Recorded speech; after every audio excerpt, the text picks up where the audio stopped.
Call to order. Good evening, everyone.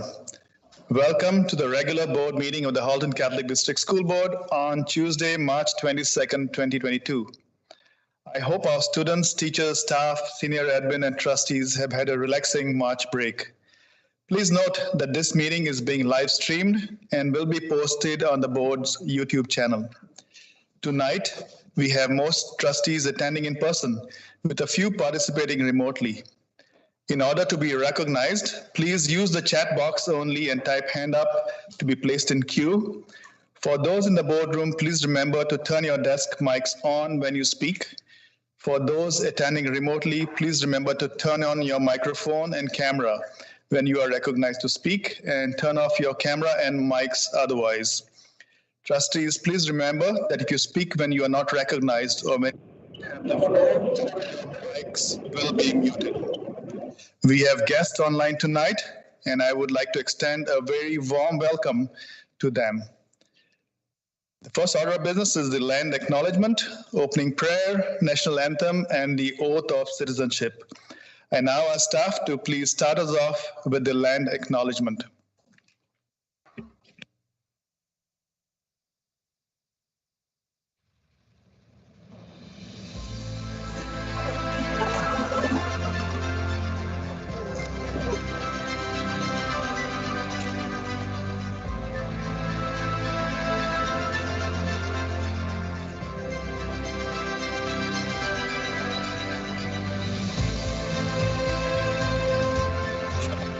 Halton, as we know it today, is rich in the history and modern traditions. Many locations and Métis, From the lands of the Anishinaabe, to the Withdrawn, The Haudenosaunee, and the Métis. These lands surrounding the Great Lakes are steeped in indigenous history. as we gather today on these treaty lands. Our Catholic social teachings Call us in solidarity with our indigenous brothers and sisters.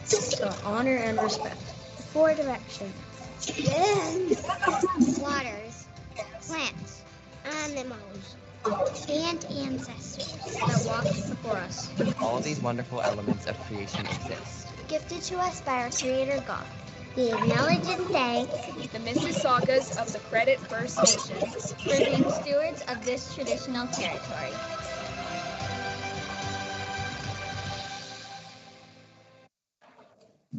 Thank you. Trustee Tokiba, would you please lead us in the opening prayer, national anthem, and the oath of citizenship? Thank you, through you, Mr. Chair. In the name of the Father, the Son, and the Holy Spirit, amen.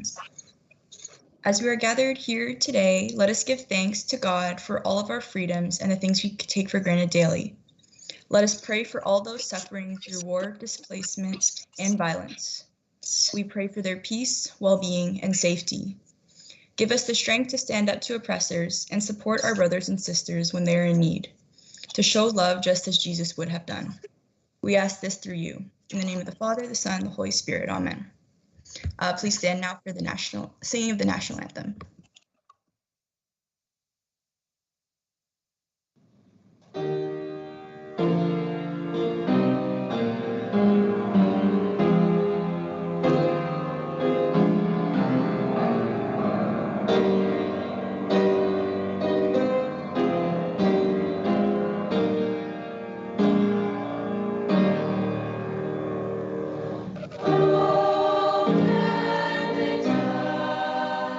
Oh,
Motions adopted in camera.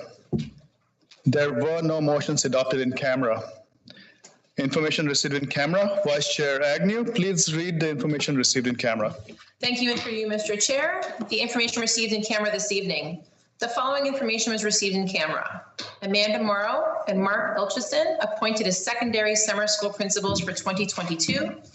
Marie Murad's term as elementary summer school principal renewed for 2022.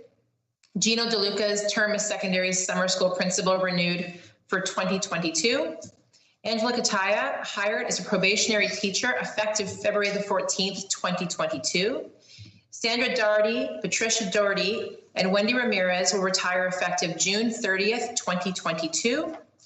Sabrina Serrano Verdeo and Gabriela Avares will resign effective March 25th, 2022. Paul Ciancolio appointed as acting secondary principal effective February 22nd, 2022 to approximately April the 1st, 2022. Justina Grady appointed as acting vice principal effective March the 7th, 2022 to approximately April the 1st, 2022. Jennifer Peer and Lisa Raposo appointed as secondary school vice principals effective April the 1st, 2022. Thank you, Vice Chair Agnew. Moving on to the next order of business, and that's the approval of the agenda. Are there any additions, deletions, or corrections to the agenda? Trustee Guzzo. Thank you, through you, Mr. Chair. I have two notices of motion. Please state the title of your notice of motion. The first one is Anti-Black Racism in Schools Report. Give me a second.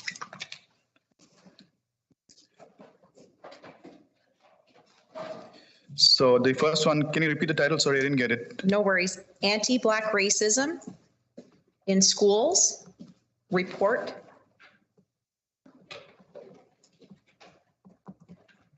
Thank you. That will be placed under item 10.4 of under information items. Thank you. State your next notice of motion. Thank you, through Mr. Chair. The second notice of motion's title is Expansion of Human Rights and Equity Department.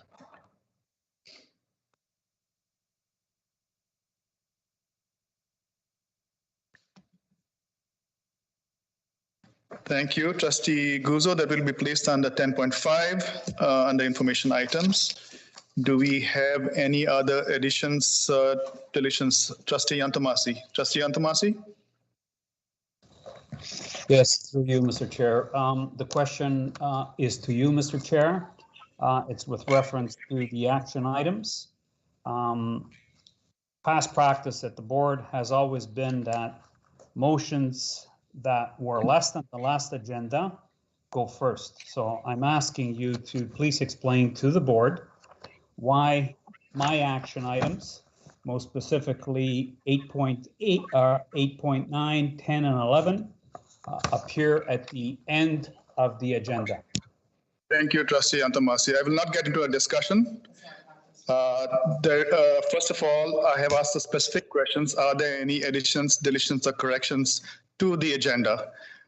So I did not hear your additions, deletions, or corrections. However, the items have been placed in the order that they were received, but that's not a practice. It can be moved up and down. It's up to the chair, the vice chair, and the director when we meet to form the agenda. Do you have any additions, deletions, or corrections to the agenda, Trustee Yantomasi? That was my question, Mr. Chair. The question was very specific. I stated. Trustee Yantomasi, I'm not getting into a discussion right now. I asked I'm not asking for a discussion, Mr. Chair. I asked you a question. The question was a pointed question. Why have the items gone to the end of the agenda, Mr. Chair? Okay. Trustee Yantomasi, I have answered the question. If you do not like the answer, I'm sorry, I can't help you. I shall now move on. Sent to the board. You do not have the floor. Trustee Yantomasi, you do not have the floor. I shall now move on to the approval of the agenda as amended. We have two notices of motion, and we shall move on to a recorded. I'll ask for a mover and a seconder. So I need a mover, please. I'll move. Trustee Guzzo moves, and then a seconder. Trustee Agnew. Okay. Second. Oh, I'm sorry, Nancy. Trustee Guzzo moves. Trustee Vice Chair Agnew seconds it. I shall now take it to a recorded vote. Trustee Vice Chair Agnew? In favor. Trustee Murphy? In favor. Trustee O'Brien? In favor. Trustee DeRosa? Trustee DeRosa? Yes, Mr. Chair, I'm opposed. Okay. Trustee Antomasi? Opposed. Trustee Carabella? Opposed. Trustee Bowie? In favor. Trustee Mastrihammer? In favor. Trustee Tokiwa? In favor. Trustee Ohonchanota? In favor. Trustee Guzzo? In favor. And so we have 5 in favor, 3 opposed. The motion to amend the agenda carries. Sorry, what am I saying? The agenda carries. Moving on to the next order of business, that's declarations of conflict of interest. Are there any conflicts of interest to be declared tonight? Seeing none? Oh, Trustee O'Brien. Sorry, Trustee O'Brien. Thank you, through you, Mr. Chair. Item 8.12, amend resolution number 128/20, financial reporting and board responsibility for financial oversight. The first part of this resolution of number 128/20 has continually reported the expense of occasional teachers. My wife is an occasional teacher, therefore I will be declaring a conflict of interest only on the First Amendment of this item. Thank you, Trustee O'Brien. So it's under which item?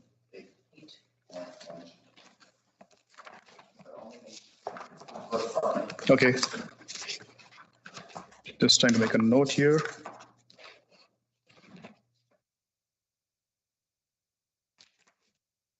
Okay. Do we have any other conflict of interest declarations? Seeing none, we shall move on to the next order of business. That's presentations. Senior staff updates, item 4.1, Director Daly, please introduce the presentation. Thank you, and through you, Mr. Chair, this month's senior staff update comes courtesy of Superintendent Kroll and the Curriculum Services Department. Good evening, and through you, Mr. Chair, we're really pleased to be here this evening. My job tonight is to set the stage for the presentation, to give a little background history, and then get out of the way for the talent to do the rest of the presentation. So you recall on June 2nd, 2020, there was a motion passed by Trustee Dewart to strike a steering committee to increase the profile and interest in STEM co-curricular and extracurricular activities in both elementary and secondary panels. At the May 18th, 2021 board meeting, the STEM steering committee brought forward a report summarizing results of the work undergone during the 2020-2021 school year. At that time, a number of recommendations were made to highlight existing STEAM initiatives and programs, implement STEAM education across our system, and to increase engagement in STEAM for all students. We are pleased to bring you an update on the amazing work that's been done so far this year. And at this point, I'll be turning over the presentation to our STEAM consultant, Matthew Kovacs, and one of our STEAM itinerants, Catherine McKee. Perfect. Thank you, Mr. Kroll, and through you, Chair. It's a pleasure for us to be able to be here on this day to show you some of the great updates and some of the work that we've been doing with STEAM, as a part of the STEAM initiative that was approved at the board meeting back in June with a lot of trustee support. So I just wanted to quickly, mention what's brought us here today. If you quickly recall, we approved the implementation of STEAM education instead of STEM, with an emphasis on, the inclusion of the arts. One of our mandates was to include connecting STEAM to our curriculum documents, but also what sets us apart is the HC at DSB, which is to include our Ontario Catholic graduate expectations. So we've embedded that in a lot of the work that we've done through STEAM. Increasing connections to STEAM in all subject areas, not only science, technology, engineering, arts, and math, but if it branches out into other subject areas like geography, we're exploring that as well. and of course, increasing engagement in STEAM for all. Also, as a quick reminder, to this date, I believe as of October 2021, myself as the STEAM curriculum consultant and science consultant for K-12, the portfolio falls to me in that respect. And we also have 4 elementary STEAM itinerants that were also brought on as a part of the initiative. So that is to date. What we've really been trying to do, because the STEAM initiative really started getting off the ground in October with the hiring of the 5 positions, we've really been trying to set the framework and groundwork to carry forth the action plan that the STEM steering committee put forward back in June with the final approval of the motion. So really a lot of our work over the last few months has been about building relationships. We identified, I believe it was in the April 2020 report, that we already have a lot of STEAM or STEM initiatives that are happening across the HCDSB.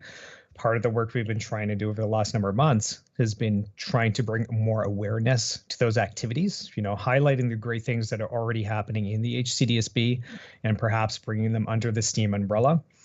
One of the other areas of focus that we've been concentrating on with building relationships is trying to incorporate many different areas of our own organization.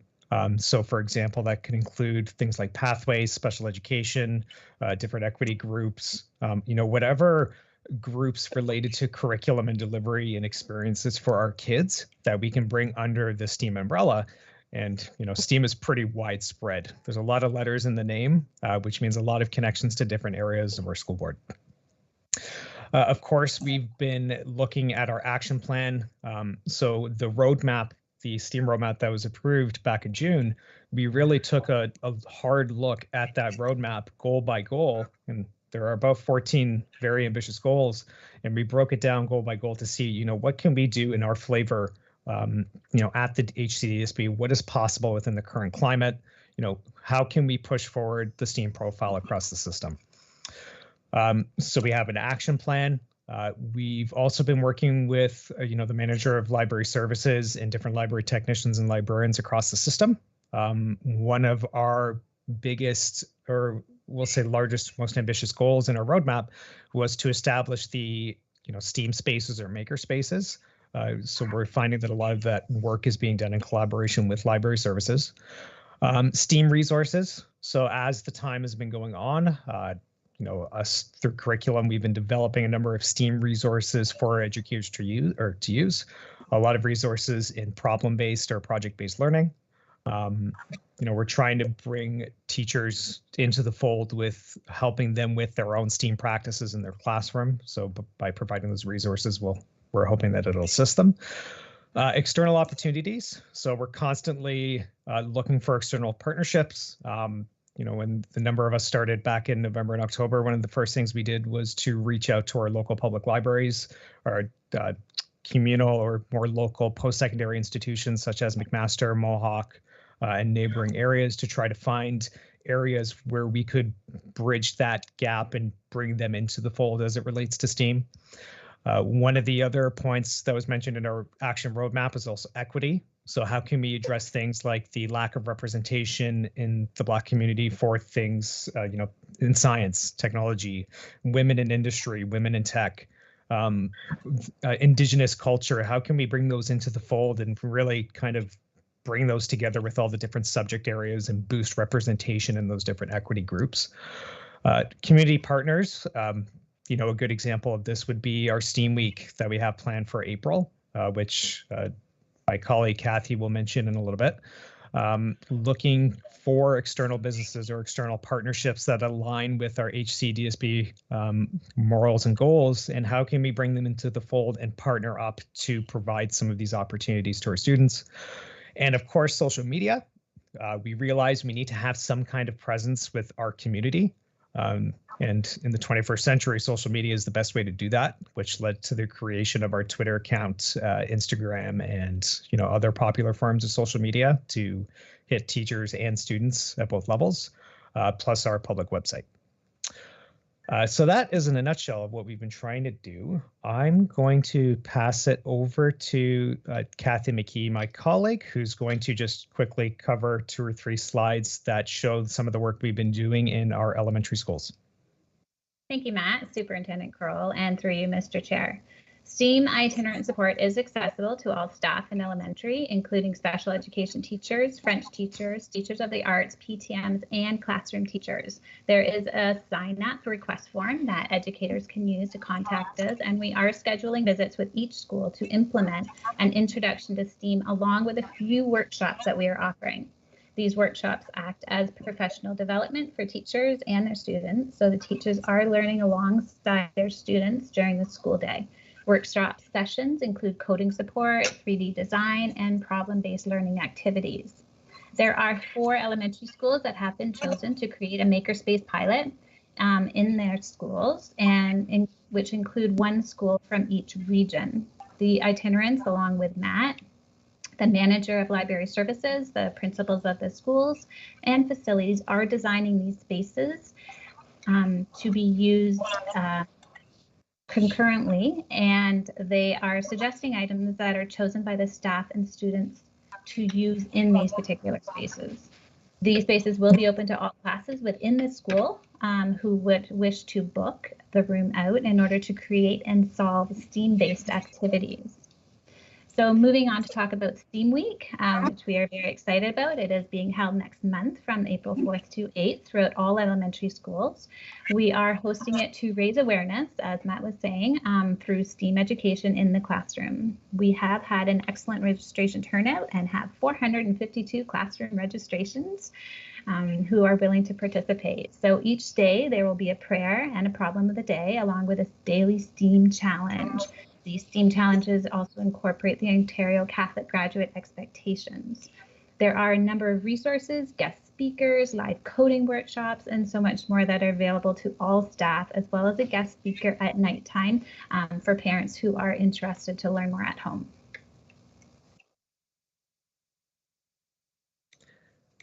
Okay, great. Thank you, Kathy. And through you, Mr. Chair, coming back to just a little bit more, and then we'll do a quick wrap up. Part of our action plan, you know, we've spoken about some of the things we've been doing with building relationships. We've spoken about some of the work we've been doing in elementary. A quick tidbit as well on some of the work we've been doing in secondary. So we do have some work being done in our secondary schools as it relates to interdisciplinary pilots. So there are, at least at the moment, there are 2 high schools that we are working with directly to see and evaluate, you know, is it possible to be able to blend some of the subjects or courses together in an interdisciplinary style, or at least a cross-curricular style of teaching. So we are evaluating that right now at 2 of our high schools with the hope, if it's successful, of course, to grow it depending on the suitability based on the school. We're also doing professional development in our secondary schools around problem-based and project-based learning. You know, how can we teach our students through the perspective of solving problems instead of, you know, straight from things like a book. So problem-based and project-based learning are a very big focus of our PD in secondary schools. And of course, our STEAM or makerspace. So we do have the 4 elementary makerspace pilots that we are working on in elementary, but we are also working with the same 2 high schools in secondary to try to see and evaluate the conditions that need to exist for us to be able to create a common makerspace, similar to a lot of our partners like Glen Abbey Branch Library and our local public libraries that already have dedicated makerspaces for the public. So we are working on evaluating and seeing about implementing those. Just a couple general things. You know, we have actually just today we started a French culture STEAM writing team. So we do have a number of educators that have come together to combine, you know, French teachers, actually also English teachers on both French and English on both sides within grades 7 and 8 to develop a writing team that could take French culture look at it through a STEAM perspective and create resources for our educators. So we've started that as a part of our action roadmap with STEAM to create a writing team. We've been doing a lot of work with promoting things like the Bay Area Science and Engineering Fair, innovation showcases. Anytime there's an opportunity that comes up for our students to demonstrate their learning, we're looking for those, even though we are in COVID or somewhat exiting COVID protocol. We're trying to work our way around that. We have a cross-panel project that we've been working on starting, which is a partnership with McMaster Start Coding, which is high school mentors will be trained by McMaster students to do coding with elementary students and their teachers, hopefully in the next few weeks, to address the new edition of coding and mathematics. And of course, we also have our STEAM Collaborative Inquiry, which is a partnership project where we are working with a number of educators in our buildings who've applied to create or find the resources that they need to be able to further innovation in STEAM-related pedagogy within their classroom, which will be running from February, of course, until the end of the year. For equity, we have been trying our best during these COVID times to curate and find as many opportunities as we can for our educators as it relates to STEAM. If you take a quick look, it shows you some of the workshops that we've been promoting within our own educator internal group. We have an internal website. We've been publishing different opportunities such as the coding workshops from McMaster Venture Academy, the Ontario Science Centre, Canadian Black Scientist Network, Indigenous Knowledge Systems. We had guest speakers, thanks to Sherry Sayville, who looked at it, used it in Indigenous perspective into astronomy, which is fantastic. And of course, Girls Who Game, which is, I'm not sure if many people are aware, but the ministry announced a $1 million esports scholarship last week. So we are trying to, through Scholastic Esports, it's another method of getting to our students. Girls Who Game is a great initiative that we have lined up with our elementary teachers. Under special education, we have our life skills virtual reality pilot project, which is something we're really excited about at the moment. Virtual reality has existed as a technology for a number of years, but we're trying to take it to the next level and actually bring it into a teaching environment. So we are working with, STEAM is working with special education to create some kind of opportunity where our life skills students in grade 9 classrooms at St. Francis and Assumption can have that repetition and that experience of their job task before they go into the workforce. So we're working with special education students who are in co-op positions with their employers to create these experiences for them to try to have some kind of skill mastery before they go into the workforce. And just touching again on what Kathy mentioned about our elementary itinerant support, our STEAM elementary itinerants have been working with our structured teaching classrooms because they are by request. So we have had a number of special education resource teachers and structured classroom teachers reach out and request STEAM itinerant support. So they have been doing 3D design and workshops with those kids and teachers as well. And the last slide, future goals. One of the things we're hoping to look at toward next year, not this year, we have a lot going at the moment. We are hoping to continue, those initiatives like Girls Who Game and perhaps into things like Scholastic Esports. A lot of our gifted classrooms have already done a lot of work in Minecraft education. There are a lot of STEAM or STEM challenges on social media that you can find that are related to Minecraft. So we're hoping to start with them to get something going with Scholastic Esports. How can teachers do assessment with esports in their classroom using Minecraft? We're also looking at establishing cross-panel STEAM family of schools committees. How can we bridge the grade 11 or grade 10 science teacher with a teacher from elementary to create opportunities for collaboration within their classrooms?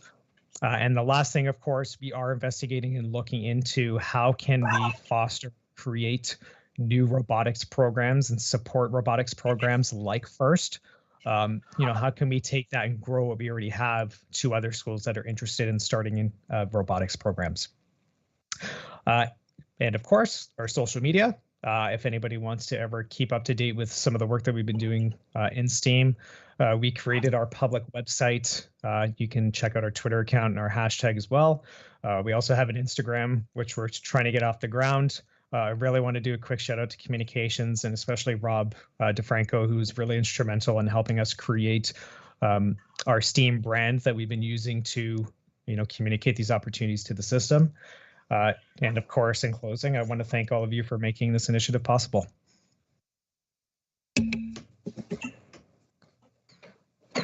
Thank you, Superintendent Crowell, Mr. Kovacs, and Ms. McKee for coming and presenting to trustees. I shall now open up the floor to trustees for questions. On the speakers list, we have Trustee Mastrihammer, Trustee O'Brien. Trustee Mastrihammer. Mr. Chair, I'm first. Vincent Ian Tomasi.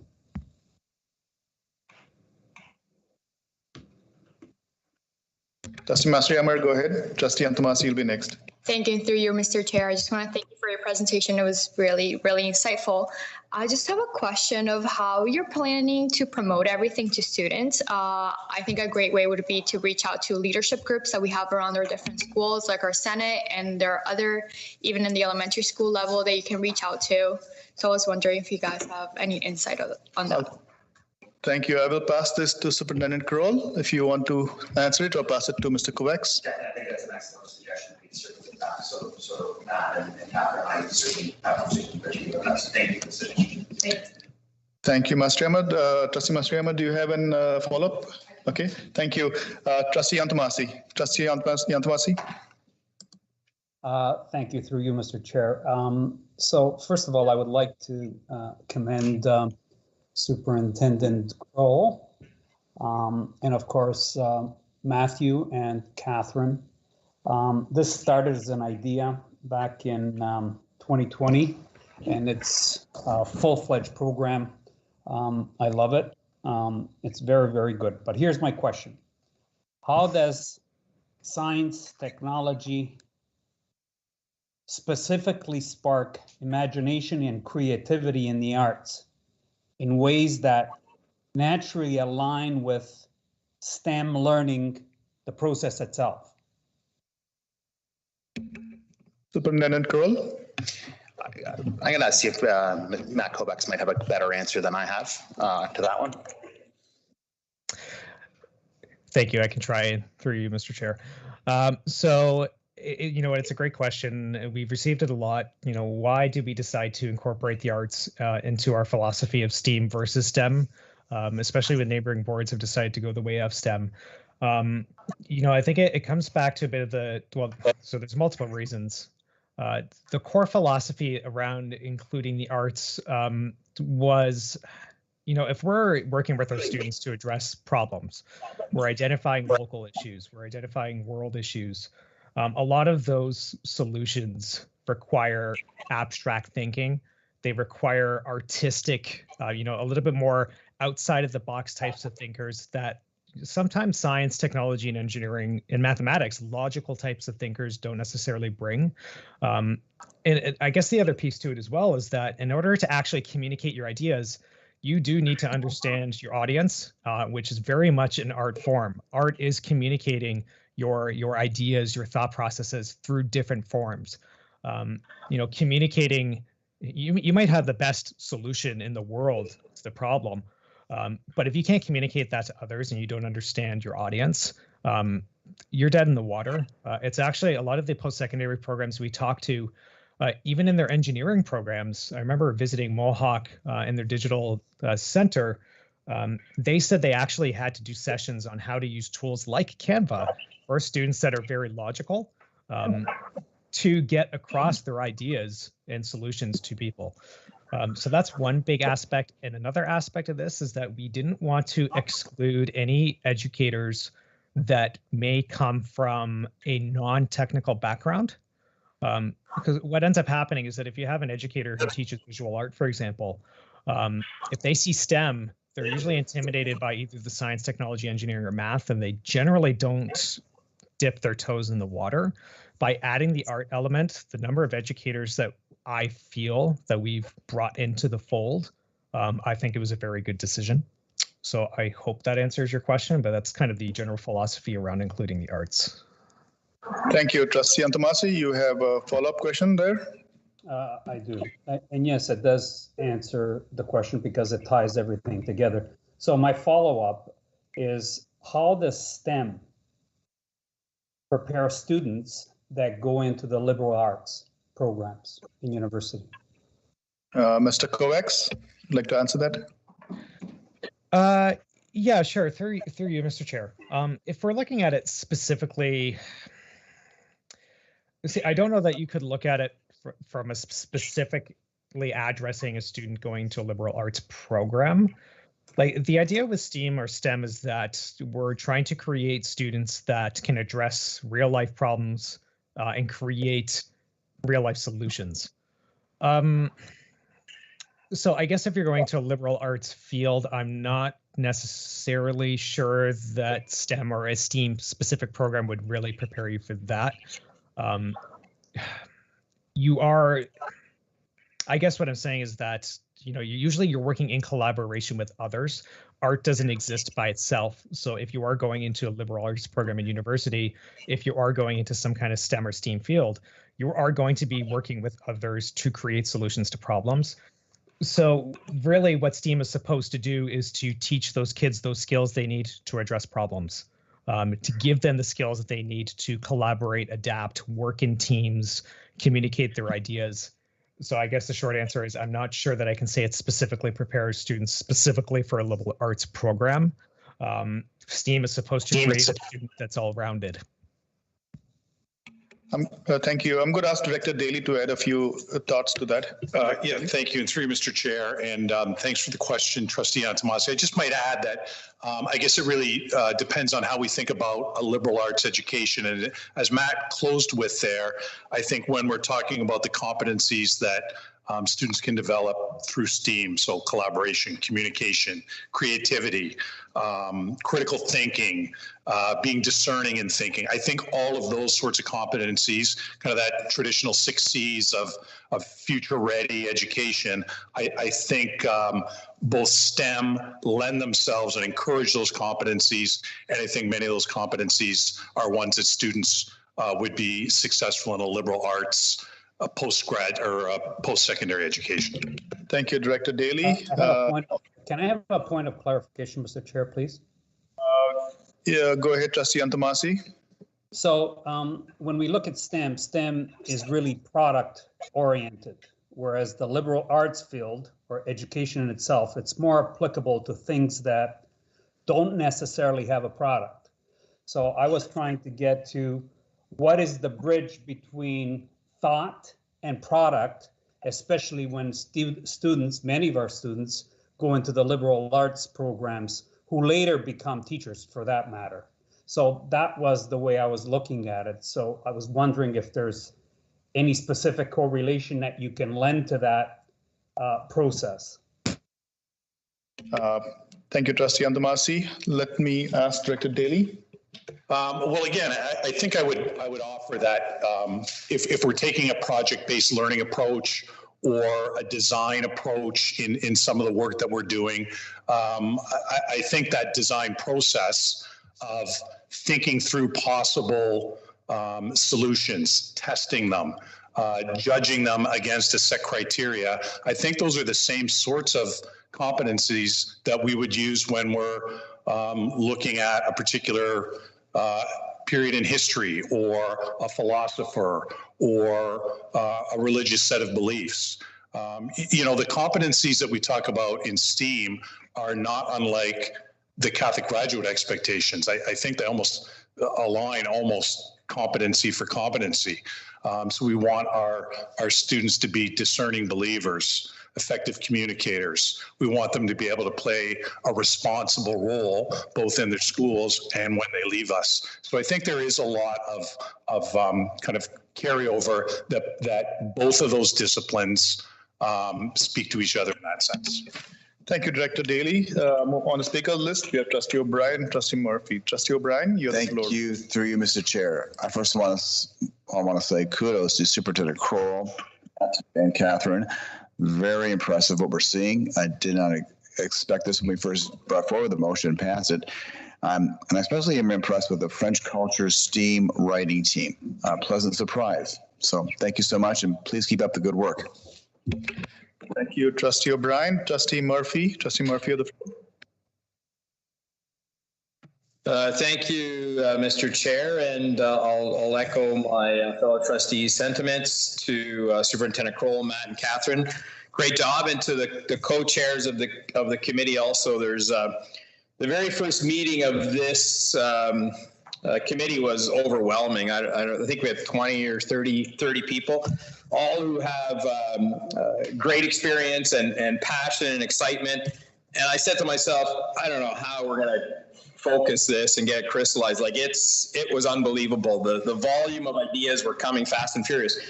So to be here a short time later to have some actionable programs that are being put in place is really amazing. And thank you very much.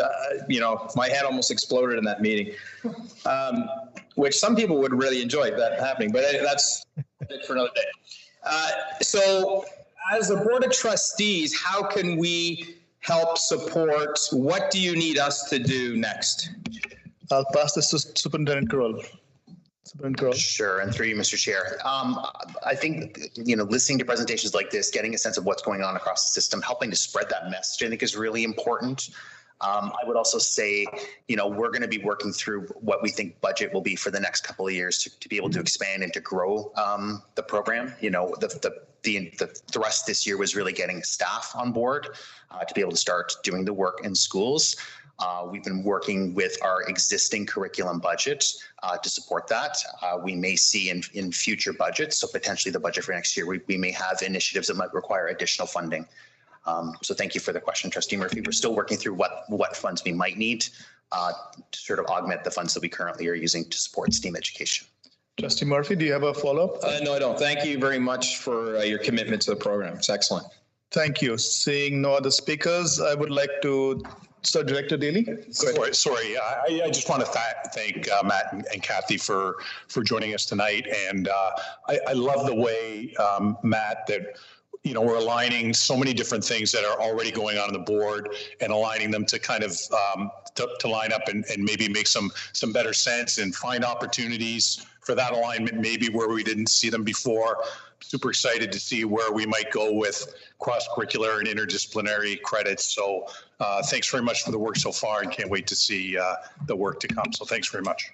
Thank you. Thank you, Director Daly. So I would like to thank our STEAM team, and in particular our STEAM committee, for the wonderful work that you have done in fanning the flames of creativity and providing opportunities to each and every HCDSB student. Thank you, and keep up the good work. Thank you. Thanks.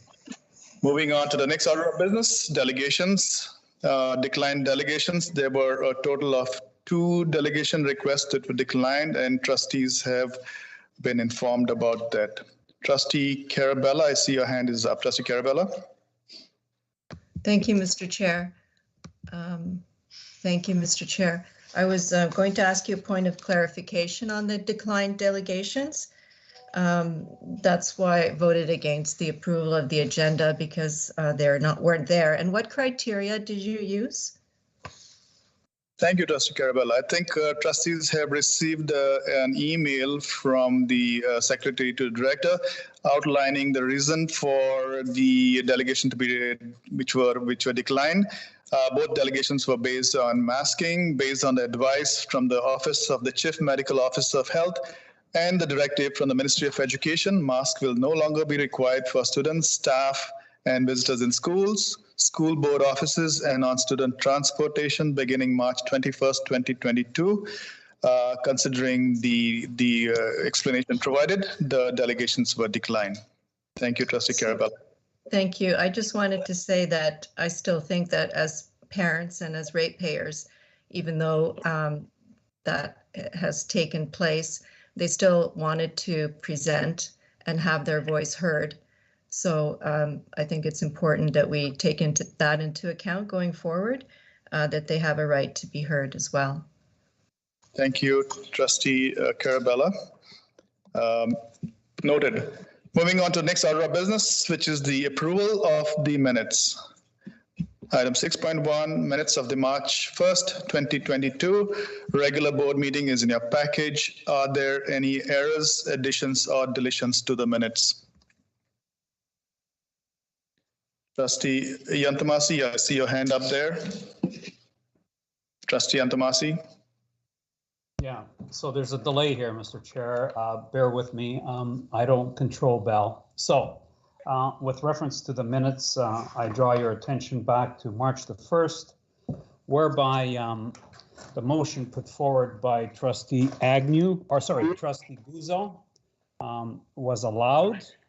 The vote was 5-3. Our bylaws state that you require 2/3 majority. There is no, so it was a judgment by the chair, and the judgment was based on the fact that you allowed the removal of the minutes. Quorum at the time was 8 people. Trustee O'Brien used his conflict of interest. Trustee Yantamasi, can you get to the point? Trustee Yantamasi, get to the point. We are talking about the minutes of the meeting. Do you find any errors, additions, or deletions to your decision, Mr. Chair? Your decision was an incorrect one.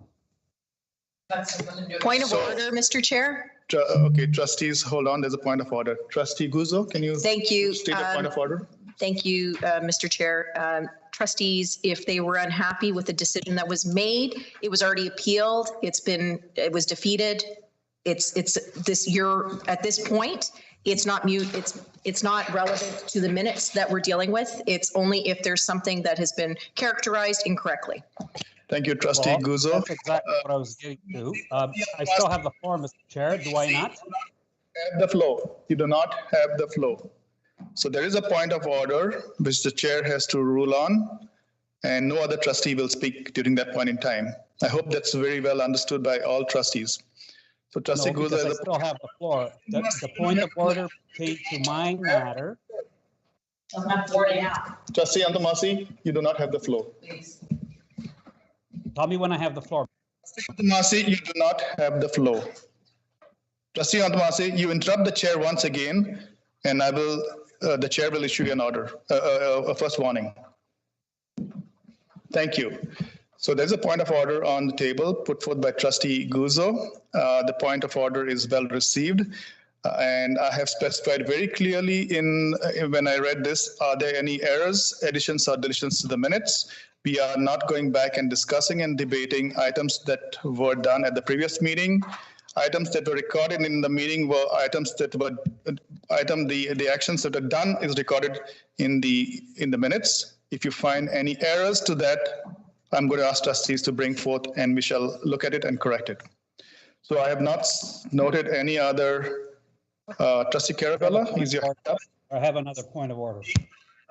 Trustee Carabella, you have your hand up. You have a question here? That's a mistake. No, thank you. Thank you. So trustees, once again, are there any errors, additions, or deletions to the minutes? Mr. Chair, I have another point of order. It's based on an error. Trustee Yantamasi, when you have a point of order, you will state point of order and be absolutely silent.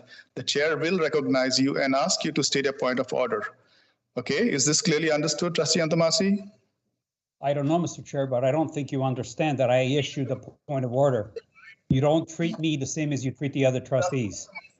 You interrupt me consistently. I am now issuing you a warning number 1. You have been continuously trying to disrupt the meeting. The chair has been absolutely fair with each and every trustee around the table. I am issuing you warning number 1. It is 7:51. Trustee Yantamasi, you have a point of order. Please state your point of order. I have a point of order, Mr. Chair.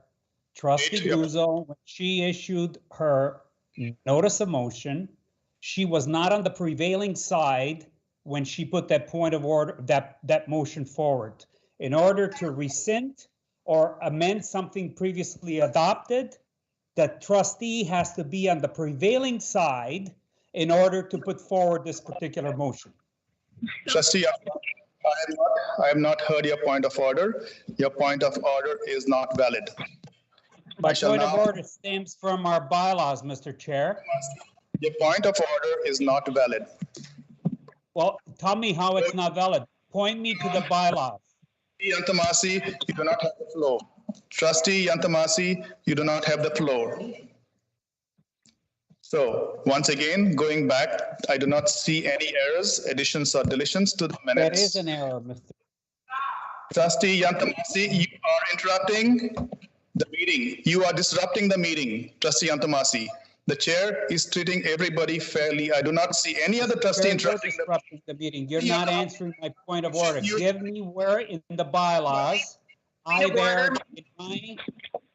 Trustee Yantamasi, I am issuing you order number 2. It is 7:52 and it's order number 2. Oh, it's a warning number 2. Another warning and you will be out of the meeting. I can tell you that, Trustee Yantamasi. So please cooperate and work with trustees altogether.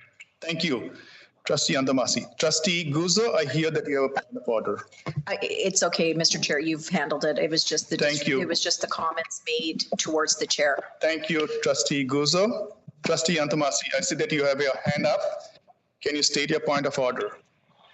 Please disclose which bylaw does not apply to my point of order, Mr. Chair. You've made a ruling. Please provide your bylaw from which you make your decision. Once again, Trustee Yantamasi, you have not stated a point of order. Your option here is to appeal the ruling, and which I have not. I'm appealing your ruling, Mr. Chair. You're appealing the ruling. So I made a ruling that a point of order is not valid. So I shall take it. I need a seconder for that. Do I have a seconder? You have a seconder, Mr. Chair. So I have the appeal is an appeal by Trustee Yantamasi, seconded by Trustee DeRosa. And the appeal is in my ruling, which I stated that Trustee Yantamasi's point of order is not valid. I shall take it to a recorded vote. Vice Chair Agnew? Trustee O'Brien? Opposed.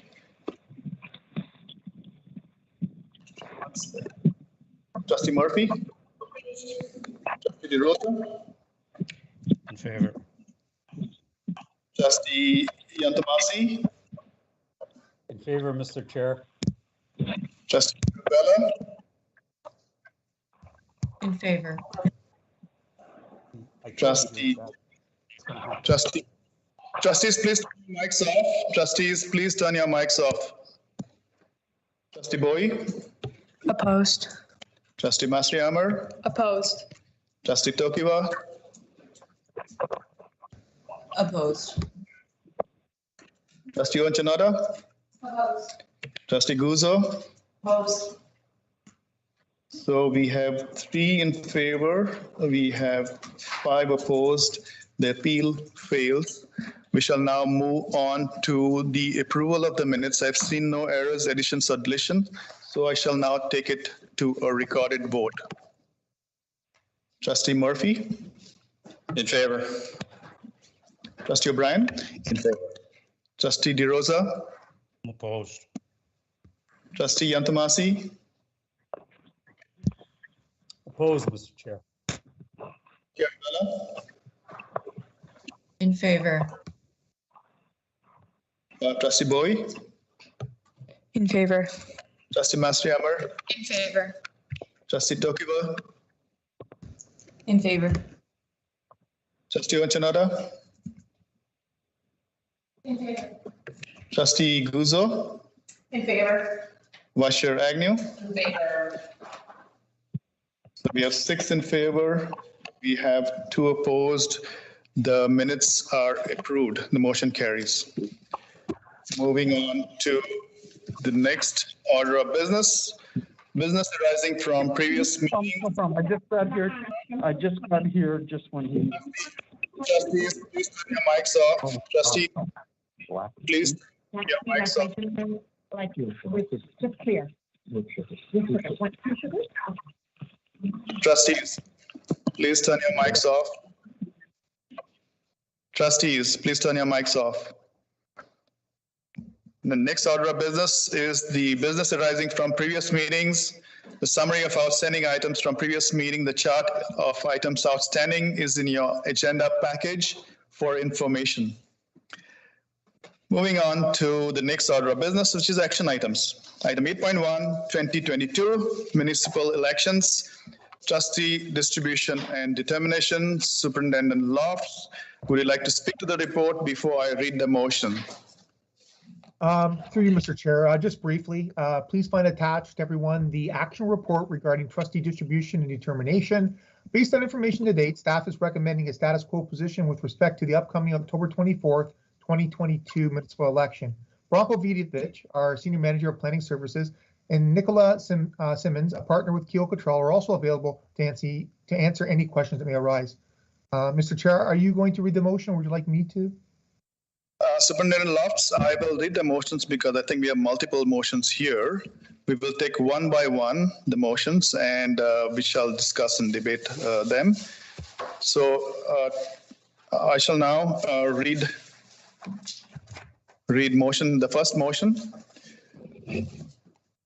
Whereas trustee representation should not deviate unduly from the principles of representation by population, be it resolved that the Halton Catholic District School Board confirms that the town of Oakville shall be the lead municipality with respect to the 2022 municipal elections, and that the Halton Catholic District School Board hereby determines not to designate any of the geographic areas in its jurisdiction as low population areas, and that the number of trustees determined for the Halton Catholic District School Board for the 2022 English Catholic School trustee elections in Halton is 9, and that the number of trustees by geographic distribution is established as 1 for the town of Halton Hills, 2 for the town of Milton, 3 for the city of Burlington, and 3 for the town of Oakville for the 2022 English Catholic School trustee elections in Halton.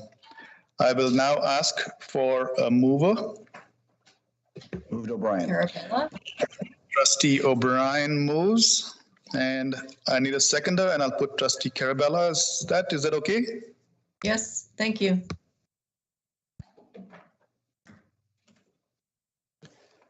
I will now open up the floor for discussion on this. I see Trustee Yantamasi has his hand up. I shall create a new speakers list. Trustee Yantamasi, you have the floor. I do not have. That was a holdover. I want it for the next part, Mr. Chair. Thank you, Trustee Yantamasi. Do trustees have any questions on this first motion that we see on the screen?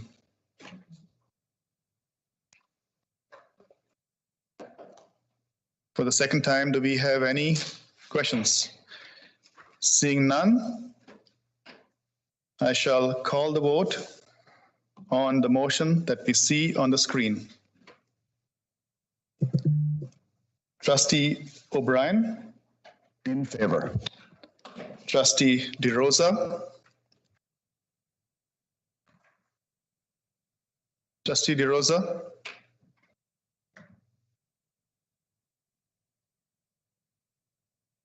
Trustee DeRosa? I'll come back to you. I'm here. I'm in favor. Thank you. Trustee Yantamasi? In favor. Trustee Carabella? In favor. Trustee Bowie? In favor. Trustee Mastrihammer? In favor. Trustee Tokiwa? Trustee Tokiwa? Trustee Tokiwa? I'll come back to you. Trustee Onchanada? In favor. Trustee Guzzo? In favor. Vice Chair Agnew? In favor. Trustee Murphy? In favor. Trustee Tokiwa? In favor. Thank you. We have 8 in favor, none opposed, none abstained. The motion carries. Moving on to the next item, the second motion. Can we have that up on the screen? Thank you.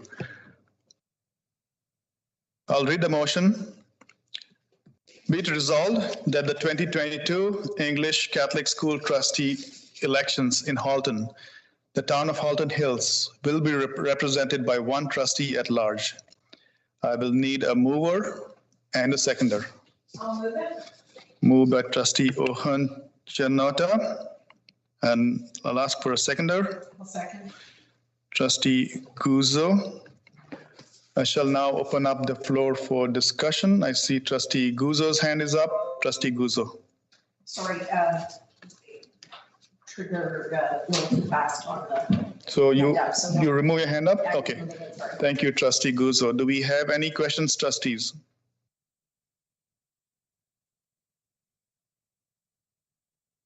Seeing none, I shall call the vote on the motion that we see on the screen, and that's regarding the town of Halton Hills.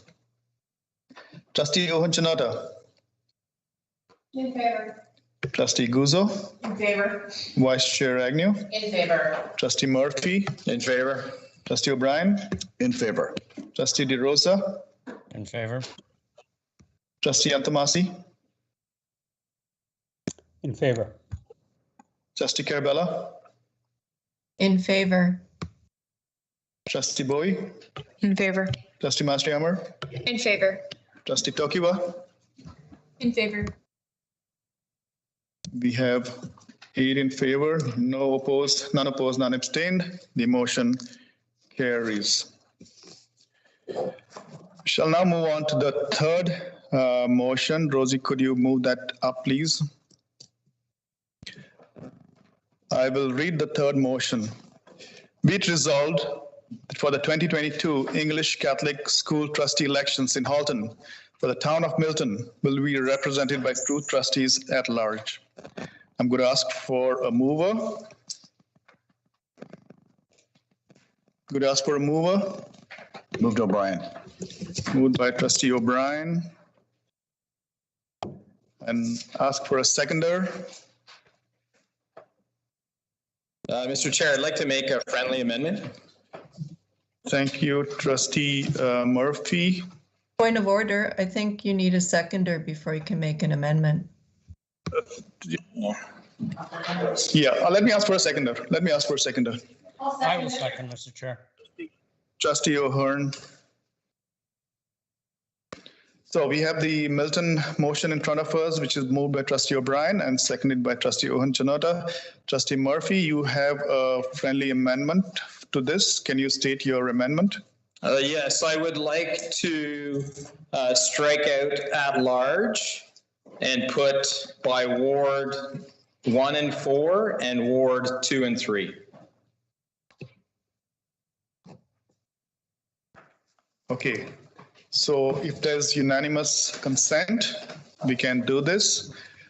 Is there any trustee who is opposed to this friendly amendment? I support. You need a seconder for that particular amendment, Mr. Chair. Trustee Antamasi, thank you. I will ask if I require one.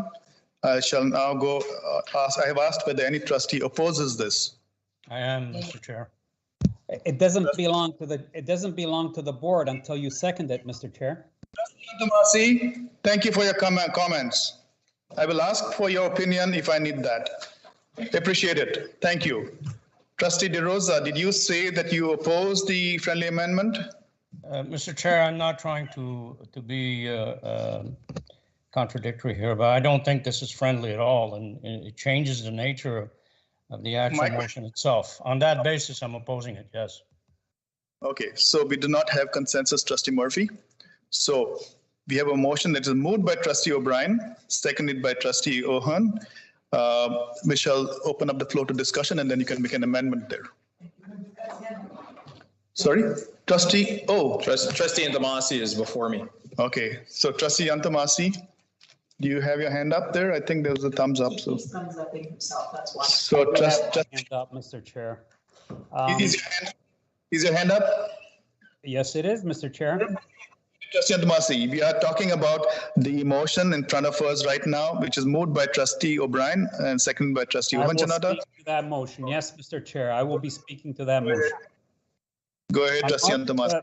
Through you, Mr. Chair, to either yourself or Secretary Daly. Staff prepared a report at the March 1st board meeting whereby they made recommendations.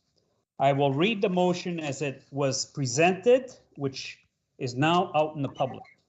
Be it resolved that the 2022 English Catholic School trustee election in Halton, the town of Milton will be represented by 2 trustees at large, / through the combination of the following wards. A, to be decided. B, to be decided. Why do we only have one option on this particular motion? Who made the decision to change that particular motion? Notwithstanding that, we did not seek public approval for this particular change. So I ask you, why did you, setting up the agenda, agree to this particular motion since the motion in March the 1st was totally different? Are we not misleading the public? Thank you, Trustee Antomasi. I take objections to the words that you are using there. This seem to be accusatory in nature. So I would caution you to work together with all trustees and in your conversation. No, the question was to you, Mr. Chair. You do not have the floor. So you asked the question. I will start it off and then I'll hand it to Superintendent Lofts. So your question was, there was something presented in the previous board report. That was a staff report, and they presented some options there, and those options were not definite in nature. It was up to trustees to make a determination. I shall now pass it to Superintendent Lofts to give the details and answer your questions. Superintendent Lofts. Through you, Mr. Chair, I really have not much further to add to that. This is the way that we have done it in the past. We didn't receive any additional feedback at our last meeting, so we continue to bring it through. We have to make a recommendation either at large or by ward. We are presenting a recommendation to trustees. As we all know, that recommendation can change based on trustee feedback tonight. Thank you, Superintendent Lofts. So I hear the answer loud and clear. Trustee Yantomasi, do you have a follow-up question? I do, Mr. Chair. So to whomever, the legislation is very clear. It's not staff's role to recommend. Staff's report gives options. There are 3 options. There is at large, there's according to wards, or there is at large throughout Halton region. We do not have those options on these particular motions. It would seem to me that if somebody from the outside would be looking at this, they would preclude that the decision's already been made since it only has one option. So my question again is, why aren't there the same options that were provided to the board on March the 1st? Namely, that to be announced or to be decided by the board. It's not staff that decides, it's the board that decides. Thank you, Trustee Yantomasi. I hear your opinion, and I thank you for your opinion. Okay. Order, Mr. Chair. The report. Mr. Chair, point of order. Trustee O'Brien, state your point of order. I think it's a fair question. Thank you. And I think, Trustee O'Brien, thank you. Your point of order is well accepted. But at the same time, the report was presented at the last board meeting, and that report was very detailed and had all the information. So I think Trustee Yantomasi should read the entire report before making a statement. And that was a report presented by staff. Staff has not made a decision. It's up to trustees to make a decision. We all know that. And I think it should be taken in that spirit. Thank you. So we shall now move on down the speakers list. We have Trustee Murphy. Trustee Murphy. Thank you, Mr. Chair. I would like to make an amendment, strike out at large and add Ward 1 and 4 and Ward 2 and 3. Okay. Can we see the change on the screen? Ms. Swindon, do you have the motion there? Can you change it, please? I'll second that amendment. I need a mover, moved by trustee Murphy, seconded by Vice Chair Agnew.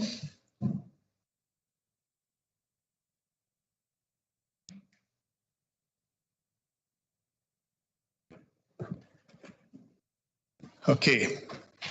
We have the trustees, we have the change on the screen. Be it resolved that the 2022 English Catholic School trustee elections in the Halton, the town of Milton, be represented by 2 trustees by Ward 1 and 4 and Ward 2 and 3. The changes in blue. Is there any discussion? Trustee Murphy, would you like to open up the discussion? Yes, I'll give you the reason for the change. I think that historically our board was distributed by ward. I think it gives better coverage. It makes it very clear which trustee has responsibility for which family of schools. It will help parents and schools better direct any of their inquiries. It would promote a relationship between that trustee and the family of schools, and I think it would enhance the interactive nature. I don't think, we wouldn't risk of items falling through the crack. I know at times, very often I hear from constituents and parents saying, I didn't know who to call, you or Marvin. This would make it clearer, make it easier for them. I think also it could help limit any undue influence if somebody wanted to influence, a special interest group wanted to influence the election by supporting certain candidates or putting certain candidates forward. This would limit that to a certain extent. So I think that's important. Thank you, Trustee Murphy. I shall open up the floor now for discussion. I have Trustee Carabella, Trustee O'Brien, and Trustee Antomasi. Trustee Carabella, is your hand up for this amendment or is it for something else? It's up for this amendment. Okay, so Trustee Carabella, you have the floor for this amendment. Thank you, Mr. Chair. I would like a point of clarification about the nature of this motion, because since it was at large, I mean, that is what we are. That is what the motion is. And by changing it, is this an amendment to something previously adopted? Because we are at large. This is what we're representing, what was adopted last election. And so I see this as a amendment to a motion previously adopted and being done without notice, so that it would require a 2/3 majority. Can I get a parliamentary inquiry about that? So, Trustee Carabella, I can answer that question. Just like how we switched from the original ward system to the at-large, the last board did that. It's a similar thing happening now, where trustees are switching back to the original system. I'm not sure, I mean, the parliamentarian opinion right now on this, but I shall ask Superintendent Lofts if he could add some comments, some context to this.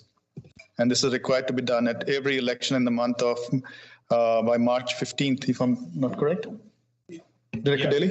Yeah, if I could, and through you, Mr. Chair, the motion for the 2018 election was for the 2018 election. This motion is for the 2022 election. Thank you, Director Daly, for providing the context. So, Trustee Carabella, we need to go through this exercise every single election cycle. Okay, so it's not a motion that's perpetual, it will change.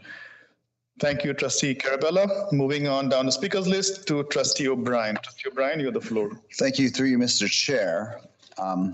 And to Trustee Murphy is willing to answer this. He has grouped wards 1 and 4 and 2 and 3.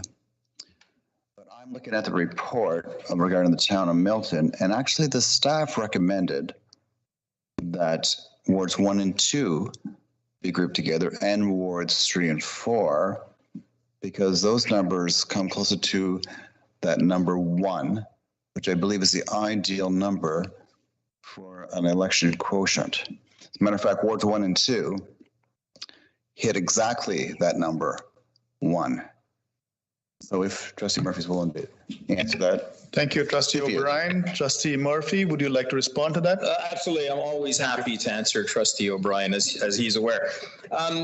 If you know Milton, most of the new development in Milton was south of Derry, so which is where Ward 3 and 4 are. So really, the way that staff has divided, I understand the desire to get close to the number one, the quotient one, but really that ends up dividing into Old Milton and New Milton.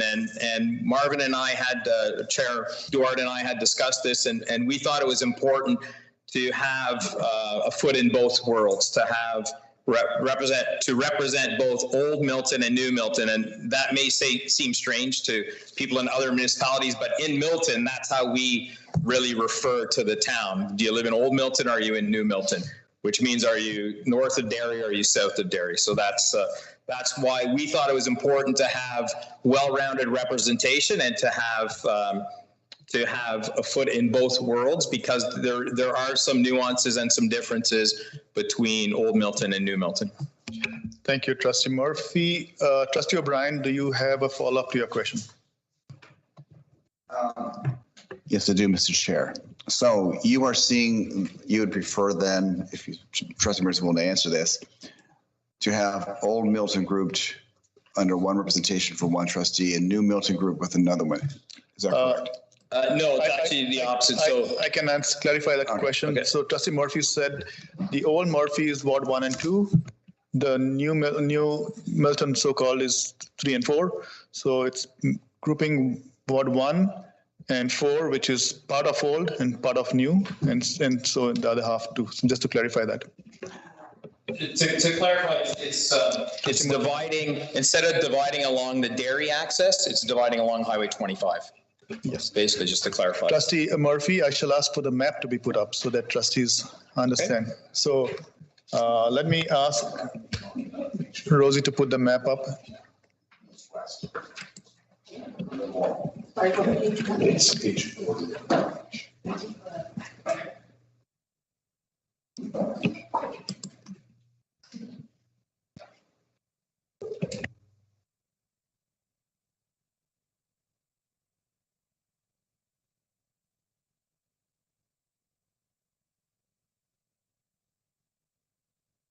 Trustees, you see the map up on your screens now. The Ward 1 and 2 are the so-called Old Milton, and 3 and 4 is the new development area top. What this motion is proposing is Ward 1 and 4, which is the purple and the green, to be one, and the pink and the gold to be the other. Trustee. Just a comment, Mr. Chair, if you don't mind. Thank you, Trustee O'Brien. Yeah, go ahead. But wouldn't that divide your population? Sorry, can you repeat that? Is it pink and gold together? Yeah, vertically. Okay, vertically. No, actually, Milton is all in the light green. So if you look at the vertical axis, which is Highway 25. Oh, sorry. Yeah, so you'd be west of Highway 25 would be one, and then east of Highway 25 would be another. Okay. Thank you for clarifying it. Yeah, I thought the entire thing was Milton. That's going to take. You're in office. Yes, I think it was dipping in. Thank you. There. Moving down the speakers list, we have Trustee Antomasi. Trustee Antomasi, you have your hand up. I do have my hand up, and I do like the idea of going into wards. However, my comment would be that during the campaign, if you do go 1 and 4, you're interfering with 2 and 3. I would want to make a motion to go 1 and 2 and 3 and 4. That is my motion, which would be amending Trustee Murphy's motion. So Trustee Antomasi, you are putting an amendment to the amendment. Is that what I'm hearing? That is what you heard. Point of order, Mr. Chair, that would be reverting back to the original. So that wouldn't be amending an amendment? No. Trustee Murphy. So just to clarify. Oh, sorry, you're right. Yeah. No, you're right. My mistake. Sorry. Okay. So Trustee Yantamasi, we are going to amendment number 2. Trustee Yantamasi moves that we make. Can you have the motion up again, Ms. Swindon?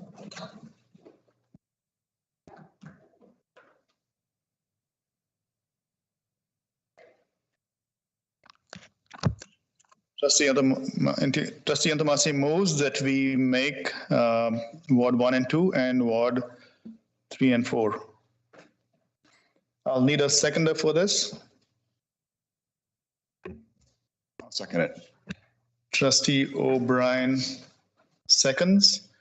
I shall now open up the floor to Trustee Yantamasi. Trustee Yantamasi, you have the floor to open up the discussion on the amendment to the amendment.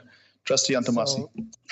So the method to this particular amendment speaks to the fact that if we go back to the map, 1 and 2 are adjacent to one another. I think that if you were to split it up with 3 in between, it would cause difficulties during the campaigning session. As such, I think it would be simpler and more straightforward for the candidates to work 1 and 2 and 3 and 4 jointly. Thank you, Trustee Yantamasi. On the speakers list, we have, I think, Trustee Vice Chair Agnew, are you speaking to this amendment? Yeah. Okay, Vice Chair Agnew, you have the floor to speak to amendment to the amendment.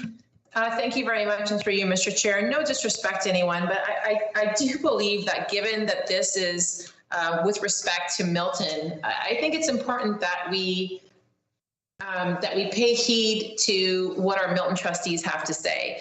They represent the constituents in that area. They are familiar with the lay of the land. They know the lay of the land. I truly believe that they have the ability to make a determination on the best way that they feel their constituents can be represented in a ward situation. And so I would respectfully ask that we again, pay heed to that and listen to what our Milton trustees have to say with respect to what they're looking for the next election. Thank you, Vice Chair Agnew. Down the speakers list, Trustee Murphy.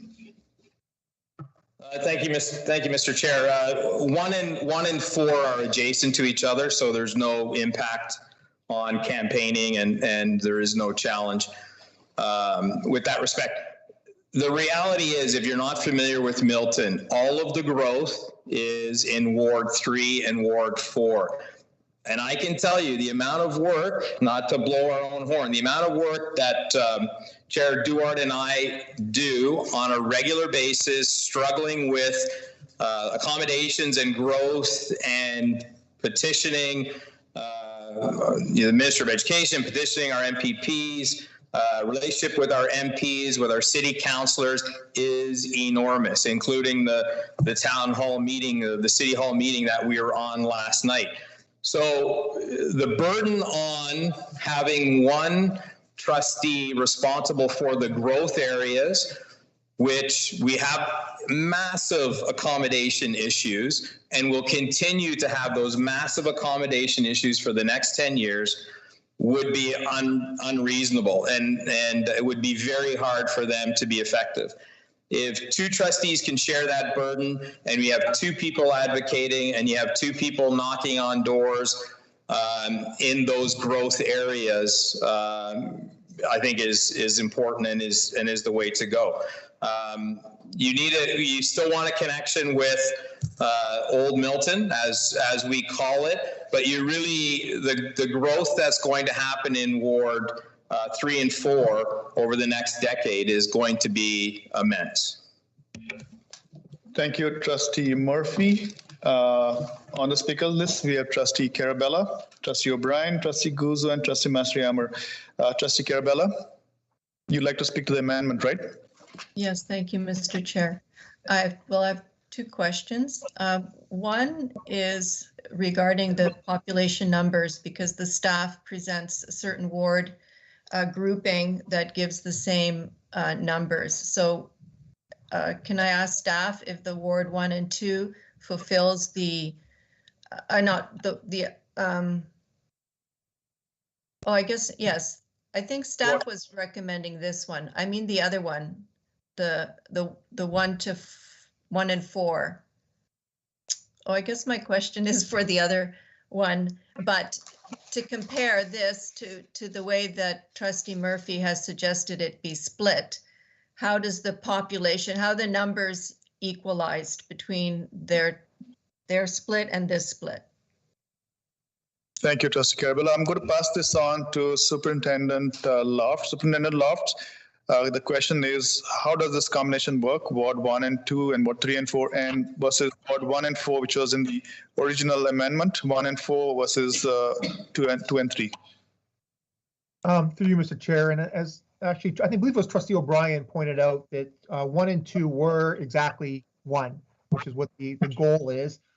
Having said that, with the recommendations that what Trustee Murphy put forward, the difference is 1 and 4 is now 0.83, 2 and 3 are now 1.03, which is very similar to what the original motion was, or what the original suggestion was in the package.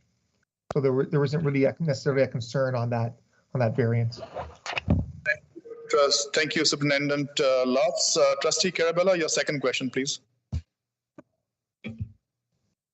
Thank you, Mr. Chair. My other question was because I was going to do a follow-up with my previous concern, and I did ask for a parliamentary inquiry, so I would like the right to have that. Can you state your question again? I think I've given you the answer to that. Is it regarding the motion to rescind the existing motion? Are you talking about that?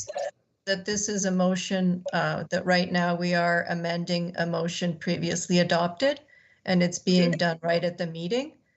So thank you, Trustee. It would require 2/3. Thank you. So you heard from Director Daly on that. Let me ask Superintendent Lofts again. Superintendent Lofts, would you agree that every election, it is mandated that the board has to go through this exercise again?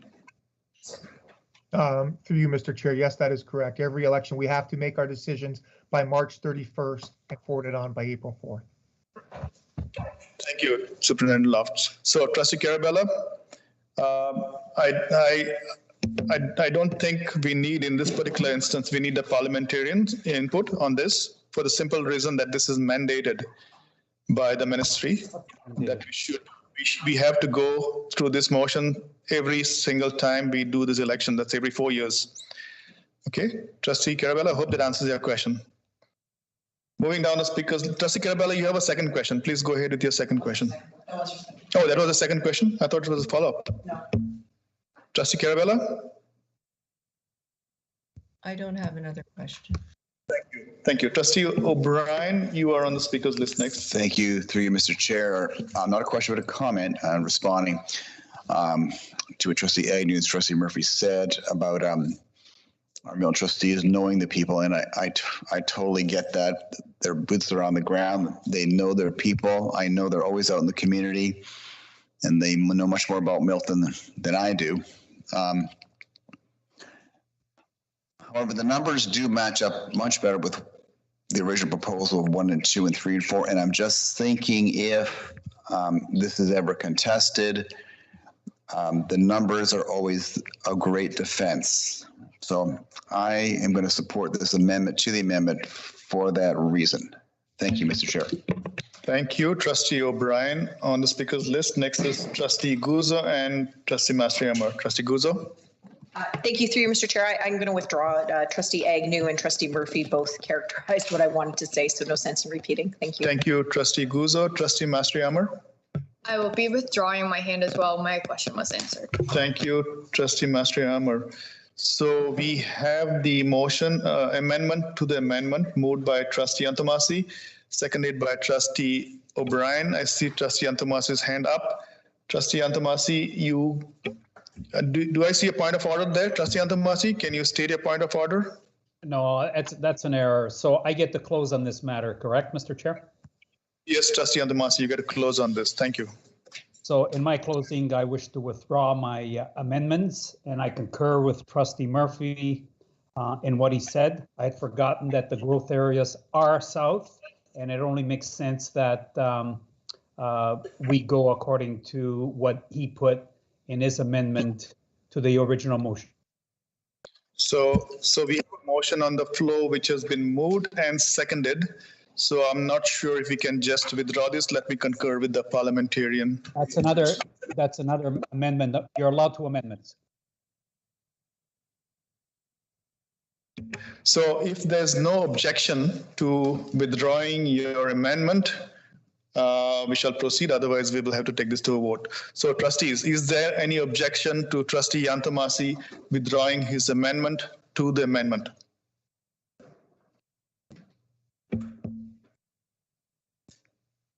Seeing none, I shall take it as there's unanimous consent. We shall revert back to the original amendment, and that will be point of privilege, Mr. Chair. I think we should give Trustee O'Brien a chance to vote. He had stepped out at that moment. Okay, sorry. Thank you. Thank you, Trustee O'Brien. Thank you, Trustee Murphy. So, hi, everyone. I vote in favor of the amendment to the amendment. Sorry, it was the withdrawal. Oh, the withdrawal. Trustee Antamasi moved to withdraw. So are you okay to have this motion withdrawn? Yes, I am. Thank you. So listen, Mr. Chair. Trustee Antamasi, you have the chat box. Kindly use the chat box for typing hand up there. Really appreciate that. No, Thank you. Thank you. Thank you. Your point of order, which you typed, you said that was not a real point of order. So if you have something else, now I'm speaking to my point of order to my withdrawal. As opposed to withdrawing, I'm reverting back to the original amendment by Trustee Murphy, Mr. Chair. So it's not a withdrawal. Point of order. It was a comment. Thank you. We now move on back to the amendment put forth by Trustee Murphy and seconded by Vice Chair Agnew. You see the motion on your screen right now. We had a couple of speakers on the list for that. I think Trustee Antamasi, Trustee DeRosa, and Trustee Carabella were on that list. Do any of you all want to speak to this?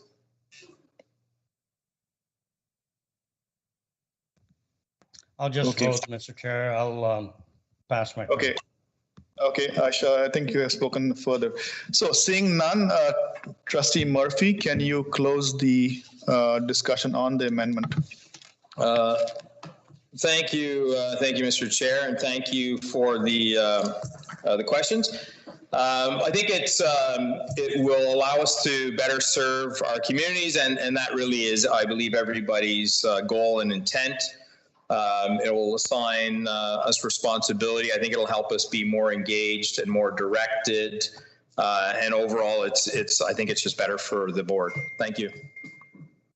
Thank you, Trustee Murphy. I shall now call the vote and take it to a recorded vote on the amendment to the motion. Trustee Murphy? In favor. Trustee O'Brien? Opposed. Trustee DeRosa? In favor.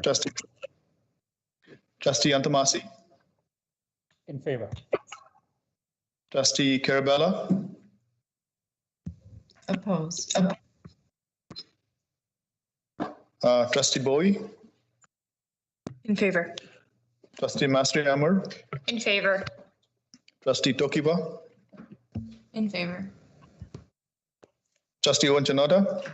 In favor. Trustee Guzzo? In favor. Vice Chair Agnew? In favor. So we have 6 in favor, 2 opposed. The amendment carries. We shall now move.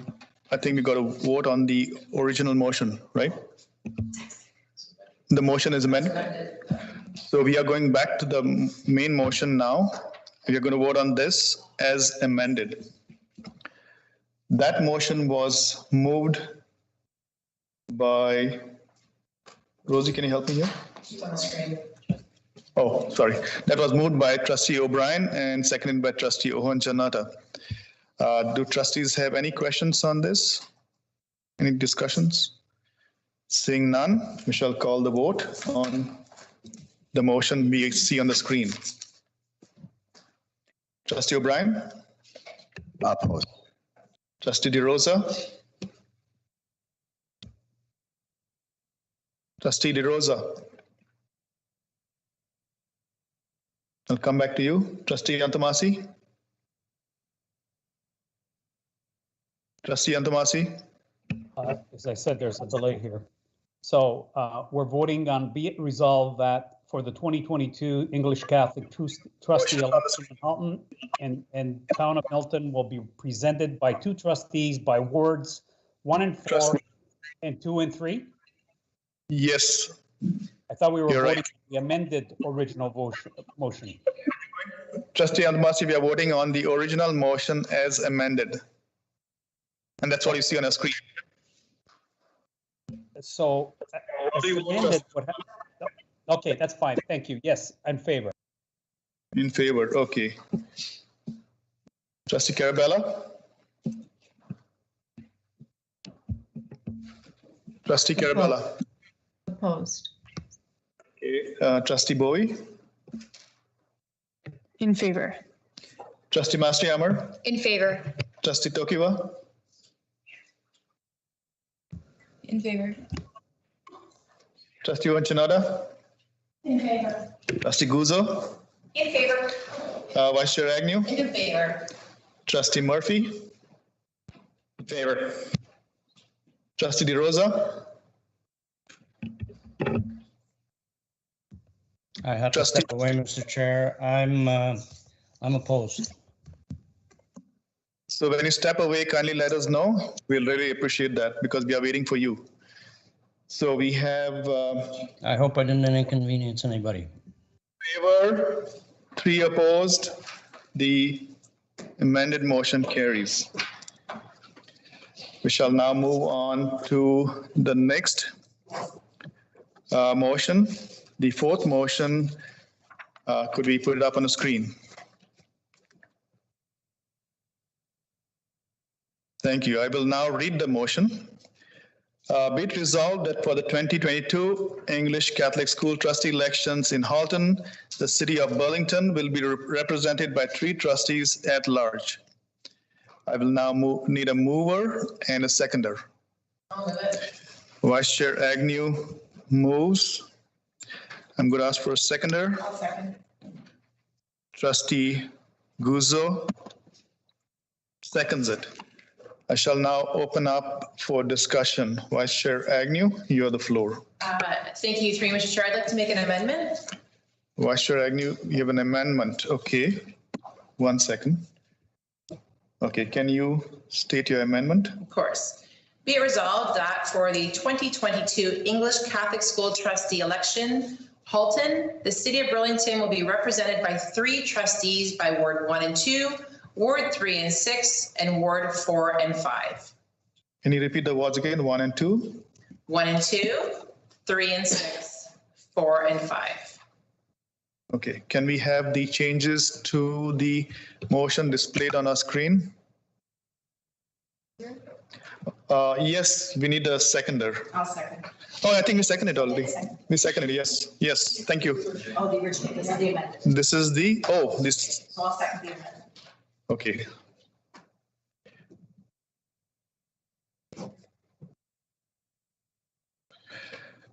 So we have the amendment number 1, moved by Vice Chair Agnew, seconded by Trustee Guzzo. The change that is being proposed is on your screens, trustees, in blue. I shall now open up the floor for Trustee Vice Chair Agnew. You have the floor to open up the discussion. Great, thank you. And through you, Mr. Chair, similar to what my colleague Trustee Murphy has stated with respect to Milton, I feel the same way about Burlington.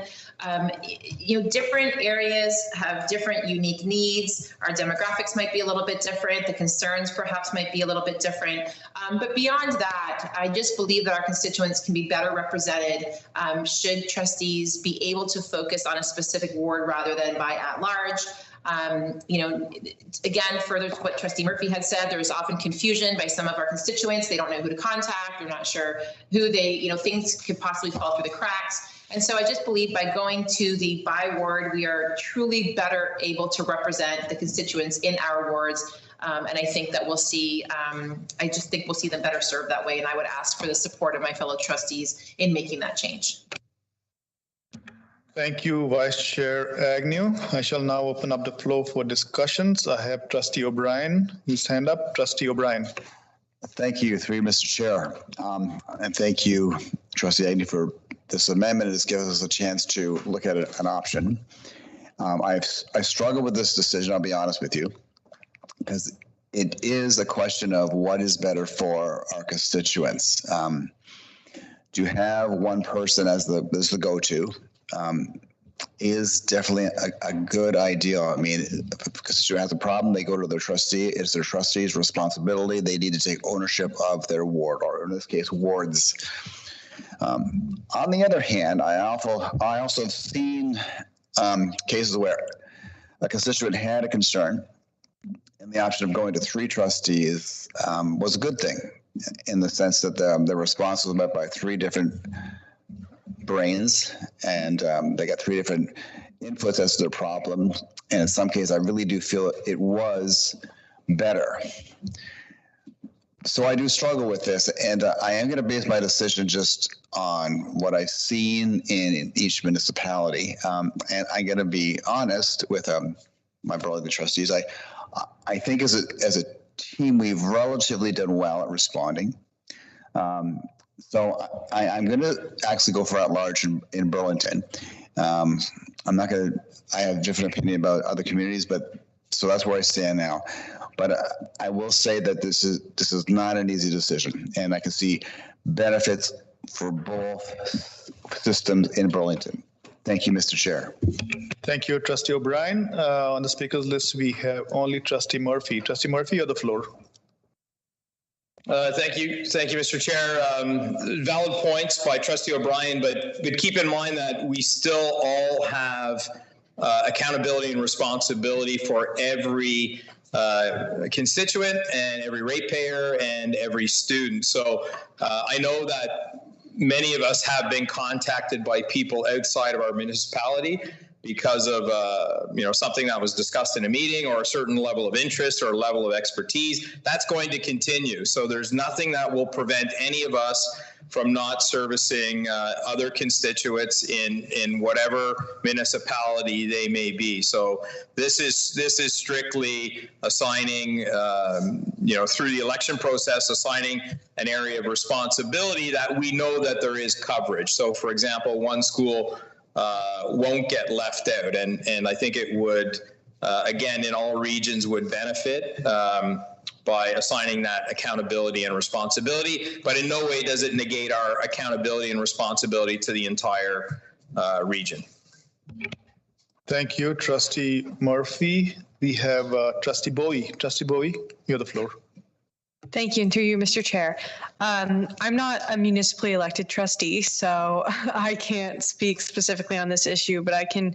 The reason that I am voting in favor of these amendments is based on my experience as a student trustee. As you all know, our student trustees here at the board are divided by region, and I've worked very closely with student trustees who are from school boards where their municipalities are not divided by region. And I can say that there's more integrity with the election of us as student trustees representing the specific regions and the specific interests of the people that we represent. It definitely helps our workload substantially. It allows us to better respond to the needs of our community. And so based on what I've seen within my role, that is how I will be voting. Thank you. Thank you, Trustee Bowie. So seeing no other speaker on the list, I shall call the Okay, I see Trustee Antomasi's hand up just in time. Trustee Antomasi, you have the floor. so I made it onto the wire, Mr. Chair, through you. So in deliberating whether we should be going at large or whether or not we should be going by words, as you know, prior to 2018, it used to be exactly the way Trustee Agnew has outlined it, 1 and 2, 3, it used to be 3 and 4, and then 4 and 5, or 5 and 6, sorry. As Trustee Murphy very eloquently put it, we are responsible for all Catholics in Halton, which means how you run and who you represent are two different elements. Having said that, I think that going at large would be more wholesome from the point of view that maybe a particular individual may not like the person that's, or the trustee, or is not friendly with the trustee, and they know another trustee better, so they have a better relationship with them, and they better identify with. So I think at large would be the way to keep it, which would be not changing it. So I would not be supporting this. Thank you, Trustee Antamasi. I see Trustee Vice Chair Agnew's hand up. Vice Chair Agnew, would you like to?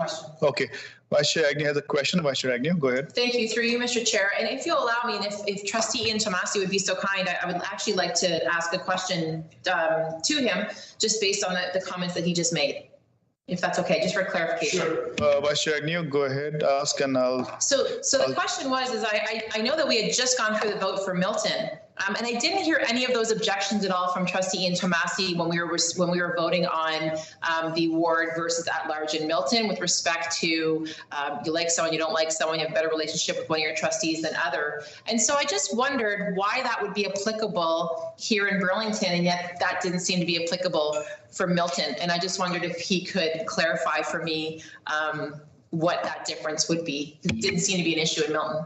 Thank you, Vice Chair Agnew. Let me ask Trustee Yantamasi, and Trustee Yantamasi does not need to respond, but he's got the option. Trustee Yantamasi, would you like to respond to Vice Chair Agnew on the question? Well, I think I will, Mr. Chair. So the dynamics in Milton are very different than Burlington. The thing that was a tipping point for me in Milton was the fact that you have a growing community that is not spread throughout the 4 wards. And given that particular peculiarity, I would think that the better representation and the workload would be more sufficed by using what Trustee Murphy introduced, and that is to split the wards or go according to wards. That same dynamics it's not present in Burlington. Burlington is a very stated community. It's a community that's been relatively the same. There are no growth spurts anywhere. So if you look at the population distribution, it's fairly well equitably distributed. As such, the dynamics are different. Thank you, Trustee Yantamasi, for your comments. Moving down the speakers list, we have Trustee Carabella and Trustee Janota. Trustee Carabella, you have the floor. Thank you, Mr. Chair. I'm really a promoter of at-large because I think it really serves the community the best, that we're all involved in all the schools and able to collectively work as a team of trustees for all our constituents. I'm also listening that the Burlington trustees, there are 3, but 2 would like the at-large. So I will be voting for at-large to respect the majority of the Burlington trustees' wishes. Thank you. Thank you, Trustee Carabella. We have on the speakers list Trustee Janota and Trustee Guzzo. Trustee Janota. Mr. Chair, I guess it's easy for me to speak coming from Halton Hills, and I'm the at-large trustee in this scenario. However, I look at it as a philosophy, and I really believe, and my opinion is, ward is the way to go. It gives a more focused attention, albeit you're going to take care of your constituents, whether they're Catholic or non-Catholic, it doesn't matter. They're stakeholders in our board.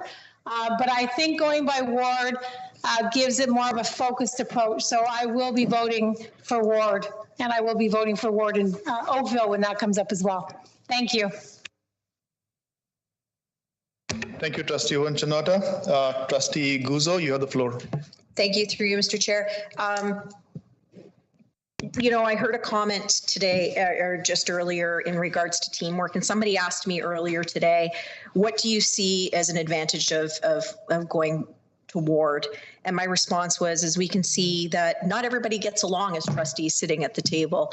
And as sitting at large with 3 trustees at large, when a constituent emails all 3 trustees, how do we know if there is no communication or is no teamwork between the trustees who's actually responding to those constituents? And how do we know that there isn't a competition to see who can get what answer, and the extra work that we're putting on staff when 3 people are responding to them all for the same issue?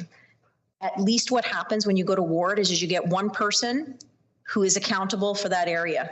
If constituents don't like that person, there's 8 other trustees they can go to.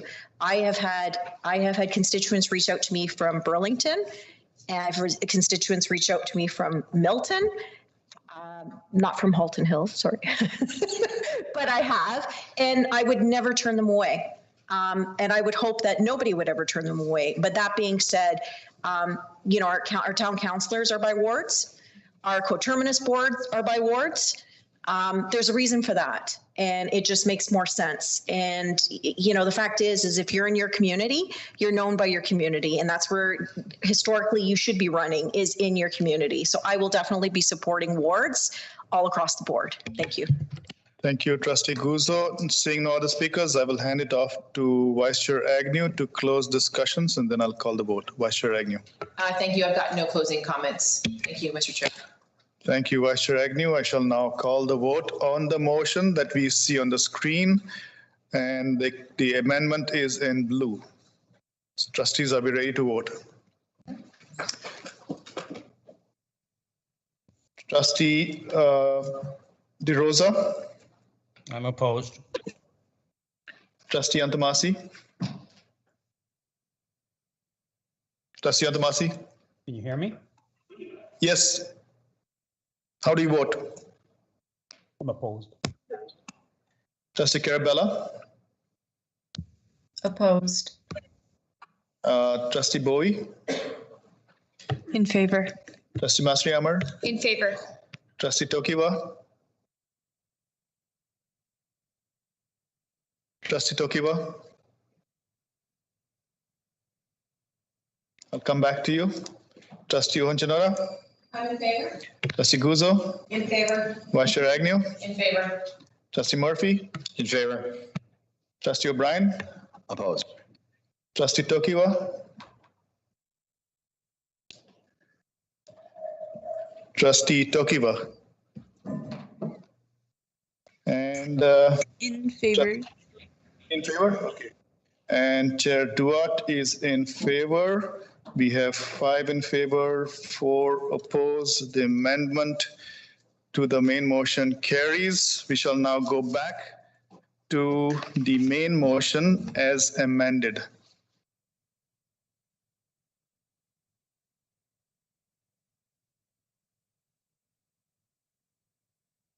Okay, trustees, we see the main motion as amended on our screens. It was moved by Vice Chair Agnew, seconded by Trustee Guzzo. I do not see any speakers on the list. I do not have any speakers on the list. So I shall now ask Trustee Vice Chair Agnew to close discussions on the amended motion. Vice Chair Agnew. Thank you. And through you, Mr. Chair, I have no comments. I think we've said everything we needed to say. So thank you. Thank you, Vice Chair Agnew. I shall now call the vote and we'll go to a recorded vote. Trustee Yantamasi? Against.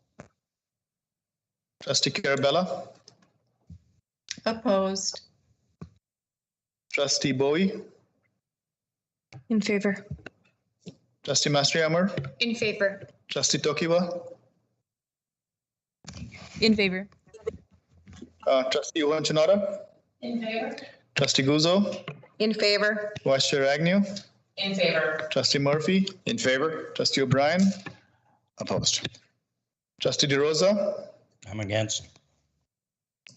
And we have trustee Duarte in favor. We have 5 in favor, 4 opposed. The amended motion carries.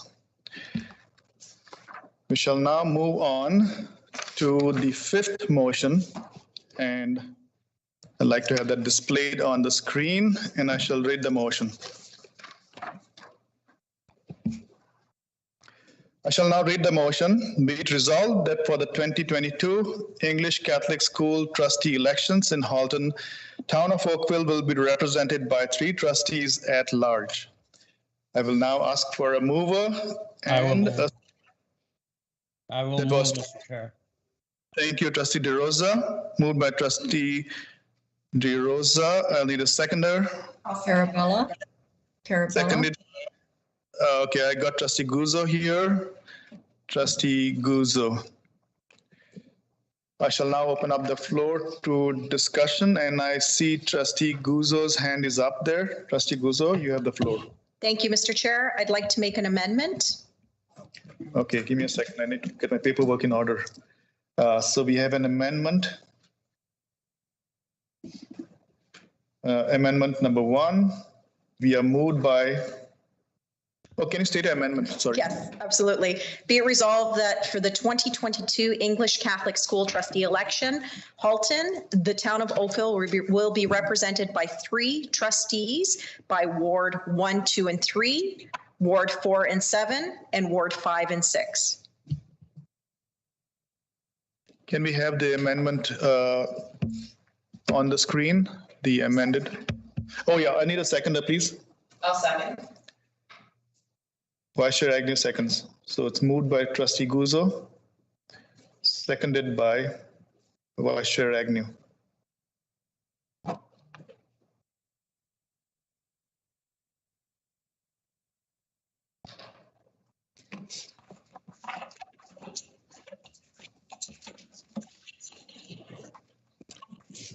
Is that correct, Trustee Guzzo? Yes. 1, 2, and 3, 4, and 7, and 5 and 6. Thank you. So we have the amendment to the main motion here, moved by Trustee Guzzo, seconded by Vice Chair Agnew. I shall now hand it over to Trustee Guzzo for opening up the discussion. Trustee Guzzo. Thank you, through you, Mr. Chair. I'll be really brief because I think Trustee Murphy, when he made mention of, particularly interest groups, I think that this is really important. And Trustee Agnew as well in regards to being represented in wards and being accountable to those constituents. So for all those reasons already stated, I believe that this is important for us to revert to. Thank you. Thank you, Trustee Guzzo. I shall now open up the floor for discussion. I see Trustee Carabella's hand is up. Trustee Carabella, you have the floor. Thank you, Mr. Chair.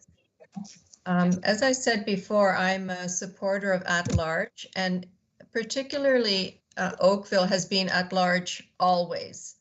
And our constituents are used to it, being at-large. We can be available for all and be involved in all the schools. And it's very doable, and it's a great pleasure. And I get calls from all different municipalities as well, and I'm always there to serve. So I'd like to continue to serve and at large. And so I'm against putting it into wards. Thank you. Thank you, Trustee Carabella. On the speakers list, we have Trustee O'Brien. Trustee O'Brien, you have the floor. Thank you, through Mr. Chair. Some trustees did bring kind of question if at large would work some places better than others. And I actually feel that each community has its own characteristics. And I do have a good, not a great sense of Oakville, but I do observe the Oakville trustees work great with their constituents. But probably better as individuals. It's just my observation. Now, they may be different trustees coming in next time. So again, a tough decision, but I believe for Oakville that this may be the right way to go. So In this case, I'm going to support this amendment. Thank you, Mr. Chair. Thank you, Trustee O'Brien. On the speakers list, we have Trustee DeRosa next. Trustee DeRosa, you have the floor. Excuse me. Thank you, Mr. Chair. Of course, I've been in this community for 35 years. I don't see a burning need to really change what's there already, and that's the reason why I'm a little reluctant. With respect to personally, I've been able to represent at large and continue to be able to represent at large even that much more. So change for the sake of change is not something that I necessarily would support. So I'm not supporting this change. Thank you. Thank you, Trustee DeRosa. I do not have any other speakers on the list, so I shall now hand it to Trustee Guzzo to close discussion. Mr. Chair, sorry, I put my hand up. Okay, Trustee Carabella, is that a question? Yeah, well, I'm allowed to still say that because the 2 out of the 3 trustees, 2 of us have now say we'd like to keep it at large. And again, let's respect the majority of the Oakville trustees, and we represent our constituents. Historically, Oakville has been at large, and I think everyone should, well, I hope that the other trustees can vote and support the way the majority of the Oakville trustees would like to keep it at large. Thank you, Trustee Carabella. I'll give one more question to Trustee Antomasi, and then I shall close this. Trustee Antomasi, you have the floor. Yes, through you, Mr. Chair. So Oakville is kind of unique. So if we look at wards 1, 2, and 3, the total population there would be around 16,000. So the trustee that is successful in that would be representing 16,000. Whereas when you would move to 4 and 7, the distribution there would be approximately, give or take around 15,000.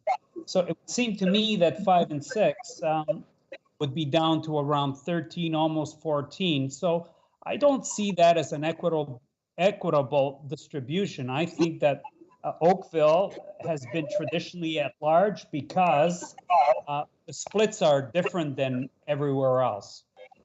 Just a comment, my observations, that's it. Main motion, Trustee Guzzo. Thank you, through you, Mr. Chair.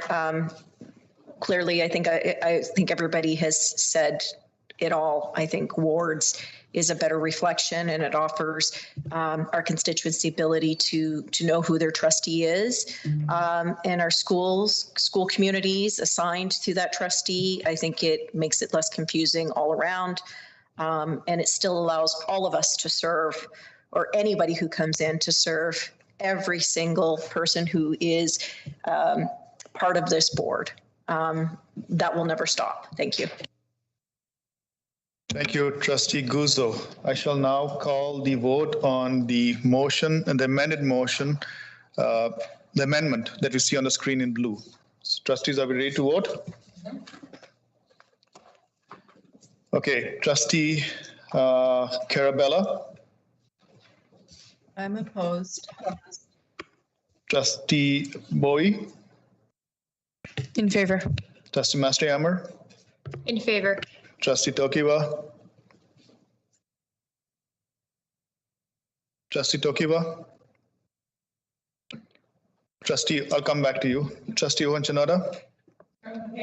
Trustee Guzzo. In favor. Vice Chair Agnew. In favor. Trustee Murphy. In favor. Trustee O'Brien. In favor. Trustee DeRosa. Opposed. Trustee Antomasi. I'm opposed. Trustee Tokiwa.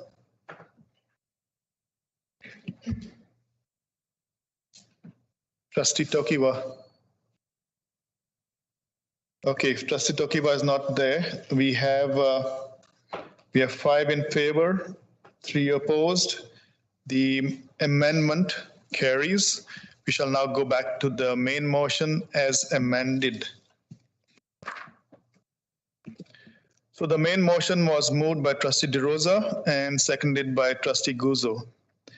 Trustees, do we have any further discussion on this?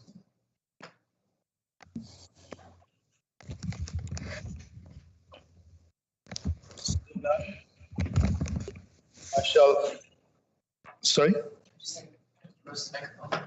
Yeah, Trustee DeRosa, your microphone seems to be on. Okay, seeing none, I shall call the vote on the motion as amended.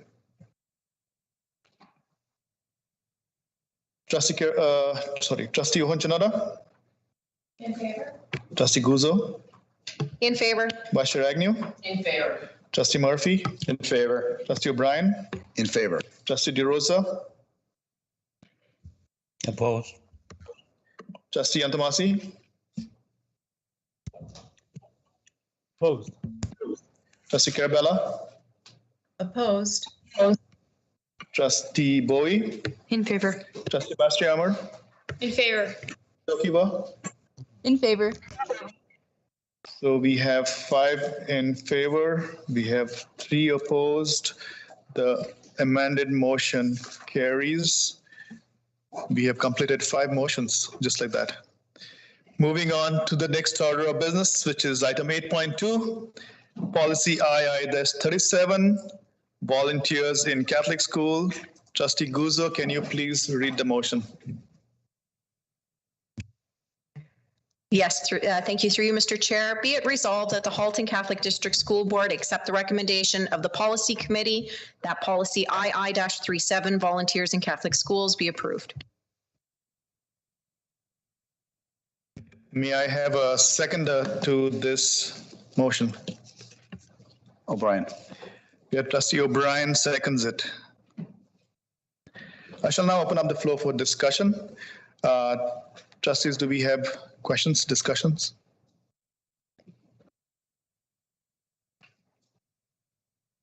Seeing none, I shall call the vote. Trustee Guzzo? In favor. Trustee Vice Chair Agnew? In favor. Trustee Murphy? In favor. Trustee O'Brien? In favor. Trustee DeRosa? In favor. Trustee Antamasi? Favor. Trustee Carabella? In favor. Trustee Bowie? In favor. Trustee Mastrihammer? In favor. Trustee Tokiwa? Trustee Tokiwa? Come back to In favor. Trustee Ohonchanada? In favor. We have all in favor. Motion carries. We shall now move on to item 8.3, policy II-44, student mental health and well-being. Trustee Guzzo, can you please read the motion?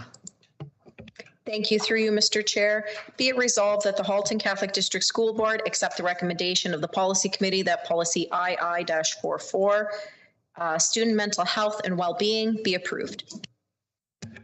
Thank you, Trustee Guzzo. I shall now ask for a seconder. Do we have a seconder? I'll second. Vice Chair Agnew seconds it. I shall now open up the floor for discussion. I see some hands up. Trustee Bowie, you have the floor. Thank you, and through you, Mr. Chair.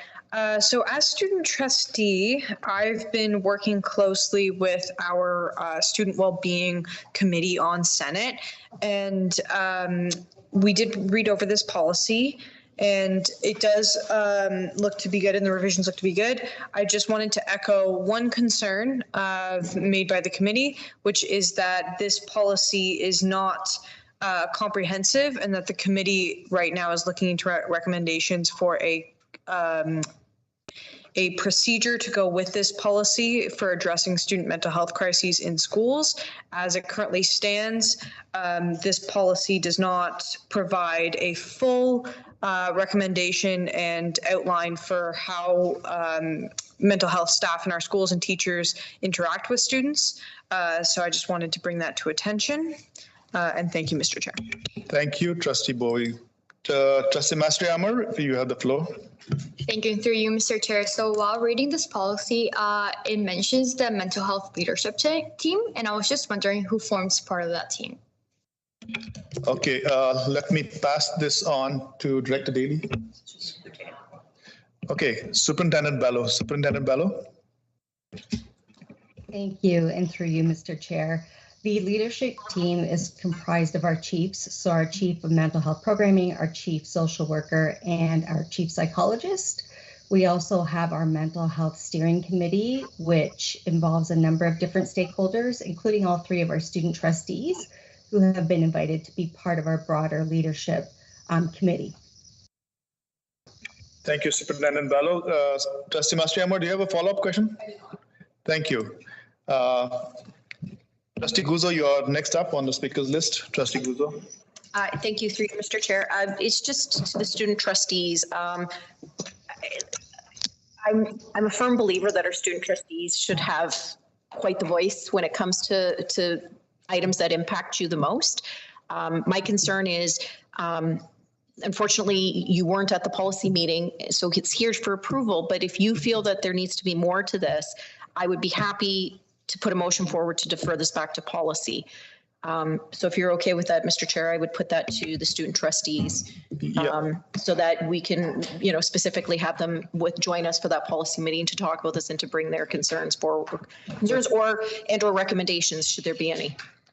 Thank you, Trustee Guzzo. So there's 2 possibilities here. Either we could vote on it and pass this thing tonight, discuss, debate that, and then you can go back to Student Senate and have the discussion and have a wholesome discussion, and then come back later. We could bring the policy back, or we could defer it. So at what stage are we, the Student Senate is regarding this? Thank you, and through you, Mr. Chair. I think our understanding was that the policy as it stands looks good to students who have looked over it. I think that what I was mentioning is that it is my understanding as a student trustee that policies don't necessarily cover like the actions and procedures that staff members and administrations must adhere to. They're sort of more of a guiding document. If that's my understanding, no? You're correct, Trustee Bowie. This is a high-level document. The details would be in the procedure. And yes, so I'll pass this on to Trustee Guzzo, who chairs the committee. Trustee Guzzo, could you add to that? Thank you, through you, Mr. Chair. Chair Dewart is partially right in that it's high level, but that being said, regardless if there's no procedure, then the policy would kind of be the governing document that would need to be followed. So I don't believe that we have a procedure at this point. So that being said, if it makes sense that there's items that are missing, then I think it would not do us any harm to refer it back to the policy meeting. And the next policy meeting isn't until May, so it gives us a little bit of time so that, it gives staff the chance to take a look at those concerns coming from Student Senate and maybe bring a procedure that goes with this to address those needs. Thank you, Trustee Guzzo. I'm just going to ask Superintendent Bello if she can give her opinion and advice on this thing. Superintendent Bello. Thank you, and through you, Mr. Chair. We did receive an invitation from Student Trustee Bowie last week to attend one of the Student Senate committee meetings for well-being, which we're very happy to attend. What I do anticipate at that time is to be able to provide, and we've been asked to provide an update regarding supports, initiatives, and what our current process looks like with regards to schools and accessing supports and so on. I, am very happy to meet with the group and to hear the student perspective as to what they see as a need and to determine next steps and additional methods from there beyond what is already in place. I hear the request about a procedure, and I would never, say that we're opposed to a procedure, but there's, I think, a reason why we don't have a specific procedure that goes with this policy, because there are lots of changes that do take place. We pride ourselves on communicating in a number of different ways. So I, with regards to the policy, it's up to the will of the board. Hearing that there aren't any specific concerns with the policy, I do think that a next step would be to meet with the Student Senate to be able to provide all of the information that we currently have, that schools have, and then maybe make a more informed decision about what the appropriate next step would be in terms of our process, procedure, communication, what have you. Thank you, Superintendent Balogh. So Trustee Bowie, does that make sense to have the discussions and move forward with the policy, or you want it to be? I think that as it stands, I'm okay with what Superintendent Balogh is proposing. Okay. I think that's in line with what we're looking for. Thank you. Okay. Moving on, we have a speakers list. We have Trustee Antomasi, Trustee DeRosa, and Trustee Guzzo. Trustee Antomasi, you have the floor. Yeah, thank you, Mr. Chair, for yielding me the floor. So insofar as procedures, our policy Act 45 and the Education Act state very clearly that it's not the responsibility of trustees to implement procedure. That responsibility falls to our secretary in his role as director. So we really have no jurisdiction over this. Thank you. Thank you for your comment, Trustee Antomasi. On the speakers list, we have Trustee DeRosa and Trustee Guzzo. Trustee DeRosa, you have the floor. Thank you, Mr. Chair. I'm happy to pass my time. Thank you, Trustee DeRosa. Trustee Guzzo, you have the floor. Thank you. Through you, Mr. Chair.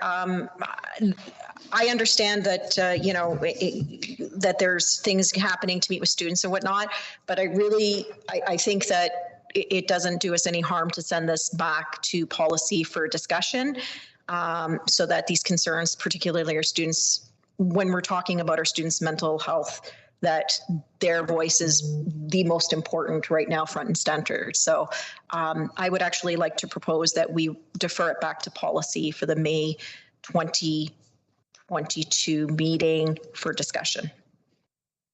Okay, Trustee Guzzo, you have a motion to refer it back to policy? Yes. So you have a motion to defer back to policy. I need a seconder for that. I'll second. Vice Chair Agnew seconds it. So we have a motion to move back to policy, moved by Trustee Guzzo and seconded by Vice Chair Agnew. Trustee Guzzo, you want to open up the discussion? Yes, thank you. Through you, Mr. Chair. It's also come to my attention that, and I'll be really brief, that Student Senate meets on Tuesdays as well. So if there is a conflict, but I also think that this might also be a good opportunity maybe to marry the two, if it is a policy meeting, which is May 10th, for this particular item, right? What better way than to really get the students' voices to bring the two committees together? It's just a thought. I like to go against the grain and create work for everybody. But I think it's just so important that, the student voice, if there are concerns about it and whether it be procedural or not, if it fits in the procedure, then we'll let staff handle that. But if there's something that needs to be covered in the policy because the procedure has to coincide with the policy anyways. So I think that it's important. It doesn't hurt us to put it off to the meeting to have a discussion on it and then bring it back to be approved. Thank you, Trustee Guzzo. We have one speaker. We have Trustee DeRosa. Trustee DeRosa, would you like to speak to this? Mr. Chair, I was lining up to second the motion, but that's kindly been done. So thank you very much. Thank you, Trustee DeRosa. Trustee Bowie, you have your hand up. Trustee Bowie. Yes, thank you, Mr. Chair. I'll be quick. I'll just say that I'll leave this up to the will of trustees. If the board does choose to defer this back to the policy committee, we will do a wholesome review of the policy and definitely go into further detail with our student senate if that's something that the board is requesting.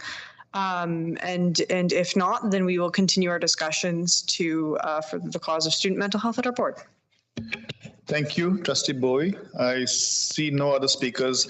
Just a question here to Director Daly. Is this this policy pressing that we need to pass it, or it's okay to defer it? I don't think there was substantial changes to the policy. it wouldn't preclude the work that's already going on with regards to supporting student mental health. So, yeah, I don't think it has to be passed tonight. Thank you. Trustee Mastriamer, you have your hand up. Yeah, thank you. Through you, Mr. Chair, I'd just like to add a comment to what Katie said.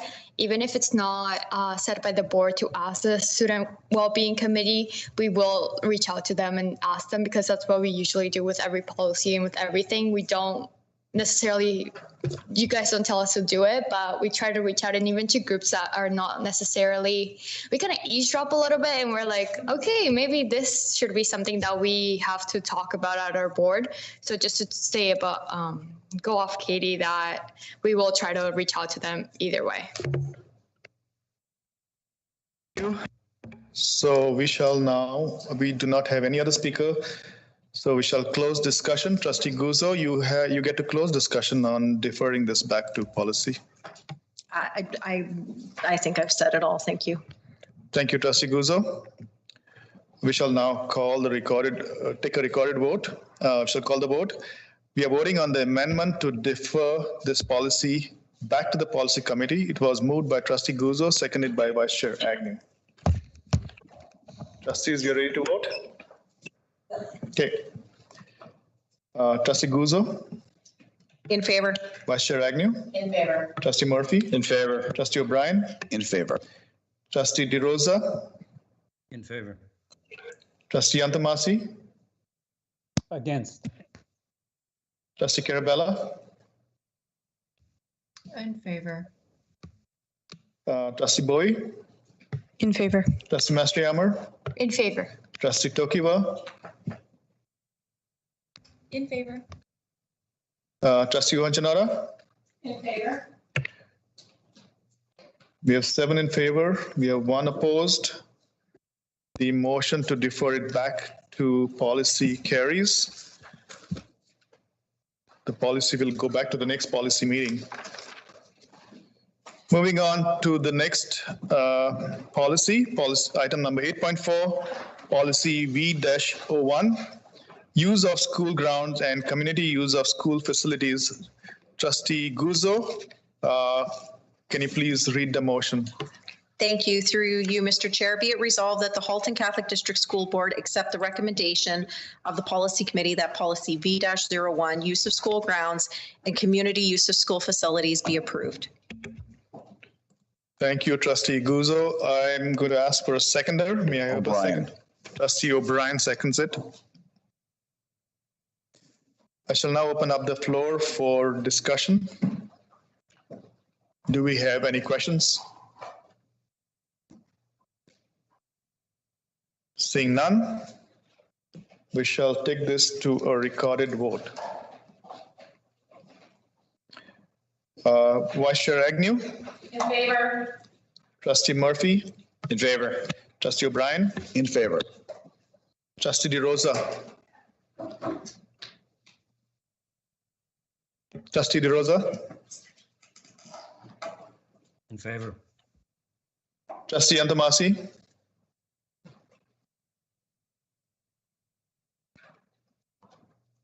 Trustee Antamasi? I'll come back to you, Trustee Carabella.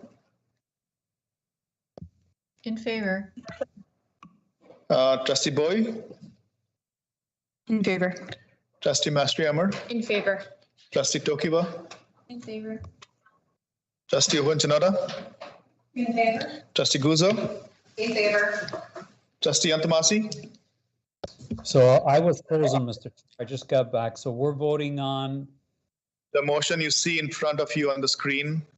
Okay, so I had my hand up, but I guess that's passed me by. Okay, I'm in favor. Thank you.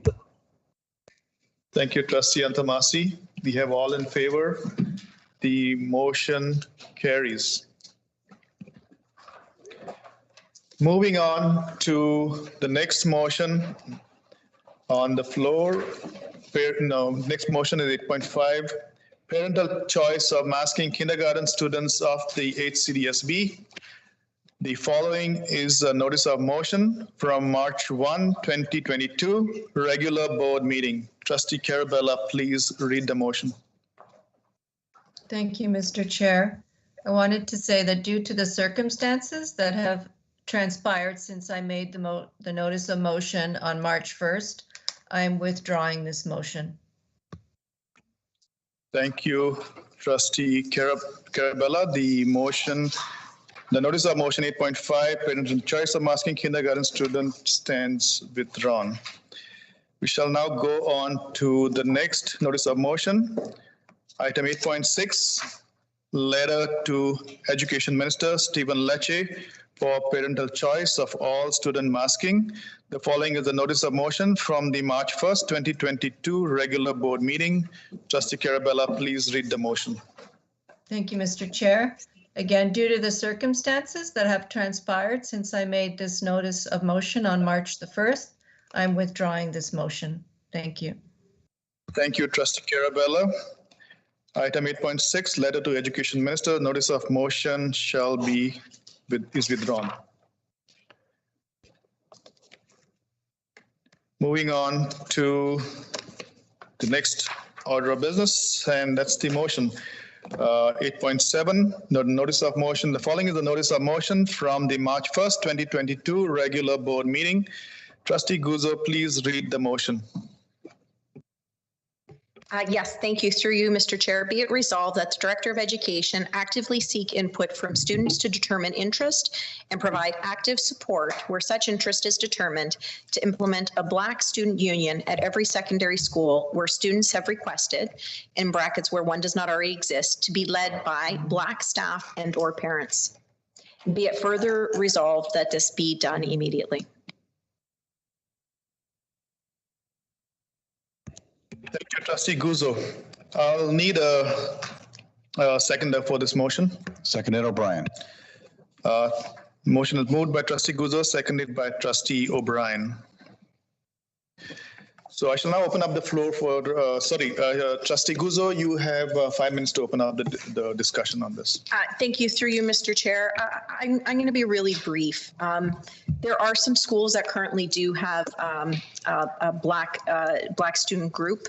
However, they're not led by either Black staff or parents, which doesn't allow students to be their authentic selves. And that's what needs to be created, is a space where students are free to be their authentic self. I was invited to participate in a Zoom meeting that was held by Halton Black Voices back in, I think it was February, and it was open to our Black students, and the topic was unfiltered conversations.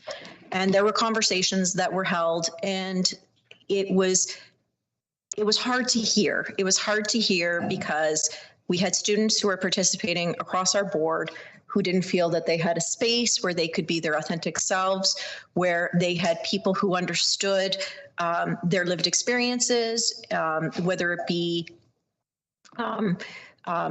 what's happening at school, how they're feeling, what's being said.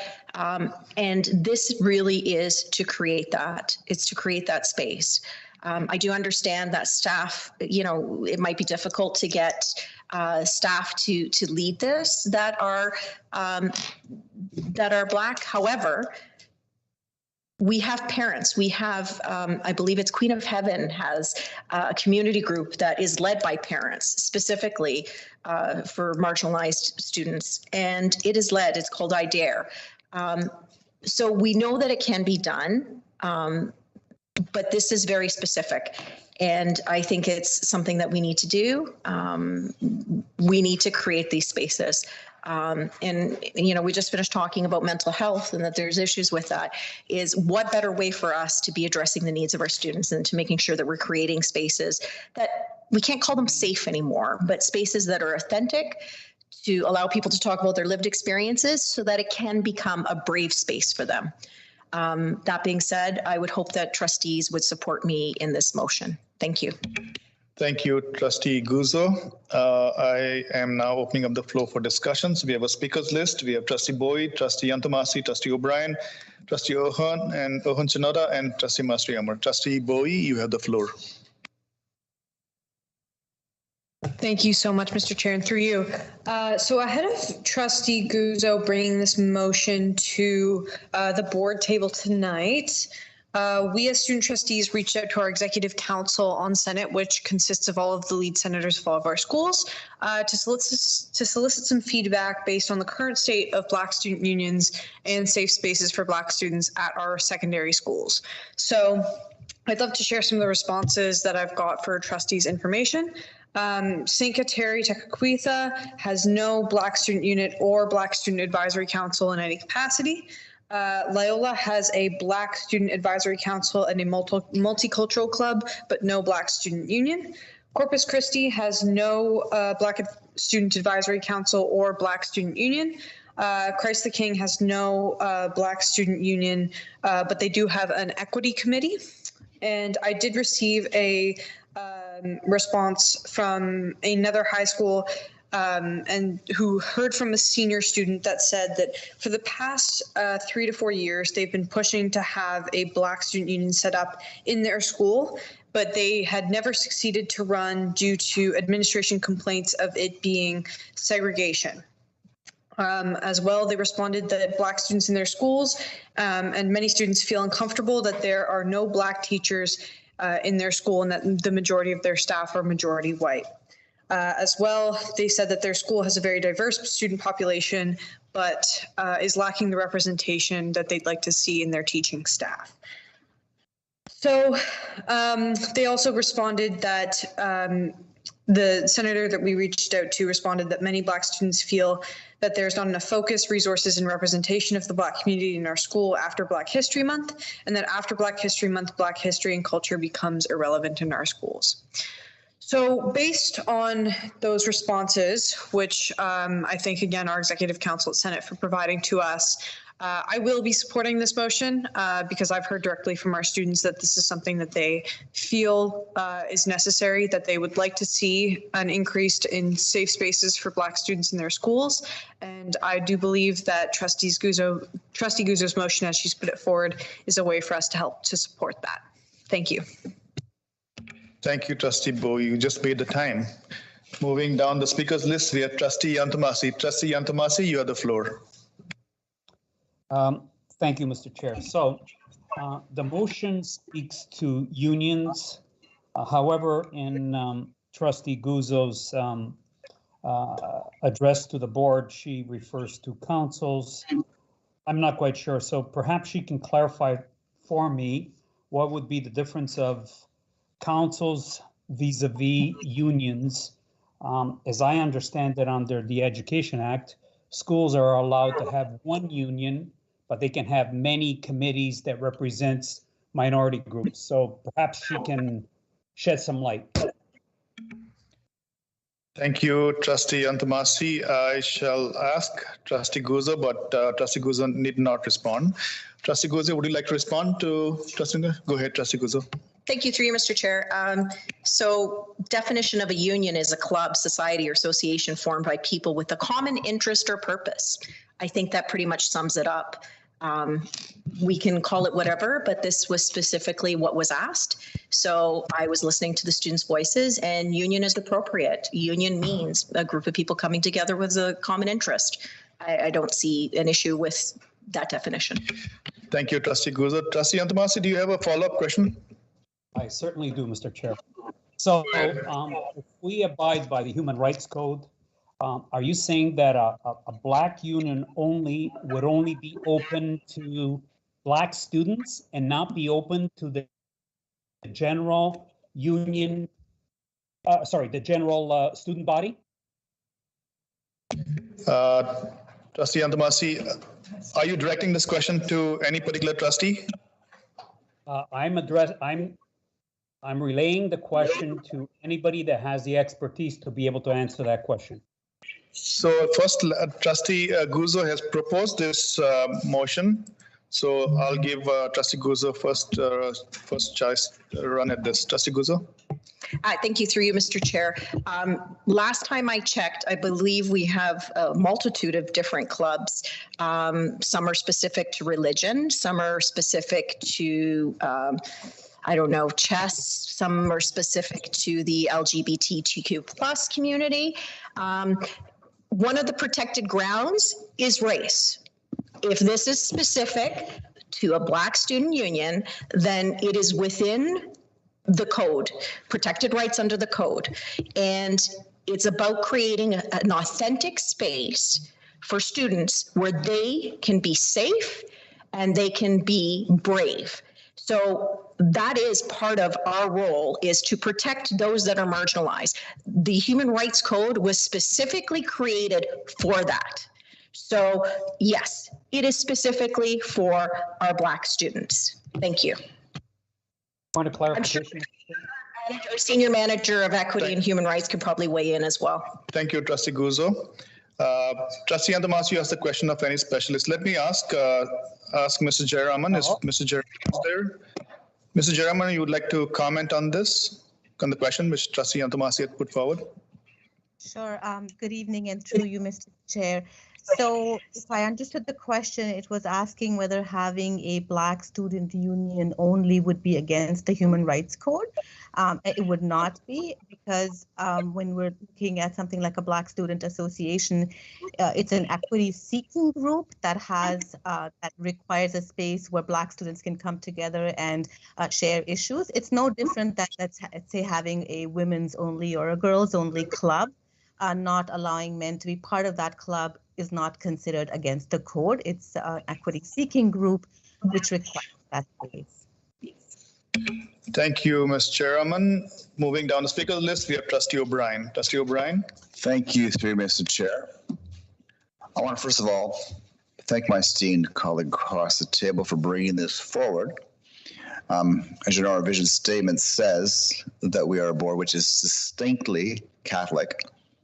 The Catholic Church has fought for the Black cause for the last 500 years, and I commend you for continuing that fight, my esteemed colleague, because it fits in perfectly. I'm intrigued as to how the request came forward. We spoke a little bit about it. I would love to hear more about how that grassroots request came, and I will be supporting this motion. Thank you. Thank you, Trustee O'Brien. I have Trustee Ohonchanada up next. Trustee Ohonchanada. Thank you, and through you, Mr. Chair, to Trustee Guzzo or Secretary Daly. The part of this is actively seek input. What are your thoughts about getting the input to find out if there's a flavor in our school board? So when it says actively seek input, logistically, how would you do that? Are you thinking a survey, or how would we do that? I'll pass this to Director Daly. Director Daly. Thank you, and through you, Mr. Chair. I think I've been fairly consistent in my belief that if we want to look at school level organizations, that's sought at the school level. So certainly direction can be given to schools to meet with the student leadership groups in their schools, or if those leadership groups are not reflective of the Black student population in their school, and they reach out directly to those students. Thank you. Trustee Ohonchanada, do you have a follow-up question? No, I do not. Thank you. Thank you. Next on the speaker's list is Trustee Mastriamer. Thank you, and through you, Mr. Chair. So I just wanted to bring in some insight of a regular student life. Students are very vulnerable sometimes, and we just need someone that's similar to us. A lot of us have our parents, but some of us don't. And having this union gives the students that outlet to just go to someone that they know they can connect with, and they can really speak their feelings out because they know they'll understand. And that's what students need sometimes, just someone to sit there, listen, and tell them, yeah, you're actually right. Like, this is something that you're going through, and let me help you how to fix it. And so most of the time we look for someone that's similar to us. We look for someone that has similar interests to us. So having this union gives those Black students that safe outlet, and overall just meeting more people like them, because we know with lunches being separated, sometimes you might not meet someone from your younger grade, and through clubs being opened back up, those are some ways that we meet people, and giving those students saying, you know what, this is just for you. And we're here to really bring those voices out of the people that say, we really want an outlet just for us and for it to be ours and for people just to understand us. So I will be voting in favor because I really think that this is important, and to also show people unions are bringing people together because we're stronger together at the end of the day. And our voices matters a lot more when there's 10 people rather than one, which is unfortunate, but it's just the truth. So I think bringing that union together could really help those students to feel welcomed and safe in our schools.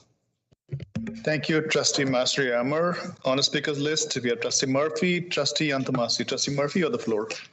Thank you, Mr. Chair. Somebody had mentioned the IDARE committee at Queen of Heaven. I was just recently at a presentation, The Power of One, which is a phenomenal presentation. I've asked them to come to the board and present to all of us.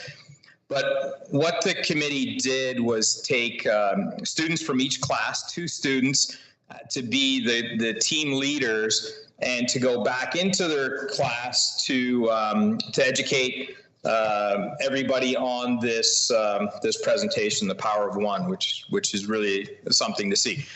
So I think when we're talking about, I understand Director Daly's comment that these things should be organic through the school level, but sometimes you need the organization pushed or presented of what is possible. So if the perception is that it's not possible, why try?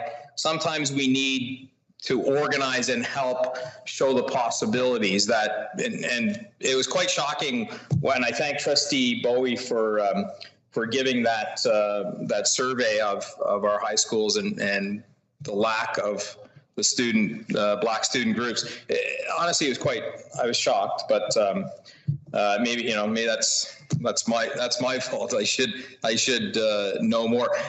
I love the IDARE committee. I learned so much. I've learned to listen, absorb, and their shared experience and the level of knowledge and organization is quite astonishing. And I would recommend all trustees go on the website and take a look at their newsletters.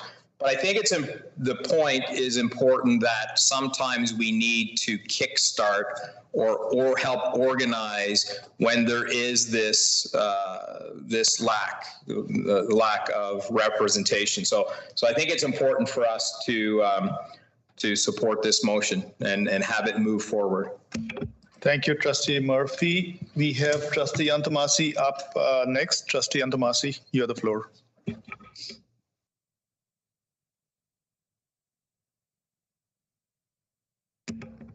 Trustee Antamasi, are you there? I'll come back to you. Vice Chair Agnew, you're up next. Thank you very much, and through you, Mr. Chair. I just wanted to thank Trustee Guzzo for bringing this forward. And I don't think, we need to probably have a big discussion, hopefully to convince anyone to support this motion. I would hope that would be a given.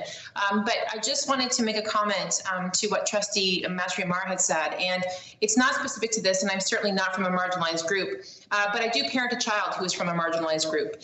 And I will say that the experiences of having a child who is different, perhaps than his peers or different than others in the community, having the ability to connect with others who share his experiences, who understand, who use the same terminology, all of those pieces is extremely important. It's important for mental health. It's important for a sense of well-being.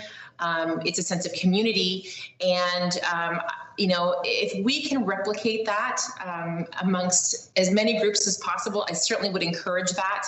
I think it's a very powerful piece to be with others who represent you, who understand and can provide you with the support that you need that you may not be able to get elsewhere. And so for that reason, amongst other reasons, I will be supporting this motion. So thank you again to Trustee Guzzo for bringing this forward. Thank you, Vice Chair Agnew. I will now go back to Trustee Antamasi. Trustee Antamasi, are you there?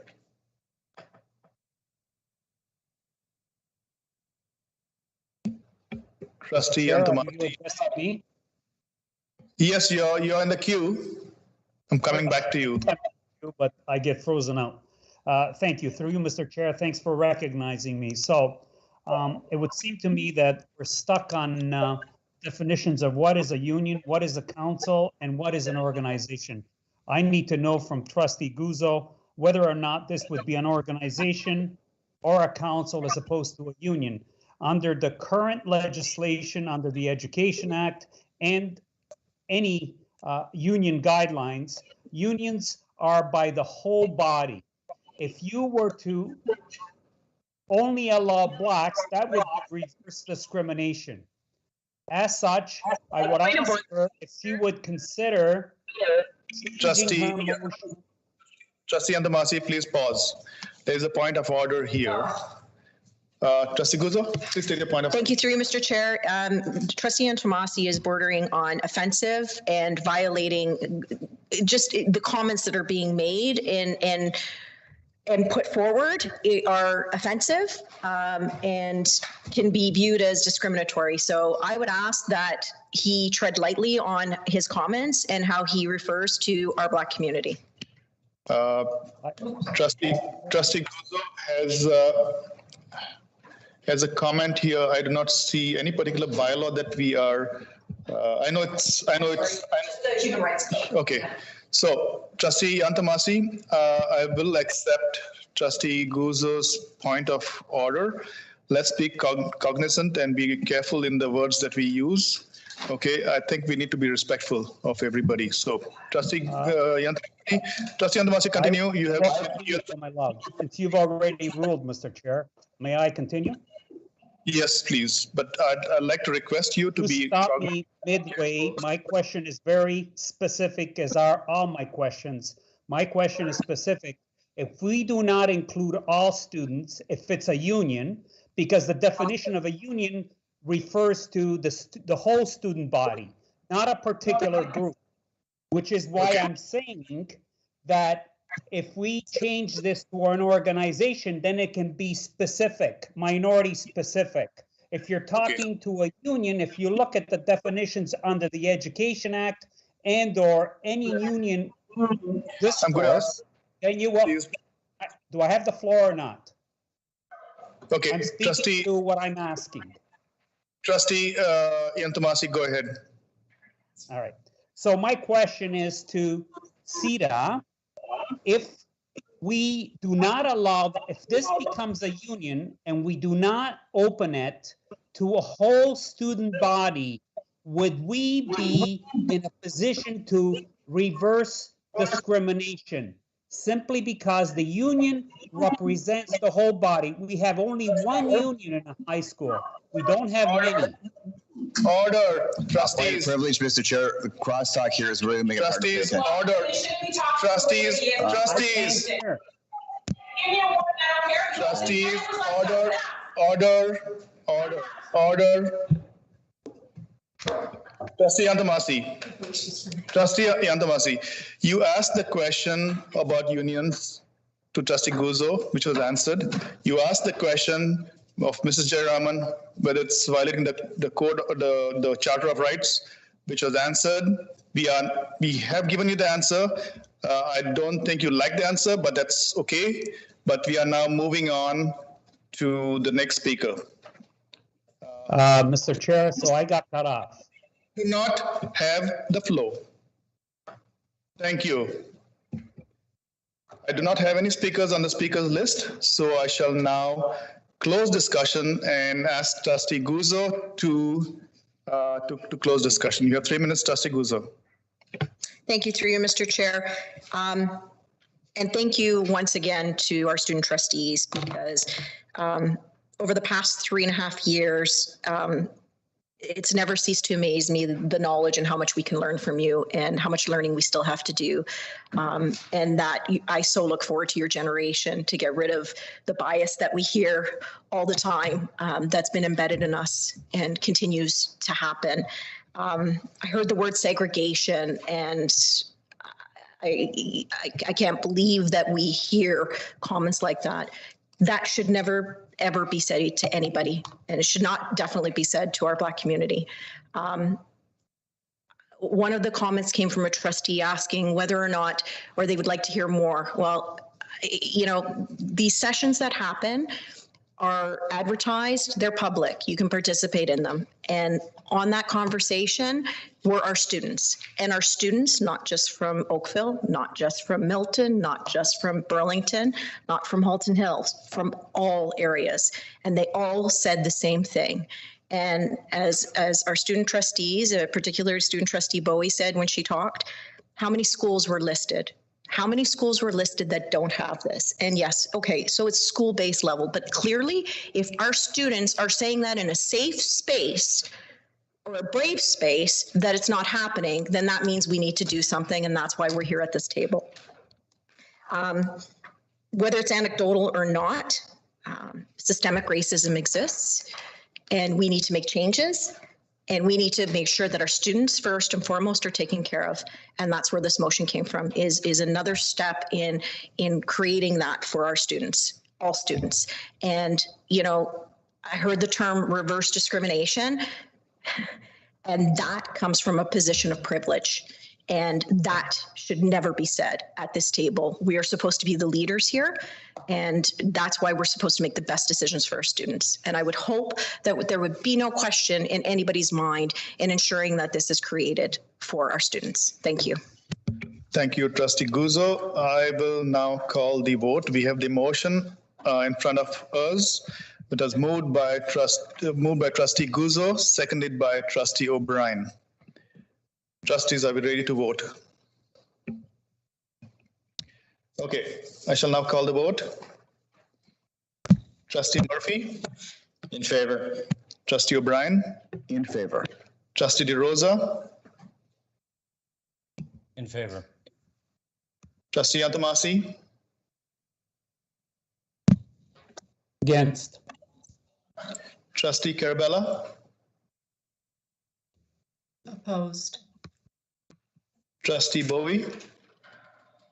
In favor. Trustee Mastrihammer? In favor. Trustee Tokiwa? In favor. Trustee Wanchanada? In favor. Trustee Guzzo? 1000% in favor. Trustee Guzzo, just your vote, please. Vice Chair Agnew? In favor. So we have 6 in favor. We have 2 opposed. The motion carries. Okay, Mr. Chair, point of order. I think we should just really make sure you make it clear we can't raise our voices at the board table. Thank you, Trustee O'Brien. Moving on to item 8.8, climate emergency declaration.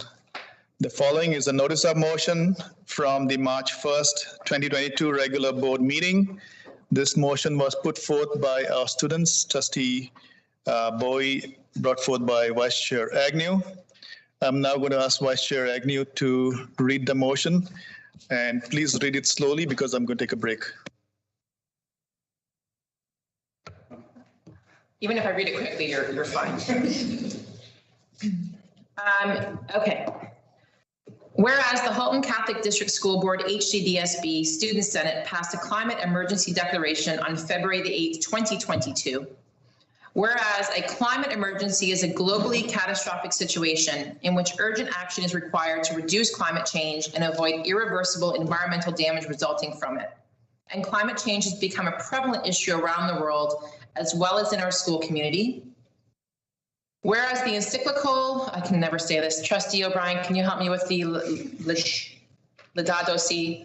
I did it. Okay, thank you, I practiced. The Laudato Si by Pope Francis implores the practice of environmentally friendly policies through Christian beliefs and the Catholic social teaching of care for God's creation. Whereas the Student Senate is calling upon the board to give students hope for the future regarding climate change and a feeling of safety, knowing that their school board is listening to their concerns. Whereas the contents of this declaration embody the student voice and the need to see change concerning environmental policies. Whereas this motion will inform students and staff as to the situation of climate change, as well as the measure the board is taking to reduce their impact, and to create a sense of community between the schools and the surrounding neighborhoods as they will see the action the HCDSB is taking to ensure their students a safer future. Be it resolved that the HCDSB declares a climate emergency and that the HCDSB pledges to ensure that both teachers and students are aware of the climate emergency declaration. Be it resolved that the HCDSB pledges to acknowledge that HCDSB students have declared a climate emergency declaration and are asking for accountable actions from the board to mitigate the effects of climate change. Be it resolved that the HCDSB recognizes that the climate emergency is important to our students and their mental well-being, and as such, the HCDSB pledges to promote an atmosphere of education and growth towards climate change. Be it resolved that the HCDSB pledges to consider climate change to be a factor in making future decisions surrounding energy consumption and greenhouse gas production. Be it resolved that the HCDSB pledges to ensure that the climate emergency is considered to be a priority when making decisions that could exacerbate the effects of climate change, and that the trustees of the board will take the board's overall carbon footprint, as well as greenhouse gas emissions, into consideration whenever making decisions. Be it resolved that the HCDSB pledges to create a more transparent environment surrounding decision-making and how it affects the climate emergency. Be it resolved that the HCDSB pledges to introduce topics, policies, and practices related to the climate emergency in the board's curriculum to further advance our progress in resolving the climate issue in our school community. Is that it? Got it all? Perfect. Thank you. Thank you. We have this motion, which is put forth by Vice Chair Agnew, brought forth by Trustee Bowie and the student community. So this is moved by Vice Chair Agnew. I'd like a seconder. Sorry, okay. Sorry, go ahead. Trustee O'Brien. Seconder O'Brien. By Trustee O'Brien. I would now like to give Vice Chair Agnew and Trustee Bowie the open up the discussion. You have 5 minutes jointly, and you need to decide. Well, thank you, Mr. Chair. I think we can do that. I would love to be able to speak to this, but I will not do it the justice it deserves. And so I would love to cede the entire 5 minutes to my esteemed colleague down the table. So please take it away. Thank you so much, Trustee Agnew. And just as I'd like to thank her for bringing this motion forth on behalf of myself, I am bringing this motion forth on behalf of the Student Senate's Environmental Stewardship Standing Committee and their chairs and the wonderful work that they do. So I've had the privilege of being their student trustee advisor this past school year, and I'm incredibly proud of all of the hard work that they've done, including the drafting of the motion that you see before you today. So I'd like to start by reading out a statement that was provided to me by the committee and share with you their reasons for this motion. Youth are the inheritors of this planet, and right now the future is bleak. We look to the future with dread and fear. It runs through our heads daily. It affects every single aspect of our lives, our mental health. When the adults in our lives, when the people who are supposed to protect us refuse to act, refuse to help stop our dying futures, we feel helpless. When that happens, we know we are alone in this fight, that no one truly cares about us or our future. So please, as one of your students, as an inheritor of this dying planet, I beg you, try. For your children, for your students, for our future, please take how your actions affect the environment into consideration, because our future rests in your hands, in the hands of people who do have voices, who can make the changes that we cannot. You have the power to restore these students' faith in humanity and can make them feel heard and cared about. You can make a difference in our lives and in our futures. Too many youth, too many children in our schools only have fear when they look to the future. Help these kids see hope. Help protect their innocence and their childhoods. So I'd like to thank them for that statement. The chairs of the Environmental Stewardship Committee are Kaylee Duar and Alexander Ambrosio. I believe they are both grade 11 students, so thank you them for their hard work. And I'd like to continue with the outline of this motion by reading to you the proposal that was brought forth to Senate, which further outlines the reasons behind this proposal. Keeping in mind the encyclical Laudato Si by Pope Francis, which implores the practice of environmentally friendly policies through Christian beliefs in the Catholic social teaching of care for God's creation, our proposal involves the creation of a climate emergency declaration that will be made a quote-unquote contract in which the board must follow regarding each new policy, motion, bylaw, and legislation. If enacted, this proposal would modernize our classrooms' teaching techniques and learning styles by addressing current issues within our everyday lives. This would make all material taught in the HCDSB school board curriculum relevant to today's issues while preparing younger generations with the required tools, experience, and knowledge to resolve climate-related issues. This proposal will allow for schools to encourage healthy discussion about relevant topics while making younger students comfortable with addressing the issue of climate change in their everyday learning environment. By creating eco-friendly practices within our students' familiar environment, the school board can influence our students to make healthy, long-lasting habits at home with what they have been taught in their daily school setting. This proposal further amplifies the message for staff and students to be discerning believers formed in the Catholic faith community who model Christ in their actions. Through this proposal, we can create and support opportunities for staff and students to work together on social justice issues in the lens of our Catholic faith. In our declaration, we clearly outline the need for action involving environmental stewardship and the solutions we as a community must take to ensure that climate change is mitigated. This proposal will give students hope for the future regarding climate change and a feeling of safety knowing that their school board and student senate are listening to their concerns. The contents of this declaration embody the student voice and the need to see change concerning environmental policies. This proposal will inform students and staff as to the situation of climate change, as well as the measures that the board is taking to reduce their impact. It will create a sense of community between the schools and the surrounding neighborhoods as they will see the action that the HCDSB is taking to ensure their students a safer future. Now, to speak a little bit personally with the time that I have left, the reason that I've gotten involved with the Standing Committee and Senate and environmental policies throughout my advocacy as a student in our community is because I've been brought up in a community of the Catholic faith where I believe in opportunities for all of those that will come after me. I've been brought up in an environment that has taught me about the sacredness of everything that I've been given, to treat the world that I've been given by God with gratitude and with respect. Now, I originally got into student advocacy originally in my elementary school in grade 8 when we were hosting a parent information night. And water was handed out in plastic water bottles and snacks were handed out in plastic Ziploc bags. And the first time that I ever spoke up in my school community was going to my principal and asking for us to instead use compostable materials. It was a small change, but I felt empowered after that to continue to pursue a dedication to the environment in my career as student trustee. And that's why I'm here today. And I believe that all of our students will feel the same. So today as a board, we have an opportunity, as was so eloquently stated by our subcommittee co-chairs, to show all of our students the board's priorities and how we value their contributions and value their futures. Thank you. Thank you. I knew that 5 minutes was too less for you. So anyway, thank you for your presentation. I shall now open up the floor to trustees for discussion. Trustees, you have 3 minutes to debate. We have Trustee O'Brien on the speakers list. Trustee O'Brien, you have the floor. Thank you, through you, Mr. Chair, and I want to thank my two trustees, Trustee Agnew and Trustee Bowie, for bringing this timely motion forward. I do have a few questions to either Trustee Agnew or Trustee Bowie regarding bullet 2. Can you give examples of accountable actions that you are seeking from the board? Just examples. Thank you, Trustee O'Brien. I shall pass this to Trustee Bowie or Master Yammer. Trustee Bowie. Go ahead. Thank you so much, Mr. Chair, and through you. I think when we're talking about accountable actions from the board, we're looking at things like funding for green technologies in our schools as the board continues to make acknowledgements of our facilities and our capacity for building green environments in our schools. That's incredibly important.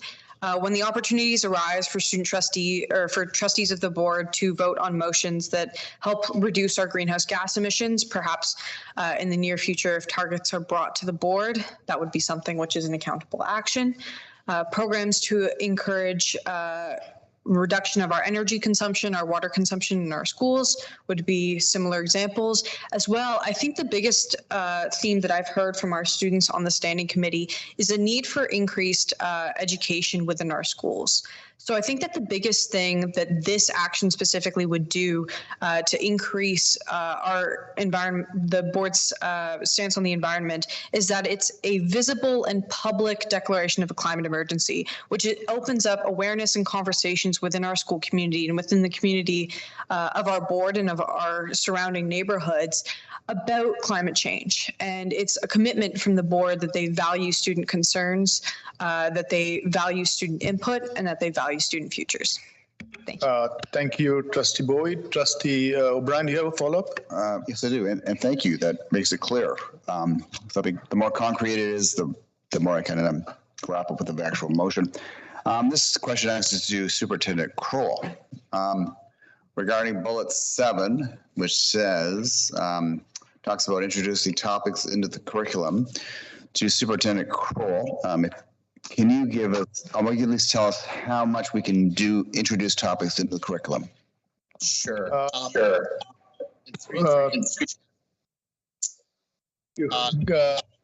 ahead, Superintendent Kroll. I was just wondering whether to pass it to Director Daly, but go ahead. Sure. And then Director Daly can certainly add on to my response. Just to make trustees aware, it does live already in the curriculum. So environmental stewardship, climate change is found in the grade 7 and 10 science curriculum, both the current science curriculum and the new 2022 science curriculum. It also does sit in our Growing in Faith, Growing in Christ religion program. So in grade 3, 4, and 6, there are topics and sort of lessons on environmental stewardship. So there's certainly opportunities with the existing ministry curriculum that we have to have lessons that are available for our students in the grades that I've mentioned specifically, because there's already that existing curriculum that's there. And I would argue I think we do a good job already. Certainly always we can make improvements on the instruction, but there are certainly opportunities and that students have already to engage this in this learning. Director, would you like to add on to that? No, I don't think so. Thank you. Thank you. Thank you, Trustee O'Brien. On the speakers list, we have Trustee Guzzo and Trustee Mastriammer. Trustee Guzzo, you have the floor. Thank you, through you, Mr. Chair. If anybody's going to make change possible here at this table, I would follow the student trustees into just about anything. I will support whatever you think we need to do in the schools. You are there, you're in it, you're living it, and you know this is your world that we have to leave and make that impression. So whatever I can do to support, well, actually I will be supporting this motion and whatever other motions that you need to make this happen. Thank you. Thank you for all the hard work, as always. Thank you, Trustee Guzzo. Down speakers list is Trustee Mastriammer. You have the floor. Thank you. Through you, Mr. Chair, I was actually going to add on to what Superintendent Kroll said about the curriculum. I know specifically at Corpus, so at my school, we have a SHISM for environmental studies. So that's a really good way that we implement that curriculum and further, like for students that are very interested in that. Thank you. Trustee Mastriammer. Trustee Murphy is up next, and then followed by Trustee Antomasi and Trustee DeRosa. Trustee Murphy. Thank you, Mr. Chair. I think one of the important things to note is what the expectation is on us as a leadership group. You know, I think we have a tendency, always look back and say, well, we're not as bad as the generation before us. You know, they had Big Macs in styrofoam containers. We have them in cardboard, right? But the reality is we should be looking forward as what's the expectation of the next generation on us as the current leaders. And it's quite clear when it comes to environmental issues, when it comes to equity issues, and a lot of the other issues that we have been dealing with, there is a higher level of expectation on us to take stronger and more direct action. So where we pat ourselves, or I shouldn't say we, I pat myself on the back saying I'm not as bad as the generation before.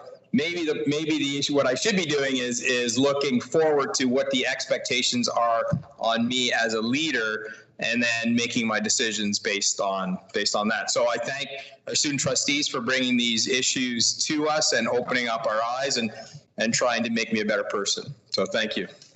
Thank you, Trustee Murphy. Trustee Antomasi is up next. Trustee Antomasi, you have the floor.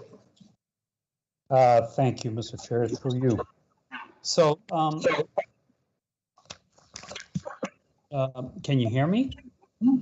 Yes. Yes, go ahead. So my question is somewhat, I'm trying to find out what it is that boards do and what can we stop doing to mitigate climate change.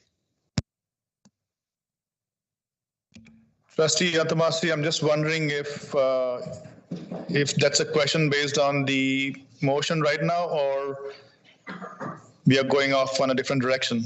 Can you specify if you're talking about a motion or in general? Mr. Chair, thank you. So if we're in a climate emergency and we wish to make a statement, a public statement, that we are cognizant of climate change and that there is an emergency, can we not stipulate what it is that we do that adds to climate change, simply because climate and the whole notion of the carbon is under federal jurisdiction? So what can we do in a statement to speak to this particular concern? Okay, Trustee Yantamasi, let's stick to the motion on the floor. I really like to be focused and stick to what the motion is talking about right here. If you have something to talk about what's presented in front of you, let's do that. If you're going to be talking about something that's out of the scope and not being discussed, let's avoid that. So, Trustee Yantamasi, once again, the motion is in front of us. Do you have any concerns, comments on the motion on the floor? Mr. Chair, we're speaking to what's behind the motion. So when you look at the whereases lead you to the motion. I'm referring to the whereases. In the whereases, where is there climate change concerns that are specific to the board, and how can we as a board address them? Let me ask this question to Trustee Bowie, and is that something that you would like to address? Okay, go ahead, Trustee Bowie. Thank you, Mr. Chair, and through you. I think that something that's specifically mentioned within the resolution is greenhouse gas emissions. If you look under the fourth, be it resolved, it says that the HCDSB pledges to consider climate change to be a factor in making future decisions surrounding energy consumption and greenhouse gas production. That's a large impact that we can have on the environment and on climate change as a whole. Now, I won't stand up here and say that us as a board doing what we can to reduce our energy consumption and our greenhouse gas emissions will solve the climate emergency, but it shows us standing in solidarity with our students and with what is in their best interests. And there are plenty of things, decisions that will come to the board in the future, which is what this motion is intending to target, that will ask trustees to make a decision that will either be for or against the future of our students. And simply, this motion is asking asking trustees to keep the climate emergency and student concerns top of mind when they are making decisions. Now, as a school board, we emit greenhouse gases, we use electricity, we use energy, we consume water, which is likely to become an even greater issue in coming years. We make decisions every day that impact our local communities, our environments, and our climate as a whole. So simply, this is a recognition of that fact, and this is an agreement between the Board of Trustees and students showing that we listen to their concerns and that we stand with them. Thank you. Thank you. Trustee Yantamasi, do you have a follow-up question? I do, Mr. Chair. And listen, this is a very noble undertaking. But here's my question. We all buy computers. We all go to the classroom and we require heat. We require air conditioning. How can we as a board mitigate making use of the very things that cause a climate concern? That is my very specific question. If I can just get an answer, I have no problem supporting this. but it seems like we're speaking to both sides of our mouth. On one hand, we're buying our computers and we're buying software, we're buying masks, and we're buying chairs and stools, and we're building buildings, but at the same time, we're saying that we want to minimize the things that add to climate change. I don't understand it. I just, somebody help me here.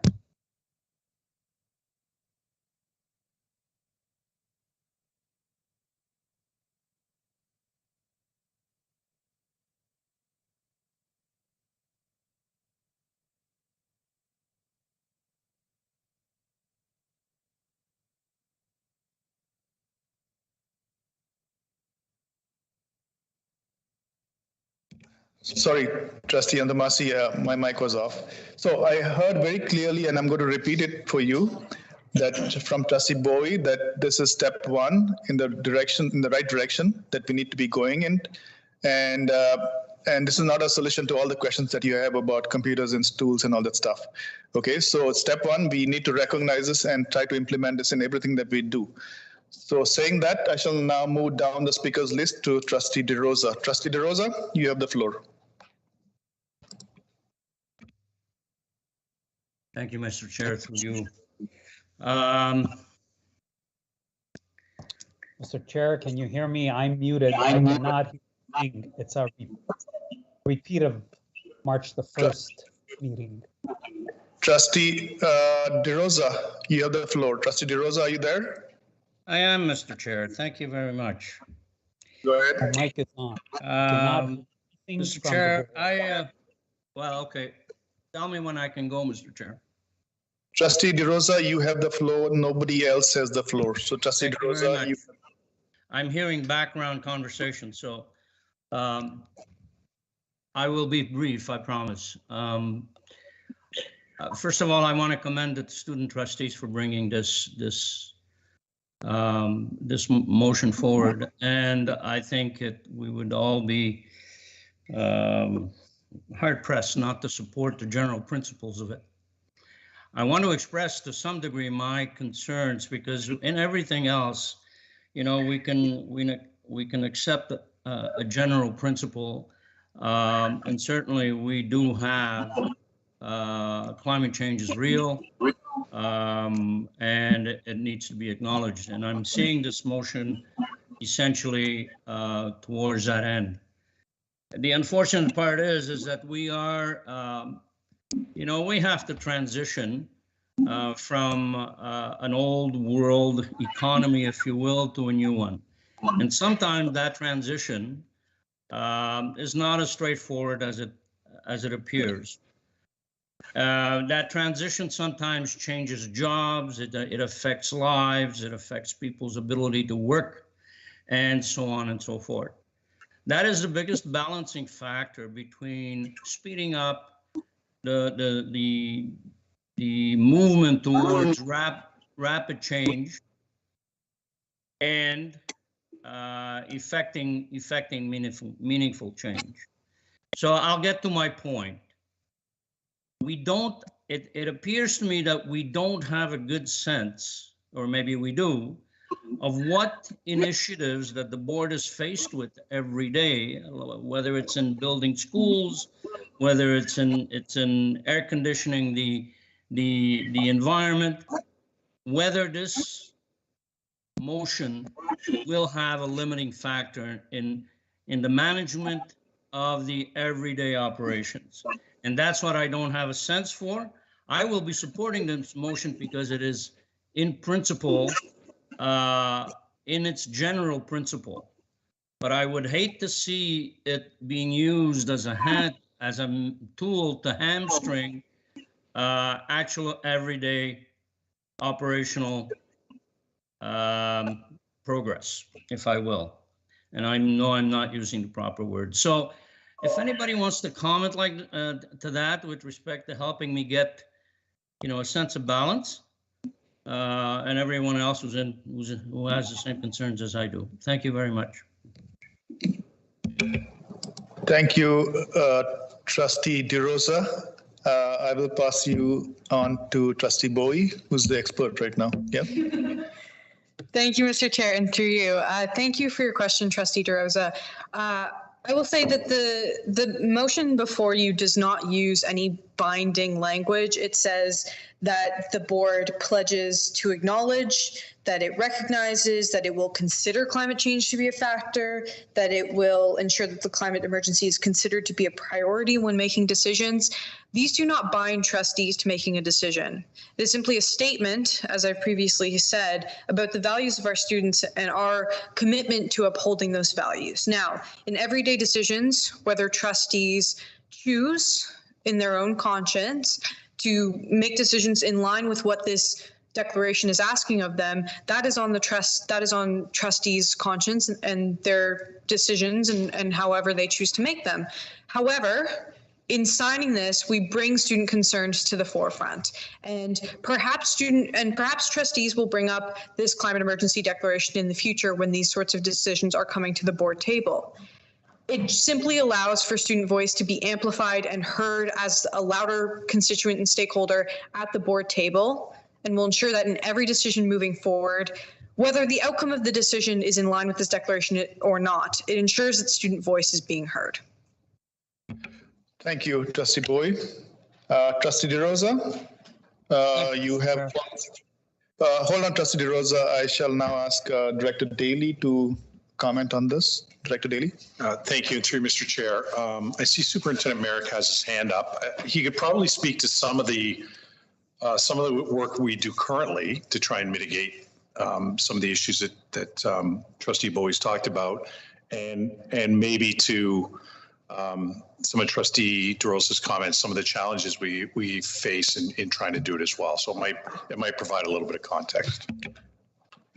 Superintendent Merrick, would you like to comment? Thank you, Mr. Chair, and through you, trustees may remember back, I think it was our first senior staff presentation we did back in September of this year. We did a little overview on some of our environmental initiatives that we've had over the past several years.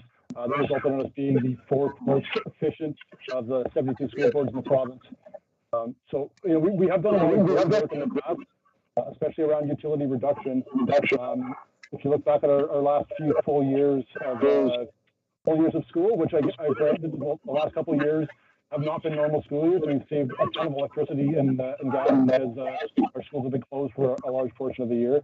But in the years prior to that, our water consumption was down 8% for 4 years in a row, and our electricity consumption was down 5% for 3 years in a row. So we've done a lot of great things around utility reduction. An initiative we started in facilities back in September of 2021. We hired a consultant on to start looking at our carbon footprint, shifting more from a utility reduction mentality to a carbon footprint reduction mentality. Lots of different data coming out of that. We're seeing some of it come in now. We're in our third revision of that as we're working with the consultant to kind of hone in on the results. And I'm sure that'll be a topic at the future board that we'll bring back and share with trustees as we refine those results. But one of the things that's really noticeable on it, if you look at our building operations, if you look at our total carbon footprint for the board, only a little less than 25% of the total carbon footprint of the board is actually from our facilities. So I mean, 3/4 of our carbon footprint lies outside of utility consumption at our buildings. So there's a lot of opportunities outside of our buildings as well, and that's why I think it's a great initiative worked by the here, because we do a lot of things in collaboration across various elements of the board, not the facilities, to make this thing happen. So there are lots of decisions that we make every day. Some will be easy. Some of them may be very hard decisions. But I think there's lots of decisions we can make. Great idea for the board of trustees and staff and students to be cognizant of those trade-offs in those decisions that we make every day. Thank you, Superintendent Merrick. I think the audio was pretty bad. Not sure they heard some of them, but was that did trustees get it? You clearly heard? Okay. Thank you, Superintendent Merrick. Next on the speakers list is Trustee DeRosa once again, and then I shall call the vote. Trustee DeRosa. Oh, did I miss? Thank you, Mr. Chair. It's just a very quick follow-up question to staff, and I would suspect Superintendent Merrick or Director Daly. Within the context of the motion that's being put forward, what is the general feeling of being able to work within this context in the running of the everyday operation, whether we're building a school or whether we're doing other things? So a simple answer to that would give me the added comfort I'm looking for. That's all. Thank you, Trustee DeRosa. We'll now move to Director Daly. Okay. I didn't hear the question either. I think what. Sorry, Trustee DeRosa, did you have a question? Yes, I did. I'm happy to repeat it. Can you repeat it, please? Somehow I got muted, Mr. Chair, and I'll be quick. Can you hear? Can everybody hear me? Yes. Very good. So my question is either to Director Daly or Superintendent Merrick. And my question is simple. Given the context of the motion that is being put forward for all the good reasons in the world, do you see in the running of the operation, the everyday operation, whether it's building schools or other activities, do you see working within the context and the framework of this motion without a problem? Director Daly? Maybe around the specifics of it, maybe we'll try to see if we can hear Superintendent Merrick. And if not, I guess I would maybe preface that by saying, I think from a staff perspective, from a facilities perspective, I think much of what Superintendent Merrick was trying to get across to trustees is that we are trying to make progress in a number of areas. It does become challenging around things like building new buildings because we're limited or we're challenged by the type of funding that we get from the province and the type of buildings that we can build. So that's a challenge and an ongoing challenge. I mean, I can recall, years ago when we were opening St. Thomas, and there was a desire to ask if we could get LEED certified for the building, and the cost associated with it, and I guess the potential impact it might have had. That's where the challenge was. So I don't think the motion itself limits what we can do. I think the motion, my understanding from Trustee Bowie is that it keeps these considerations at front of mind. And Ryan, I don't know if there's anything you want to add. Your sound quality isn't great, so maybe if we can't hear you, we'll just, I don't want to say cut you off, but I don't want you to give a huge explanation and we don't have the benefit of actually hearing it. Go ahead. I'll try to be brief, but I don't see anywhere in the motion where it says we cannot create carbon anymore. It's more being cognizant about how we make those decisions about reducing our carbon footprint in the future. So, and I think that's in line with what we do now, and definitely how they and continue to do that in the future. Thank you, Superintendent Merrick. That sound was better. The sound quality was better. I think I inadvertently skipped Trustee Johan-Chanada. I'm sorry. So you have the floor, Trustee Johan-Chanada. Thank you.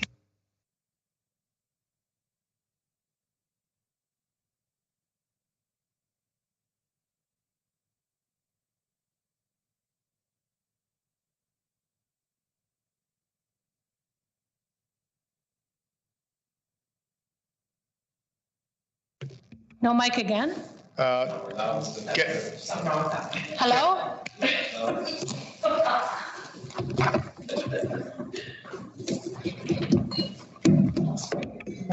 Can you hear me now? Yeah. Now it works. Okay, good. Thank you. So I'm just quickly going to say that I'm supporting the motion 100%, and it's based upon the last whereas. Really, I think my takeaway on this motion is that it's not saying the board isn't doing anything. We're doing a lot of great things as Superintendent Merrick. So They just want to inform the students maybe a little bit louder than currently happening now, so that everyone knows what's going on and communicating with the community. So really, nowhere in this motion do I read that we're not doing anything to reduce our carbon footprint. We're doing tons. They just want us to keep that in mind when we're making our decisions at the board table, to keep in mind climate change and declare it out loud in a very loud voice so everybody knows we own it. So I completely support this motion. Thank you, Trustee Hunchanada. And we'll have one more speaker, Trustee Masri Amar, and then we'll call the vote. Okay, Trustee Masri Amar, the floor is yours. Thank you, and through you, Mr. Chair. I just want to add on to what I got from this proposal was that it's not that we're not doing anything, but it's kind of when given the option of having a sustainable choice and just kind of choosing that instead of something else that maybe for other reasons better. But I think the main thing that I get from this is that we're telling students, yeah, we hear you and we know this is happening and we're going to put it at the forefront of everything that we do. I don't think it will impact classrooms necessarily. We won't be churning off the smartboard because we're now environmentally friendly. No, that will still be happening, but it's just going forward, making choices, climate change is real and it's happening now. And if there is any way we could help resolve it, and I think students also realize we're not going to fix climate change overnight. I hope that we could come to a conclusion like that, but realistically, we cannot do that. But if we can help it, if we can lower our carbon footprint, then make ways to make our lives more sustainable, and also just to tell students, we actually care about your future and we're here to support you and to build a better world for you instead of leaving it behind like we have now. Thank you, Trustee Masri Amar. So with that, we shall now close discussion. We have 3 minutes to close discussion. I'll hand it off to Vice Chair Agnew and Trustee Bowie to close, and I believe it's Trustee Bowie who's going to close. You okay with that? Yeah, yes, I am. Go ahead, Trustee Bowie, then. Thank you so much, Mr. Chair, and through you. I'd just like to reiterate that this motion is not asking trustees to do anything that is not in their capacity. That's not what's happening here. It's simply saying that when trustees and the school board are given an opportunity to help preserve students' futures, that we consider that to be a priority in our minds when we're making those decisions. I'd like to draw everyone's attention to the Be It Resolved that states that the HCDSB recognizes that the climate emergency is important to our students and their mental well-being, and as such, the HCDSB pledges to promote an atmosphere of education and growth towards climate change. I think to me, this is the bullet point of the motion that speaks the most to me. This is us as a board saying out loud and to the public and to our students especially that we recognize that their concerns, that we're committed as a board to continuing and furthering our efforts to help mitigate the climate emergency. Now, I know our students are very grateful for all of the work that our school board has done thus far, the work of senior staff, the work of the Board of Trustees. I know I've heard that directly from students myself, and that I myself am very grateful.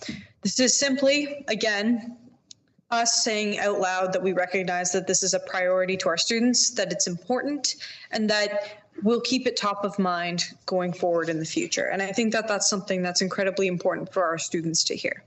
So thank you all. I hope that you vote in favor of this motion. And I'd like to say thank you once more to the Student Senate and to the Environmental Stewardship Standing Committee for all of their incredibly hard work. Thank you, Trustee Bowie. I shall now call the vote. Trustee Bowie, how do you vote? In favor.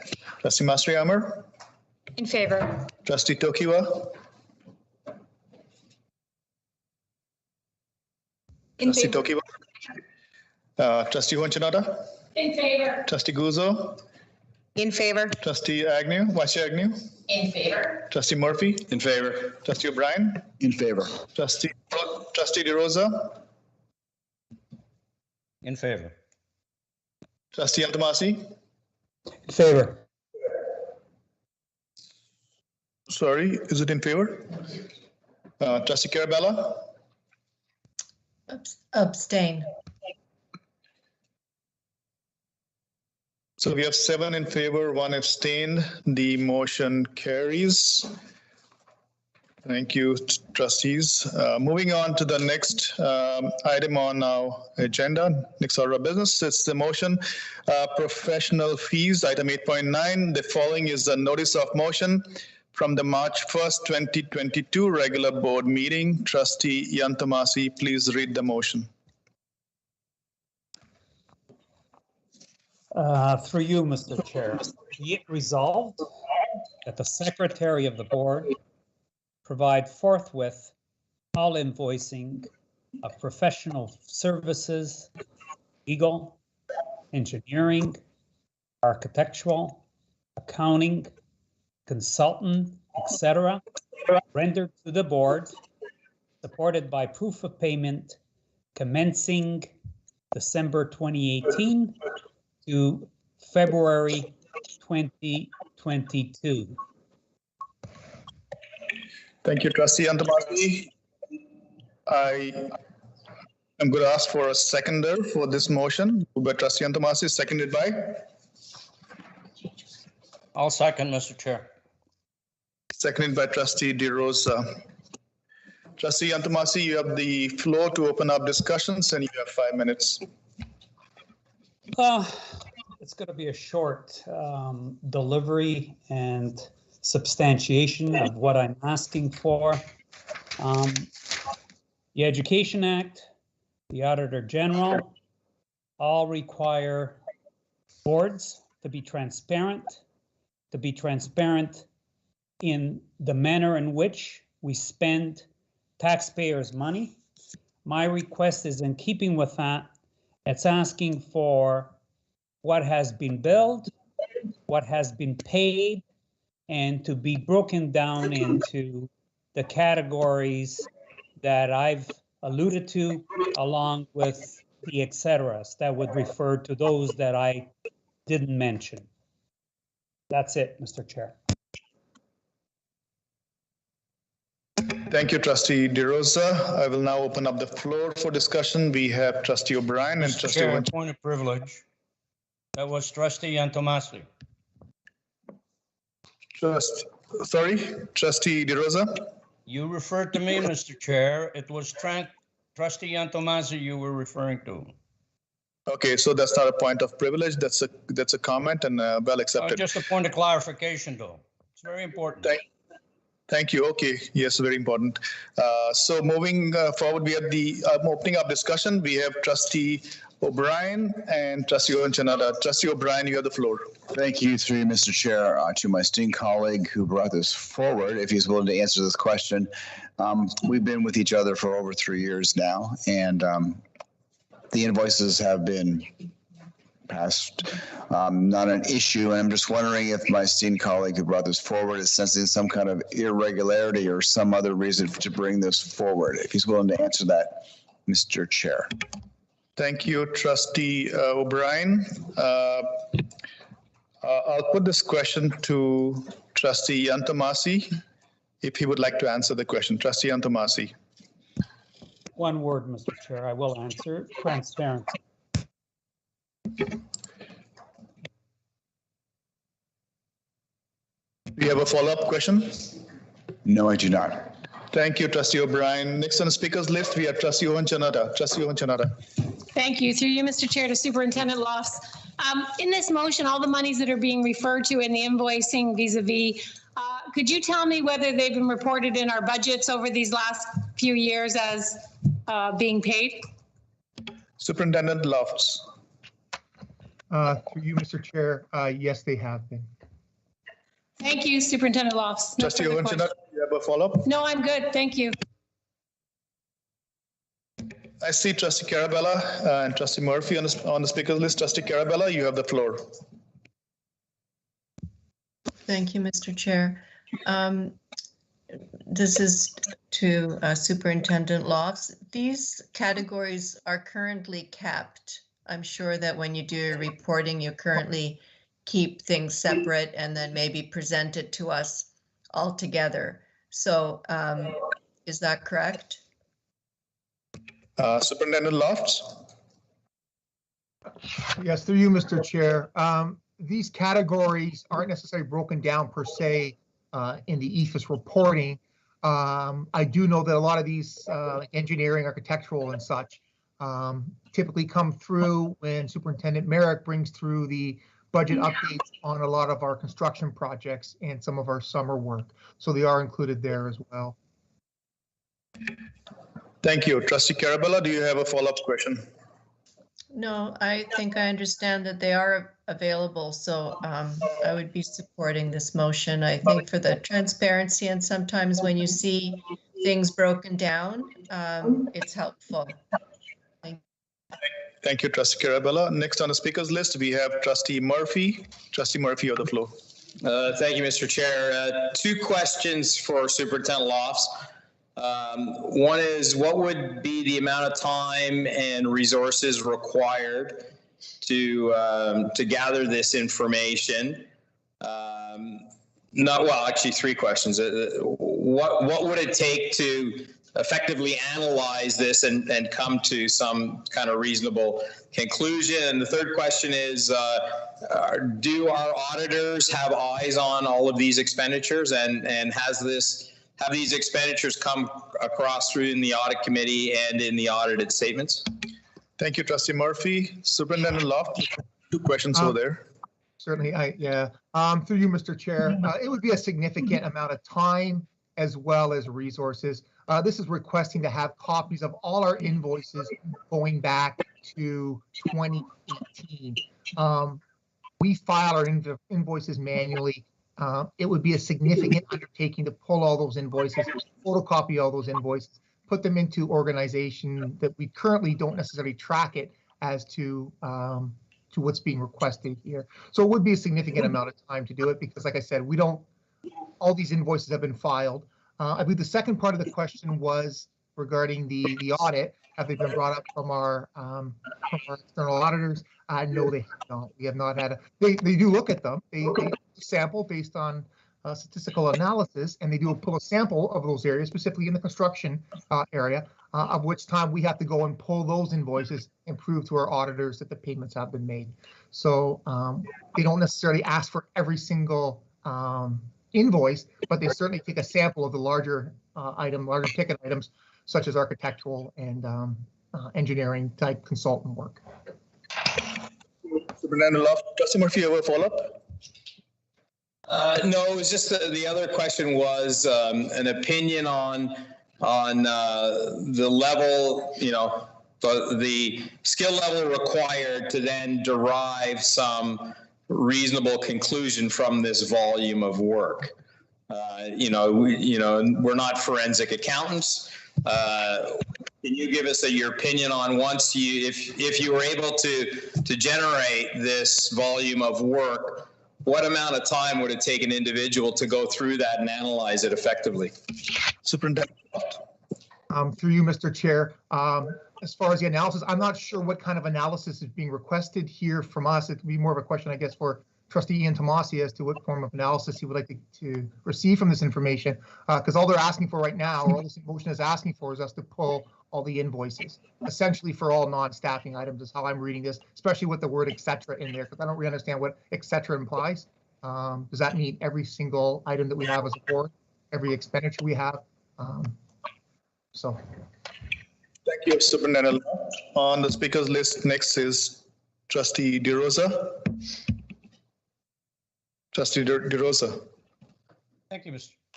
Chair. I'll keep it very simple. We need to understand that I think what probably a good start to this would be an inquiry onto EFIS and print a list that exists within that category. Now, notwithstanding, and I can acknowledge the work that it takes in order to go to the particular invoice copies. But certainly a list would not represent a major effort. With respect to Trustee Murphy's comments regarding our auditors. Now, we have to understand that our auditors come to this to do their work with a completely different aspect. Their materiality limits and their work analysis is driven strictly for their own purpose to be able to offer an opinion. It is not an intended exercise that seeks to analyze and detail analyze certain categories of expenditures.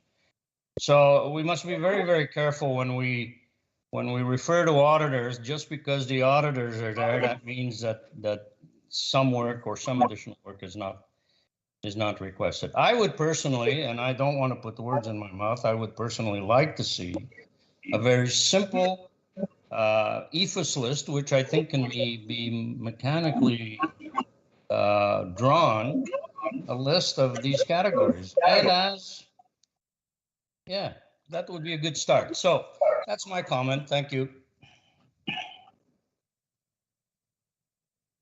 Thank you, Trustee DeRosa. Seeing nobody else on the speakers list, I am going to ask Trustee Yantomasi to close the discussion. And Trustee Yantomasi, you have 3 minutes to close debate. Thank you. Through you, Mr. Chair. It seems to me that everything and all the questions that are being asked is how much time it's required to perform this particular task. Well, you know, time is not a factor here because it's required reporting. So whether the board supports, whether or not the board supports me in this endeavor, it's kind of irrelevant.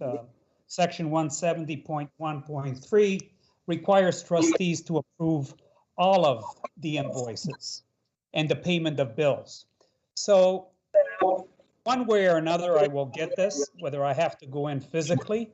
So I just thought it worthwhile to interest trustees to participate in the transparency we all ran on in 2018. And that is to show the public that we're spending money wisely and that we're spending it according to legislative and GSN funding, according to category, and there is no monies going in and out of envelope money. That's it. Thank you. Thank you, Trustee Yantomasi. I shall now call the vote. Trustee Carabella? In favor. Trustee Bowie? Come back to me, Mr. Chair. Trustee Mastrihammer? Opposed. Trustee Tokiwa? Abstain. Trustee Wanchanata? Opposed. Trustee Guzzo? Opposed. Vice Chair Agnew? Opposed. Trustee Murphy? Opposed. Trustee O'Brien? In favor. Trustee DeRosa? In favor, Mr. Chair. Trustee Yantomasi? I am in favor, Mr. Chair. Trustee Bowie? Opposed. And Trustee Duarte is opposed. The motion fails. We shall now move on to the next notice of motion, item 8.10, land purchases. The following is a notice of motion from the March 1st, 2022 regular board meeting. Trustee Yantomasi, please read the motion.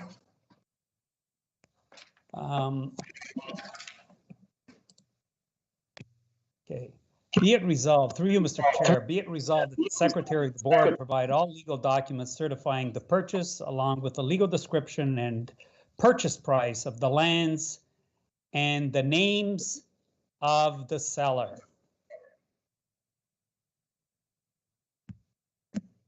Thank you, Trustee Yantomasi. I will now ask for a seconder. Carabella. Seconded by Trustee Carabella. Before I put this on the floor, I would like to look at the motion. I look at the motion here, and I see that the motion is open-ended. The motion does not have any details of which property. It does not have details from when. So basically, I would like to ask Trustee Yantomasi what he's looking for in this motion before we proceed. So Trustee Yantomasi, can you clarify to the Board of Trustees what you're looking for. Is it any particular property or all properties, or any from what time to what time frame? Because this is open-ended. So initially, thank you, Mr. Chair. Thank you, and I will clarify for you. Initially, when I submitted this particular motion in January, and for some reason you didn't get it, at least that's what you stated at the last meeting of March 1st, I had dates, and I had specifically stated purchases as opposed to purchase. So if we can change be it resolved to add S to the word purchase and add the dates 2018 to 2022, March. Okay, let me ask Ms. Swindon for help here. This motion, could you make that semantic changes here and put in the date?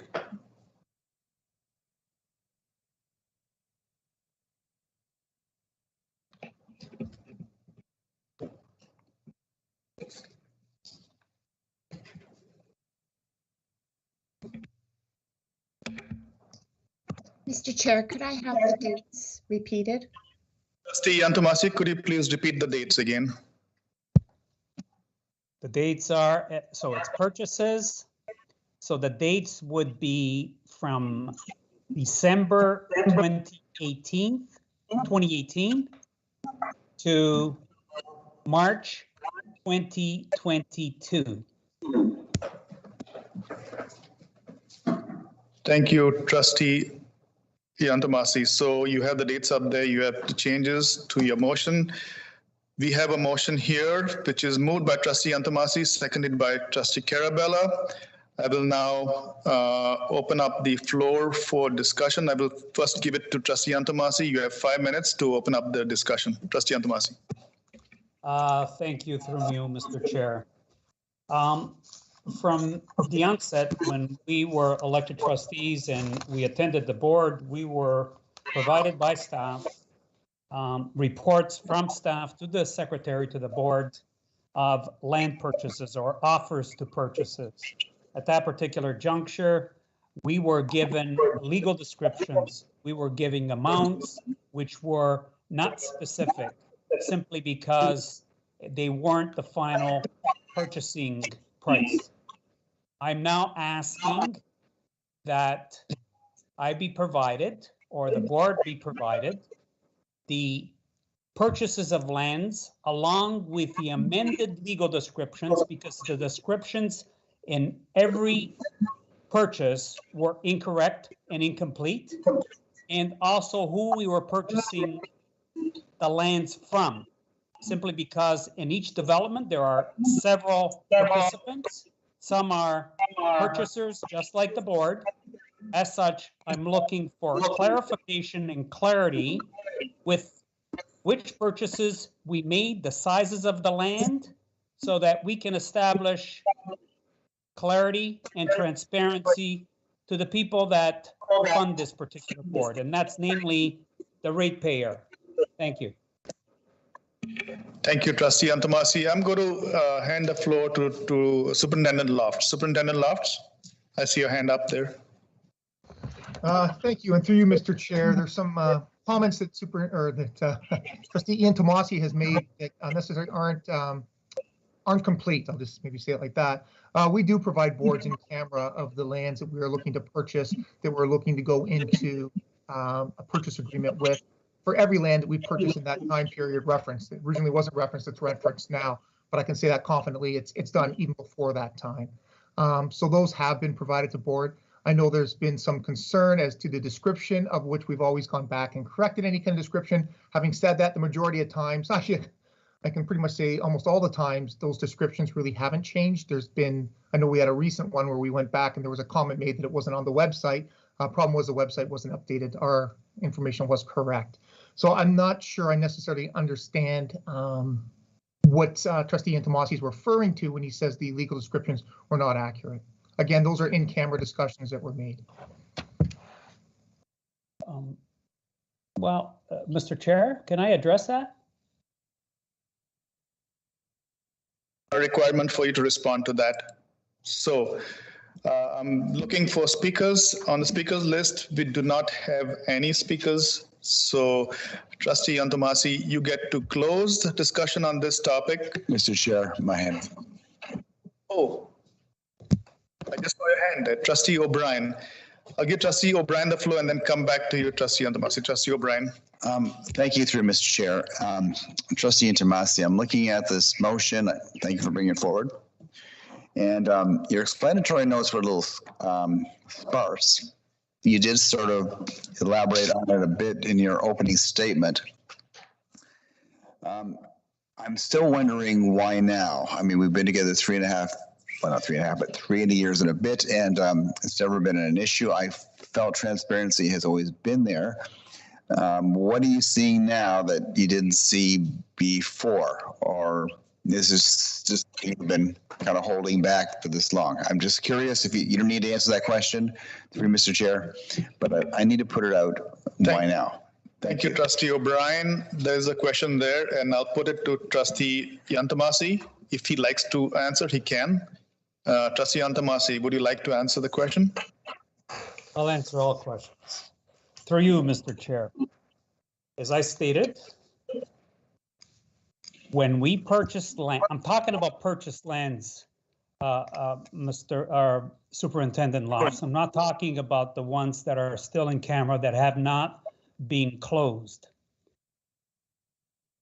At each of the land purchases, whether it be an offer to purchase or a consummated agreement to purchase, there were errors. It is the role of trustees, both from a transparency point of view, along with to validate the purchases, both in terms of the sizes of the land purchased, the amount it was purchased for, and who it was purchased for. This information is public disclosure. It falls under the Public Disclosure Act. As such, I'm not asking for anything that's not required under law. Brian, do you have a follow-up question? I do. And just thank you, Mr. Just for clarity, if Trustee Damasco will answer this, you mentioned errors without disclosing anything that's in camera. Can you just elaborate on what kind of errors? Because I sat at this board as long as you have, and I haven't seen any kind of glaring errors. So just please enlighten me if it's you so are willing to do that. Thank you. Through you, Mr. Chair. Thank you, Trustee O'Brien. Trustee Yantomasi, would you like to elaborate on the word errors? I've already elaborated. If Trustee O'Brien heard my discourse, I was stipulating exactly the size of the lot, the final amount of purchase, and the associated costs in bringing the purchase to a closing. As you know, the purchase price has other associated costs, such as legals, such as surveys, such as soil reports, and so on. So that particular number has never been presented to this particular board in all the time that I was there. And Trustee O'Brien may be amiss because I've raised these issues at each and every purchase. And if it goes back to the meetings where I did bring these issues up, you will see that these are the same repetitive questions that I'm asking an answer to. Thank you, Trustee Yantomasi. Moving down the speakers list, we have Trustee Murphy, followed by Trustee Agnew, Vice Chair Agnew. Trustee Murphy. Thank you. Through you, Mr. Chair, to Superintendent Lofts. When we purchase land and it's registered with the Ontario government, what information is registered and becomes public record? Are you able to answer that, or maybe Superintendent Merrick? Superintendent Merrick might be better. Superintendent Merrick? Superintendent Merrick? Sorry, can you repeat the question, please? Yeah, so when we purchase land and it's registered with the government, the Land Registry Office, or whatever the correct title is, what type of information is recorded and then becomes public record? Sorry, you broke up again there. You said what type of blank is recorded? That's all I heard. Like a game show. What type of information is recorded by the Land Registry Office? And I'm assuming then that whatever information is recorded becomes public record and is available to anybody in the public. Superintendent Merrick. Yes, sorry, that is correct. Senior Manager of Planning, Bronco Vidovich, would be a better person to answer that question, but I understand he's probably not here tonight. I know Aaron has his hand up, so I'll maybe turn it over to Aaron to answer that question. And Mr. Love.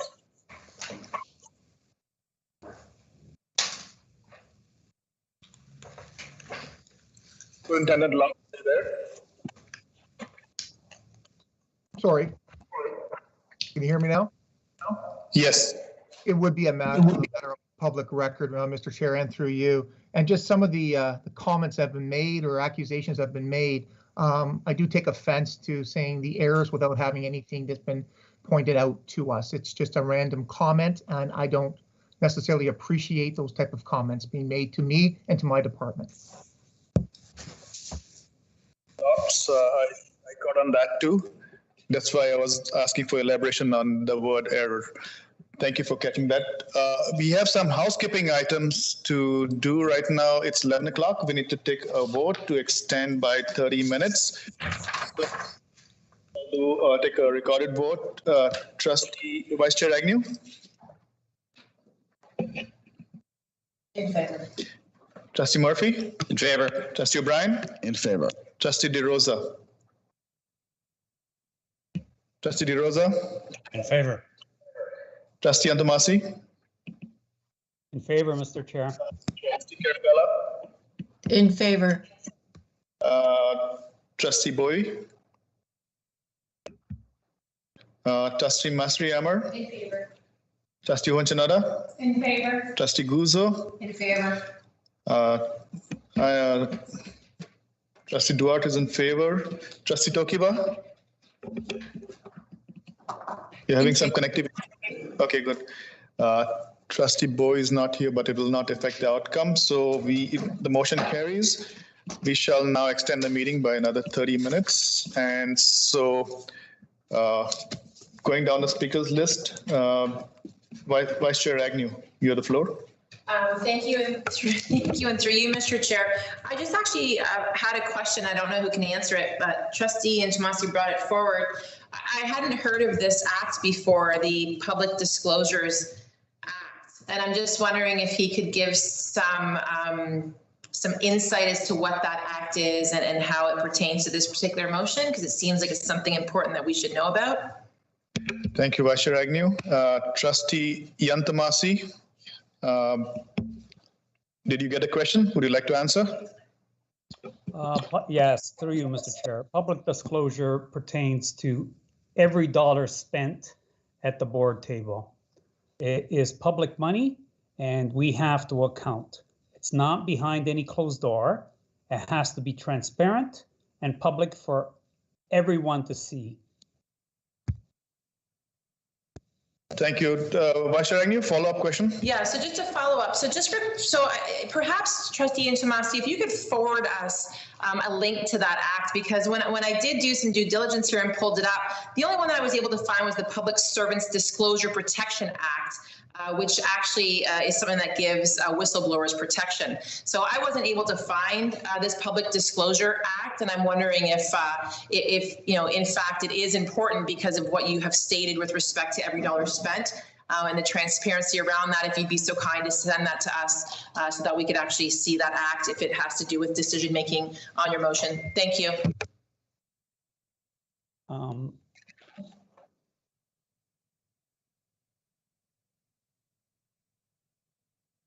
Sorry, I will now hand the floor to you to close discussions. You have 3 minutes to close discussion on this, and then I will call the vote. Trustee Antomasi.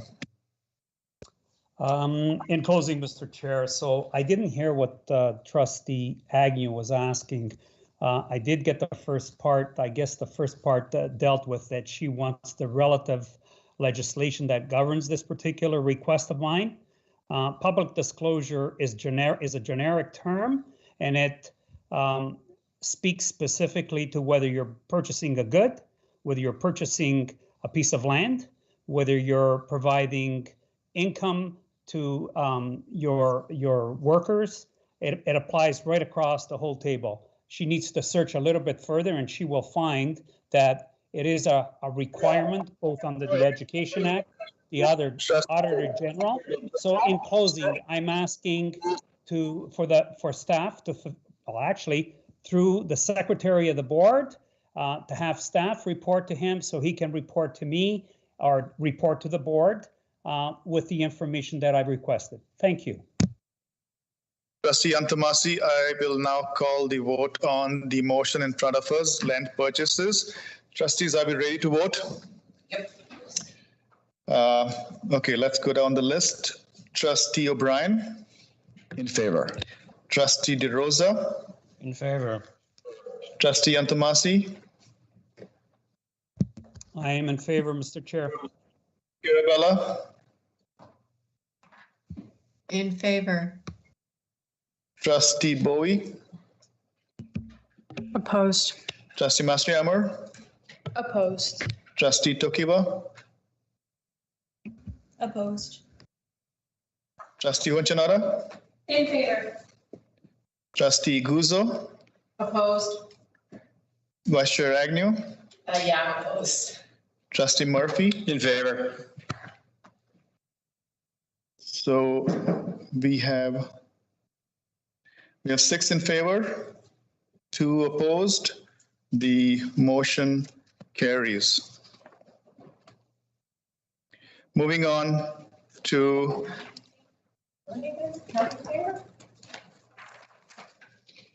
so we have 6 in favor. So do you want me to read it out? 6 in favor, yes. Trustee Owen Janata in favor. Trustee Guzzo opposed. Yep. Vice Chair Agnew opposed. Trustee Murphy in favor. Trustee O'Brien in favor. Trustee DeRosa in favor. Trustee Antamasi in favor. Trustee Carabella in favor. So 6 in favor, 2 opposed. Thank you. The motion carries. Moving on to the next notice of motion, item 8.1, contracts awarded from 2018 to 2022. The following is a notice of motion from the March 1st, 2022 regular board meeting. Trustee Antamasi, please read the motion.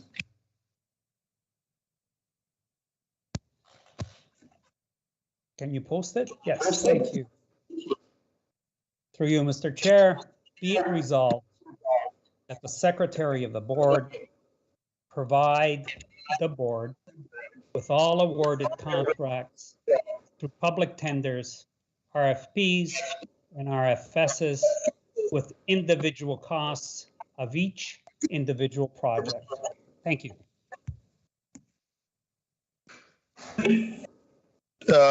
This motion is moved by Trustee Antamasi. I'm going to ask for a seconder.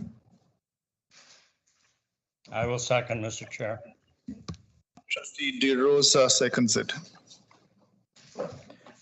Trustee Antamasi, I'm looking at the motion the way it is written. Can you clarify for the Board of Trustees the full form of RFS, number 1, and number 2? It seems to be an open-ended motion again. There are no timelines, and you're not speaking about any particular tender. Could you first of all clarify what RFS stands for? You know what RFP is and timelines. So let me start by saying again, thank you, through you, Mr. Chair. I will state again, that is not my complete motion. The motion that I sent in January had all the specifics in it. I will reiterate the specifics that are missing, and they are as follows.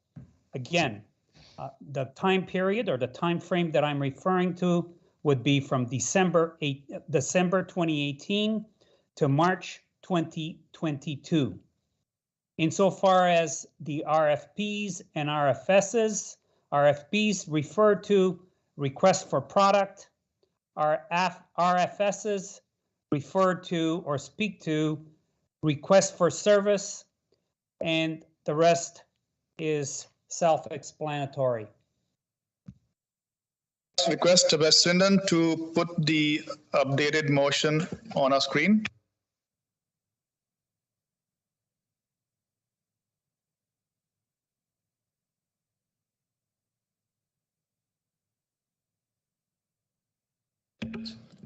Okay, I'd like to put a question to Director Daly regarding the terminology that has been specified in the motion. Do we use, Director Daly, do we use RFP and RFS in our terminology in procurement and accounting? Thank you, and through Mr. Chair. So my understanding would be in our purchasing procedures, we would use RFP in the context of a request for proposal. I'm not familiar with RFS, request for service. We do have request for supplier qualifications, RFSQ. So I'm not sure if Trustee Antomasi is referring to kind of the general concept, but I don't believe we use RFS or that terminology in our procurement procedure. Ms. Swindon, could you put the full form of request RFPs, request for product and request for service so that there's no ambiguity there? And Trustee Antomasi, as per what we heard from Director Daly, we do not use RFS in our terminology. Is this something which you would like to change at this point in time? No, I do not like to change it. If Secretary Daly goes into our governance policies and our procurement policies, all procurement definitions are found there. Thank you. Point of privilege, Mr. Chair. Yes, Trustee O'Brien. I need to ask Director Daly this question. Director Daly, it does say awarded contracts through public tenders. That would not include teachers' contracts, right? So that's not a point. Trustee O'Brien, that's not a point of privilege. It's a question of query. So state your question again. I think you answered it. This is not teachers' contracts because it's through public tenders, correct? That's correct. Thank you. Thank you. So we have, trustees, we have the motion on the table regarding contracts moved by Trustee Antomasi, seconded by Trustee DeRosa. Trustee Antomasi, you have 5 minutes to open up discussion on the motion. So, thank you. Through you, Mr. Chair. I'm losing my voice. Insofar as there's 3 parts to this particular motion. My motion speaks to how we go about procuring products, procuring service, and when we award contracts for the construction or renovations of buildings. It has been customary, and it's a legal requirement through the public sector that any government building undergo a process by which there are tender documents. Along with tender documents, there is request for service, request for product that is open at large to anybody that wishes to participate. We as trustees are required to preside over the opening of any submissions to the board. It doesn't matter whether it's a service, doesn't matter whether it's product, and it doesn't matter whether or not there are contracts to build a building. We, since December 2018, not one trustees has presided over the opening of tender documents and or service documents of individuals, proponents who wish to provide us with a service, with a product, or to build our buildings. I'm looking for those documents, which, by the way, are public documents. They need to be disclosed to the public at all times. We're spending taxpayers' money. We are funded by the government. The government is responsible to be both transparent and accountable, and we in turn are accountable to the government. I have not seen that process since I've been a trustee, and I know for a fact, as I go back into the old documents that are still on some of the board site, that was the process. Something has changed in 2018, December, or subsequent to our being sworn in, and that scrutiny is no longer available, and I don't understand why. So I'm asking for those documents to be able to peruse and validate that the system, that the process was both transparent, fair, and equitable, as everything else that happens at our board should be, because that's the legislation, those are the requirements, and those are the procedures to be followed. Thank you. Thank you, Trustee Antamasi. I will now open up the floor to trustees if you'd like to debate or if you have questions. Trustee Carabella, you have the floor. 1 second, Trustee Carabella. Rosie, can we have the timer up there? No? Oh, okay, okay. Timing, okay. Trustee Carabella, you have the floor. Thank you, Mr. Chair. Just a short question. So for this to be achieved, I think we should put a date on there when this could be given to us. So when would staff imagine that they would be able to provide what Trustee Antomasi is asking, what this motion is asking? Just to put a date on there. Generally, we do put dates. Trustee Carabella, motion. Are you looking to amend the motion? No, by when?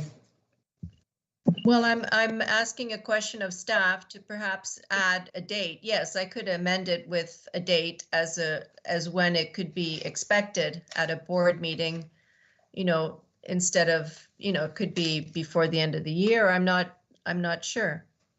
So that's what I'm asking for clarification from staff when it could be achieved and that we put a date on this motion when to expect it. Thank you. Well, let me ask Director Daly. That's difficult to answer because RFP and RFS, as described by Trustee Antomasi, are not in our purchasing procedures. They're not in the, I'm looking at procedure VI 11. Those terms aren't in our definitions. The concept may be, so I think we need to land on exactly what the request is.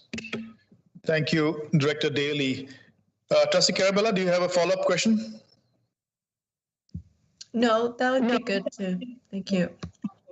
Trustee O'Brien, you have the floor. Thank you, through you, Mr. Chair. I'm listening to Director Daly, and if these terms are not in our purchasing agreements, I'd feel much better about passing this motion if Trustee Antomasi could align it so that the terms used in this motion did align with our terminology used by our department. Thank you, Mr. Chair.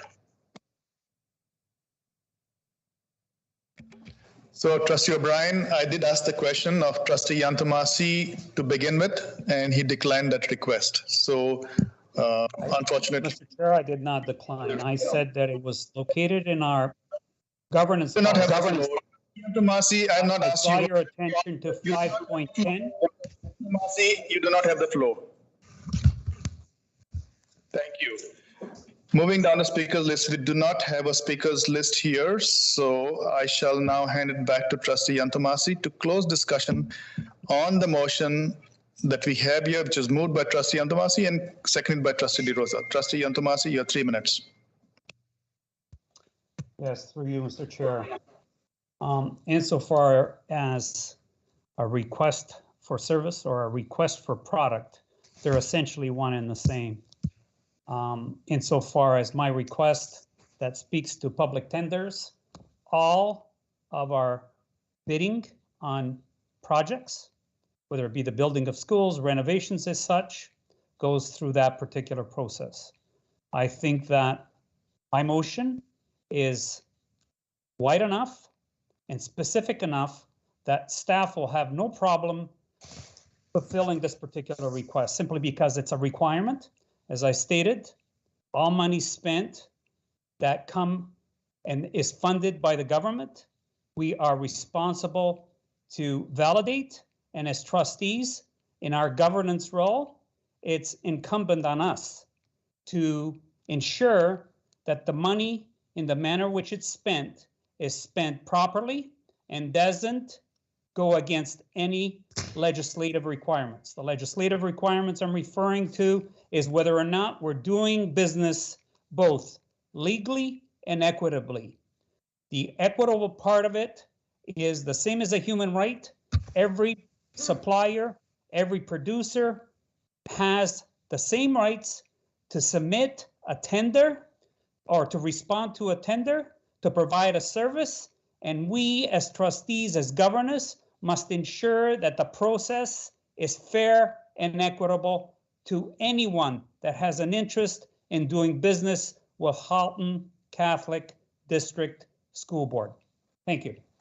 Thank you, Trustee Antamasi. I shall now call the vote.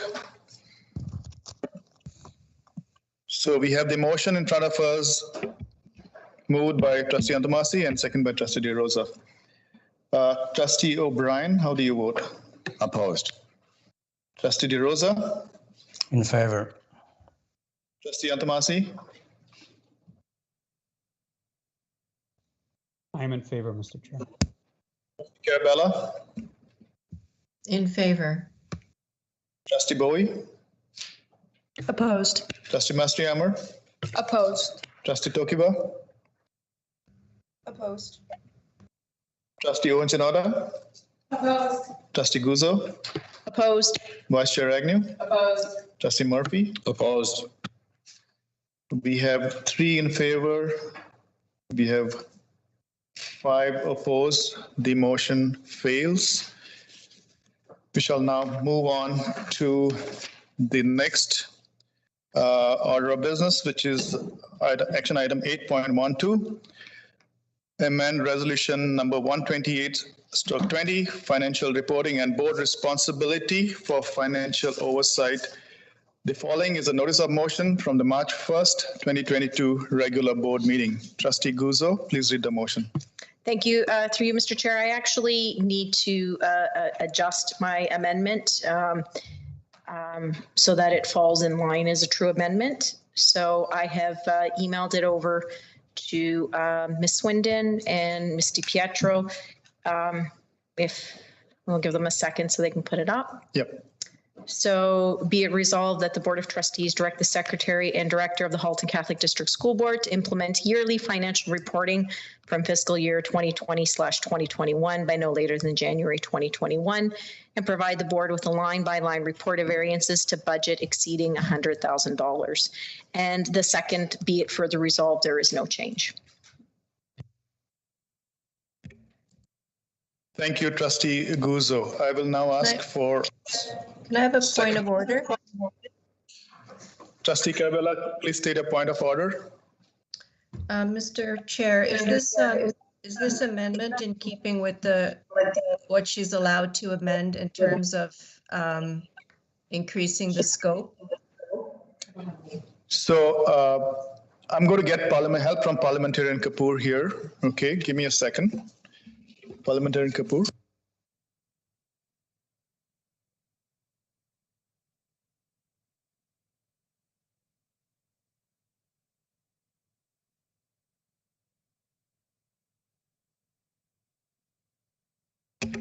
Trustee Carabella, I've heard from the opinion of the parliamentarian, and the original motion was taking the motion down to nothing. But now I see the change here. It's asking for a yearly financial report. So it's clearly an amendment of the original motion.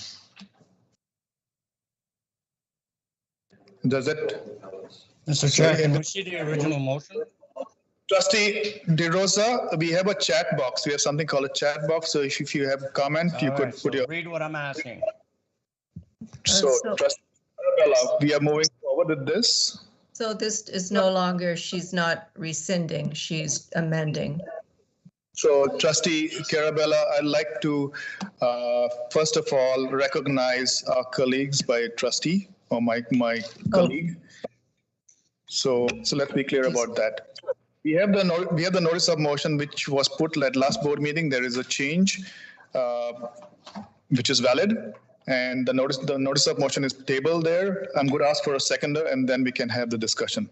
So I'm going to ask for a seconder for this notice of motion. May I have a seconder? Murphy. Moved by Trustee Guzzo, seconded by Trustee Murphy. Question of clarification, Mr. Chair.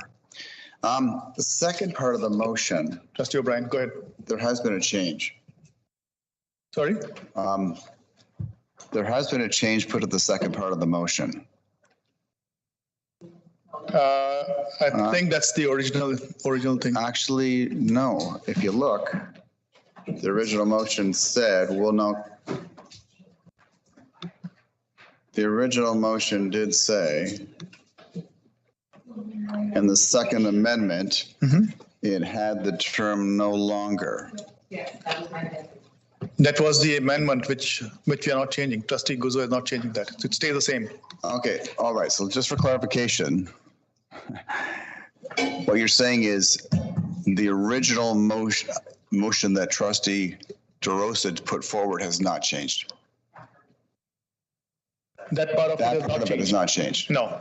Okay. So there is an amendment to the motion put forward by Trustee DeRosa, 128/20, and changing the word monthly to yearly. And that's an amendment. To the original motion, 128/20. Correct. Okay. Thank you. Sounds good. My conflict of interest still stays the same. Yep. So we have the motion, which is put forth by Trustee Guzzo, seconded by Trustee Murphy. Trustee Guzzo, you get 5 minutes to open up discussion. Thank you, through you, Mr. Chair. This motion was brought forward, I believe, it's almost 2 years now that we're going on. We have heard over and over again from trustees that this information has not been provided, when in fact it has been provided in every board package, every board meeting. There has never been any question to it. There were very rarely times where we get to it. And for the amount of work that this takes for our finance team to put together every month, for no questions to be raised, I believe the intent of, if there was any discrepancies that needed, have been met. And we can go back to having this as a yearly financial, we can go to having it yearly reported. And it just makes absolutely no sense to continue with a process that isn't even being read or questioned. So I implore you, trustees, we could use those resources for something else. Thank you. Thank you, Trustee Guzzo. I will now open up the floor to trustees for discussion. Trustees, on the speaker's list, we have Trustee DeRosa. Trustee DeRosa, you have the floor. You have 3 minutes. Thank you, Mr. Chair. You want to put me on the timer, please? And I'd like some uninterrupted time. 3 minutes, right, Mr. Chair? Hello? Mr. Chair. Trustee DeRosa, give me a second. The timer cannot be displayed here, but I can interrupt you when 3 minutes are done. How about that? Very good. I'll put my faith in your hands, Mr. Chair. I would have liked to have the original motion put up on the screens for the benefit of the public and the benefit of everybody else who's listening to what's being contended here. First of all, the conclusion that the numbers are not being looked at, I think, is a big stretch. In fact, I can tell you that I do look at the numbers. What hasn't been provided up to now, in the spirit of the original motion, Mr. Chair, was to give the board and anyone else who was interested the capability to compare the monthly actual results, right, to the actual monthly budget for the corresponding line. And everything else has been provided other than that. And I will tell you the reason why, and I've certainly had discussions to try to see how to get to this information the quickest as possible. I have not acted in a vacuum. But the problem is as we speak today, almost 3.5 years into this board's tenure, we have yet to have a budget that has been rationalized on a monthly basis.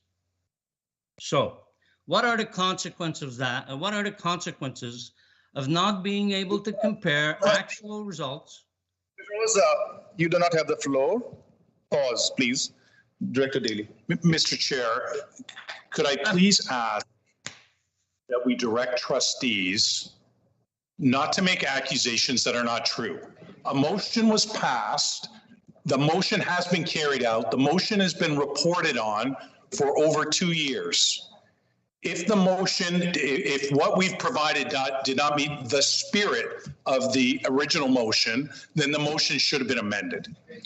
So, Mr. Chair. Trustee DeRosa. Mr. Chair, would you please allow me the privilege of my 3 minutes? I need my 3 minutes. Warning one, Trustee DeRosa. How much time do I have left, Mr. Chair? The clock has been paused. Director Right. Daly. May I continue? Do I have the floor? DeRosa, you do not have the floor. You will listen. I can't hear you very well. You do not have the floor, Trustee DeRosa. All right, tell me when I have the floor so I can continue. Not have the floor. Warning number two. Trustee DeRosa, you just made a statement and an accusation against staff. I did not, sir. DeRosa, you did. Well, could you repeat it for me so I can apologize? Number three, I'm asking you to leave the meeting now. You will leave the meeting right now.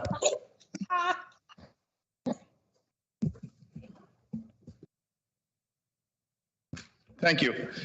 On the speakers list, we do not have any other speakers. We have the motion on the floor as it stands now.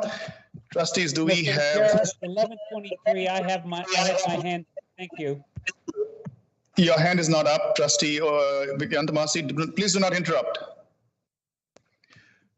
It's 11:30 right now. We have some house. It's 11:23. My hand is up, Mr. Chair. You do not have the floor. Trustees, we have a housekeeping. Point of order. It's a point of order, Mr. Chair. I have given you 2 warnings. I'm asking you to leave right now. You will leave the meeting. Thank you, trustees. So it's 11:30. We need to do some housekeeping items. So we need to extend the meeting by another 30 minutes. We have a motion on the floor. I'm going to take a recorded vote. Trustee Onchanora. I'm in favor. Trustee Guzzo. In favor. Vice Chair Agnew. In favor. Trustee Murphy. In favor. Trustee O'Brien. Opposed. Trustee DeRosa is out. Trustee Antamasi is out. Trustee Carabella. In favor. Trustee Bowie. In favor. Trustee Mastiammer. Trustee Tokiwa. Okay. And Trustee Duarte is in favor. The motion fails, but we have a motion on the table. We complete that and we end the meeting. So, Trustee Carabella, you have your hand up. Is it for this or is it for something else?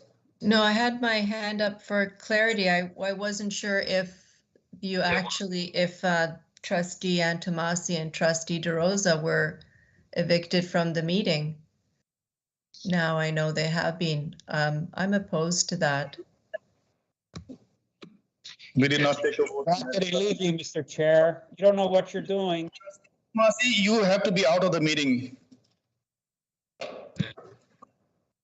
Thank you, Trustee Carabella. Since I have nobody on the speakers list, we shall now take this to, we'll close this motion and the discussion. Trustee Guzzo, you have 3 minutes to close discussion. Thank you through you, Mr. Chair, and thank you to Director Daly for calling that out. It's unfortunate when things are said that way. I implore my trustees to take a look at the fact that we have not had to deal with any of these issues with this motion for almost 2 years. And is it a valuable use of the finance team's time? Thank you. Thank you, Trustee Guzzo. I shall now take a recorded point of privilege, Mr. Chair. Yes, Trustee O'Brien. So I did declare a conflict of interest on the first part of this amendment. Could we please divide it into 2 separate votes? Thank you. Thank you, Trustee. And I will not be voting on the first one. Okay.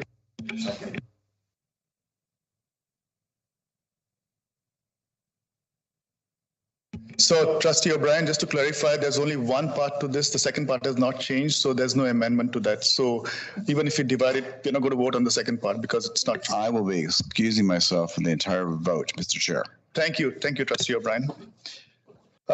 So we are going to be voting on the amendment that you see on your screen. It's in blue, and there's no change to the second part of the motion. Trustee Guzzo? In favor. Vice Chair Agnew? In favor. Trustee Murphy? In favor. Trustee O'Brien? Sorry. Trustee Carabella? Opposed. Trustee Bowie? In favor. Trustee Mastrihammer? In favor. Trustee Honchinota? In favor. So we have 4 in favor, 1 opposed. The motion carries. Since we do not have unanimous consent on extending the board meeting, we have completed all action items. We shall now move on to rise and report, I guess. Closing. We shall now rise to closing. I need an adjournment motion. No? No, just go right to closing prayer. So Trustee Jan Tomasi is not here to lead us in the closing prayer, so I'm going to put Director Daly on the spot. Thank you, and through Mr. Chair. This Friday is the solemnity of the Annunciation of our Lord, and Pope Francis is also designated it as a day to consecrate Ukraine and Russia to the Immaculate Heart of Mary. So I think it's appropriate for us to close with a Hail Mary. In the name of the Father, the Son, and the Holy Spirit, amen. Hail Mary, full of grace, the Lord is with thee. Blessed art thou amongst women, and blessed is the fruit of thy womb, Jesus. Holy Mary, Mother of God, pray for us sinners, now and at the hour of our death. Amen. In the name of the Father, the Son, and the Holy Spirit. Amen. Thank you, everybody. Good night.